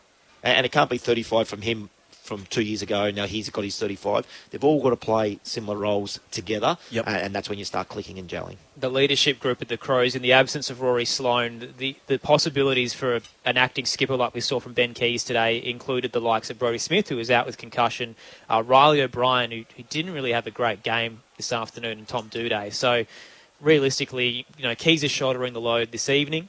Riley O'Brien's not really coming with him. Tom Doedee's stuck down back where they're getting smashed. There's not a lot of seniority in that side. to kind of carry this team through. That the level head that Rory Sloane can provide is really what they're missing. How old's Jordan Dawson? Good question. He would be about 24. Yeah, so he's pretty young. Yeah, so he's one that will be around for the next 25. 25. So he'll be around for the next 8 years. Yes, it's hard in his first year to come in and go rightio, bang, stamp his authority. But he looks like he will be a leader around the place. And they're the guys that are 25 years old that in 3 years, when Jackson Hateleys and your Chase Jones and all these guys have played your 50 and 60 games, he's going to be that 27-year-old, and that's when he could be potentially skipper of the football club. The issue is now that, as we saw on the text line today, Adelaide fans are impatient. They can't really hang on for another 3 years. Wow. I think they want finals at least next year. Yeah, you've got to be a little bit patient. There is a rebuild phase, and you can go through every team and look at the Hawthorn team that Sully was involved in. They were down there for a while. You look at Melbourne, finished 17th only a few years back. Yep. Richmond, they were down the bottom they were lingering there for a couple of years before they went on their little rampage. You really do have to stockpile those high picks too. I mean, really, Adelaide, in terms of stockpiling a good group of top 25 picks, they've still got probably another couple of years at the draft to do that. And they've lost a first-round pick heading into next draft because of Jordan Dawson. So for the listeners, just be patient. You can't sack Nixie. He's not even here today. You can't sack him next year. You've got to stick with him. And I think they're on the right track. What I've seen for glimpses this year, I think they're on the right track. Speaking of Matthew Nix, unfortunately this weekend we went from 6-6 for the acting coaches to 6 from 8. Both lost, so the streak is over. The Eagles and the Crows, the offenders. So unfortunately Scott Burns couldn't get a win in his first time as a head coach alongside the acting skipper in Ben Keys. On the text line, a couple of messages in. Listener says, the Swans lost yesterday and the Lions looked flat last night. Did last week's games take a bit out of both teams? The Swans certainly looked like they were lost a little bit at the SCG against the Suns, which was surprising. The Lions, I think, was more, it looked quite dewy and it was against West Coast, and I think it was just a walk it in. Sydney's the concern. They're a young group that at times we've thought could be top 4, and similar to Carlton at times, they don't really show their potential. I think it's hard getting a gauge on the young groups in the first half of the season. And so, I mean, Doc touched on it before, didn't he, in terms of them wanting to be playing good football when the whips are cracking in the last quarter part of the year. So that's something they've recognised. They've obviously, their list is a little bit more mature, but it's really hard to get a gauge on some of these younger clubs and the lists that are a bit more immature in this first half of the year, I find. I'll tell you another thing is the competition is so even at the minute that, and I'll take Melbourne out of that, and I'll probably take Brisbane out of that a little bit as well. You take them two out, and the competition is so even. If you're off 5% and somebody else plays out of their skin, at Sydney, just off, and that's Gold Coast playing a great game of football, and there's the result right there. So it's a tough game, this one. We talk about it clicking for those young sides, and at what point that happens. It's easy to forget last year. I reckon there was a period through the sort of early to middle part of the year, so Melbourne went on a good streak at the start, but then they had a bit of a down couple of months. I think they were 2 wins from 6 games. Mind you, they haven't lost since, but it did click. And they lost to 14th and 17th. So they lost to Adelaide, they lost to Collingwood, and they drew with Hawthorn. So when it clicks for some of these young teams that are stockpiled with talent, it can just click and you can go on some sort of a run. It certainly does. I think you need to bring a couple of people in just underneath that stockpiling. I absolutely agree with that. And you just add that one player to it, or maybe another one over here, and that's a Jordan Dawson. And if they can go and find another Jordan Dawson next year, just to add as a 23, 24-year-old, that's where the list really goes. And that's the nice thing about the Crows being such a strong, powerful club for so many years. They'll always have that attraction for South Australian players who perhaps are thinking about going home, or they might have had a couple of down years, or they've been riddled with injury and just want a bit of a change of environment. Obviously, having a strong South Australian group is always going to be beneficial for them. So that's the go home factor, isn't it? That's, absolutely. I've got you. We can get this kid. Yeah. They earmark him 3 years out and steal him. The key target now is Jack Lukosius and Isaac Rankin, who are at the Gold Coast Suns. Yes. And from what we're hearing, it sounds like Isaac will be staying, but Jack already has purchased property in the off-season in Adelaide.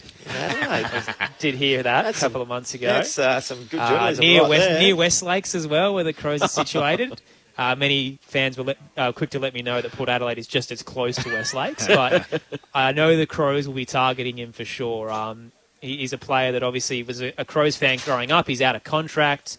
Hasn't really been getting the opportunities he wanted at the Suns, where he was supposed to be a full forward, ended up being on the wing and down back. So there's someone that maybe could boost their 22. How they get him is the hard part. Yes. They don't really have a lot of stock to move on. He's not a free agent, so you can't just go and pinch him. But you could add him into that 22, and it certainly would help. But you need to be careful giving up those early draft picks as well. True. Yep. Yeah. But he certainly compensates for those draft picks when you've got a ready-made player of his ilk. And the poor Gold Coast Suns, they've been putting their foot down the past few years trying to say, no, we're not letting anyone go because they just need to keep a core group together.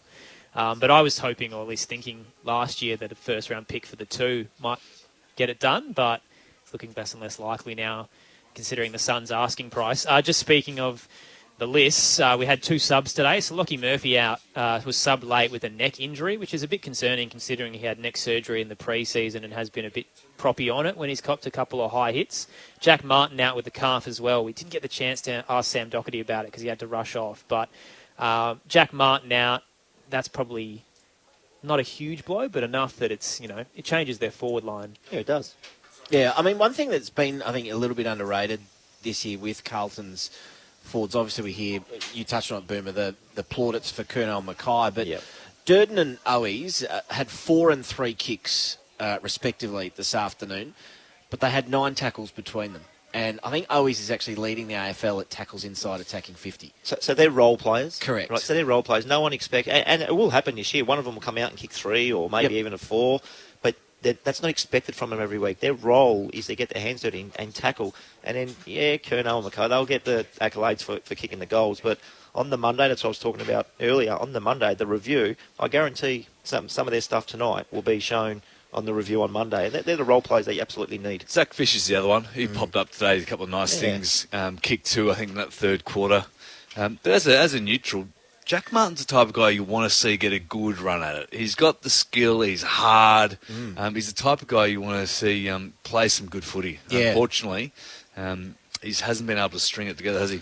No, and he's been riddled with injury really throughout his career. He hasn't got a crack at it at all. He's that hard matchup too because he can play tall. Yeah. If you put a short on him, he outmarks. But if you put a tall on him, he beats him at ground level. So is that real hard matchup where you've probably got to think really closely who we want to play on this guy. Trained a bit more in the midfield last pre-season. Obviously got injured a bit last year and wasn't able to play there as much as he'd hoped. But I think this year they've just sort of said, you're a forward line player. Yep. You'll come into the midfield to pinch hit on occasion, but it seems that he's a part of that starting 6. Well, they don't need him anymore in the midfield to pinch hit. No. Sort of, pinch hit, yes, but they don't need him to spend quality time in there now because you got the depth that we've been speaking about all night. Yeah. One more I just wanted to mention as well. In terms of youngsters coming in, obviously. You have plenty of older players going well at Carlton at the moment. But Jack Carroll signed a new 2-year deal before even playing a game a couple of weeks ago. I think he had donuts in the first quarter, and he's ended up with about 17, 18 possessions, somewhere around there.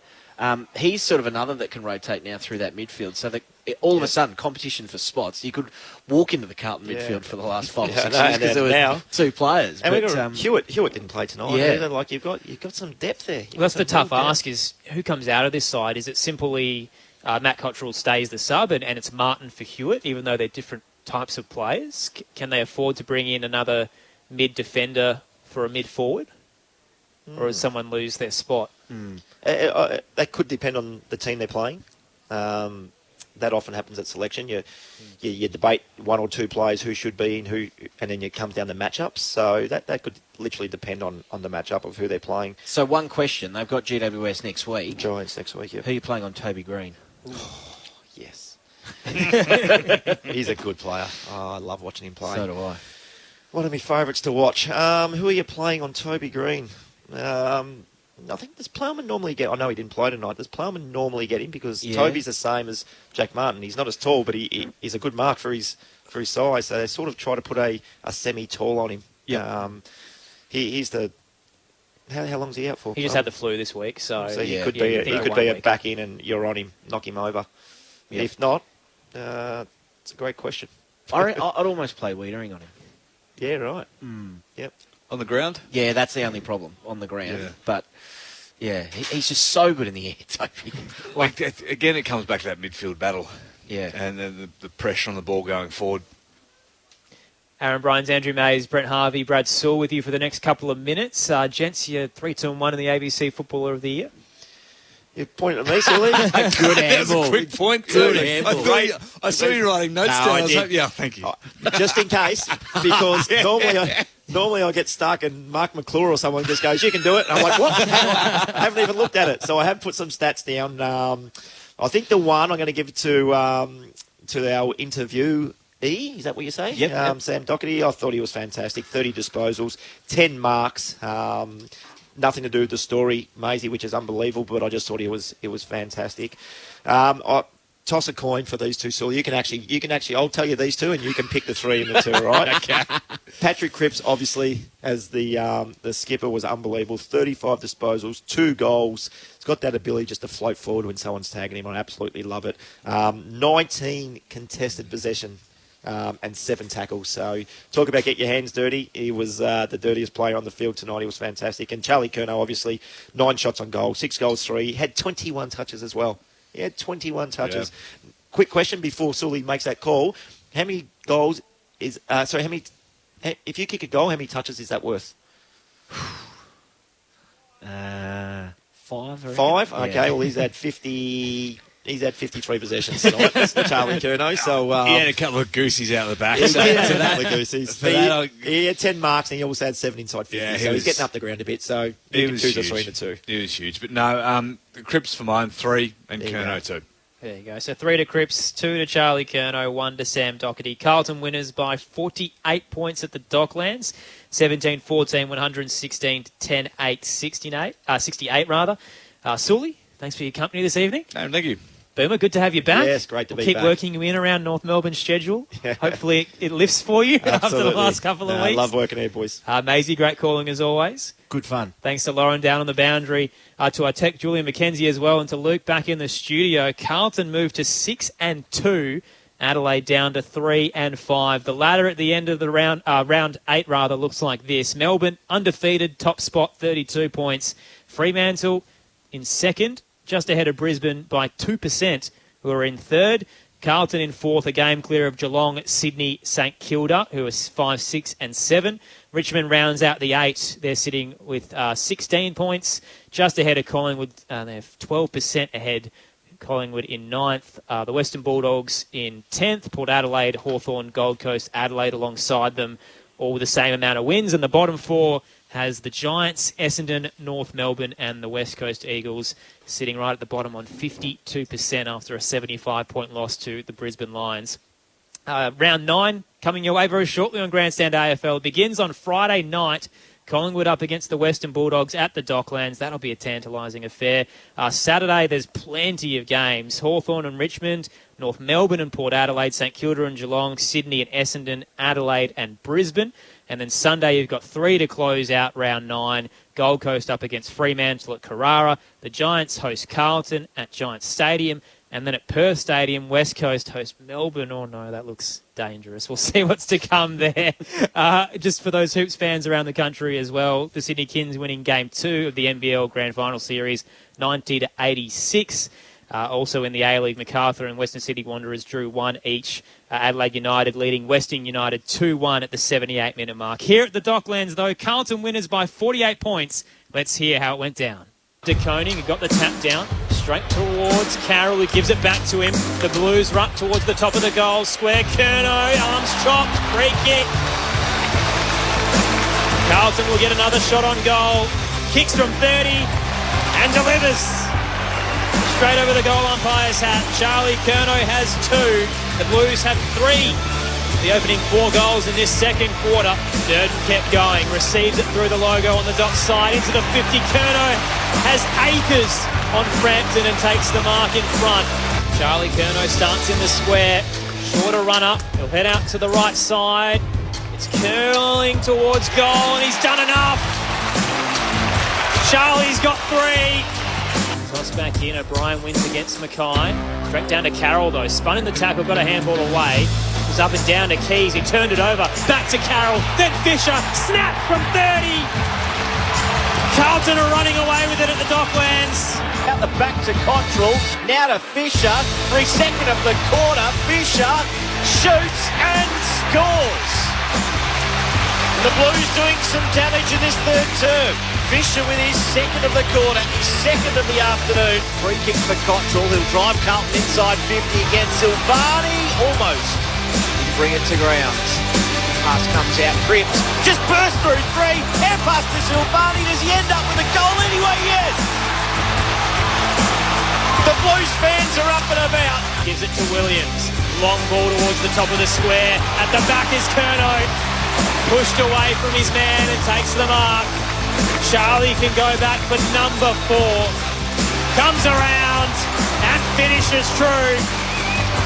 He's got 4. Chip over the top to Schoenberg is okay. He's 60 from goal. Gave it back to Scholl, who drives it towards McGowan. What a mark! Yes. How about some hate time under the roof? Deserves a goal. From 15 out directly in front, he kicks it. And they have the last 4, Adelaide. Sard, 60 from goal, goes long towards the goal square. Curnow, no mark taken. He roves, he snaps, he goals. He now has 5, Charlie Curnow. Into the 50 for Carlton. He's looking for Mackay, nearly reeled it in with one hand. Spilled to the back to Curnow, though, who snapped from 10. Charlie gobbles it up on the siren. He's got a bag to finish the game at the Docklands. Carlton consolidate their spot in the 8 and move into the top 4. They defeat Adelaide 17-14, 106.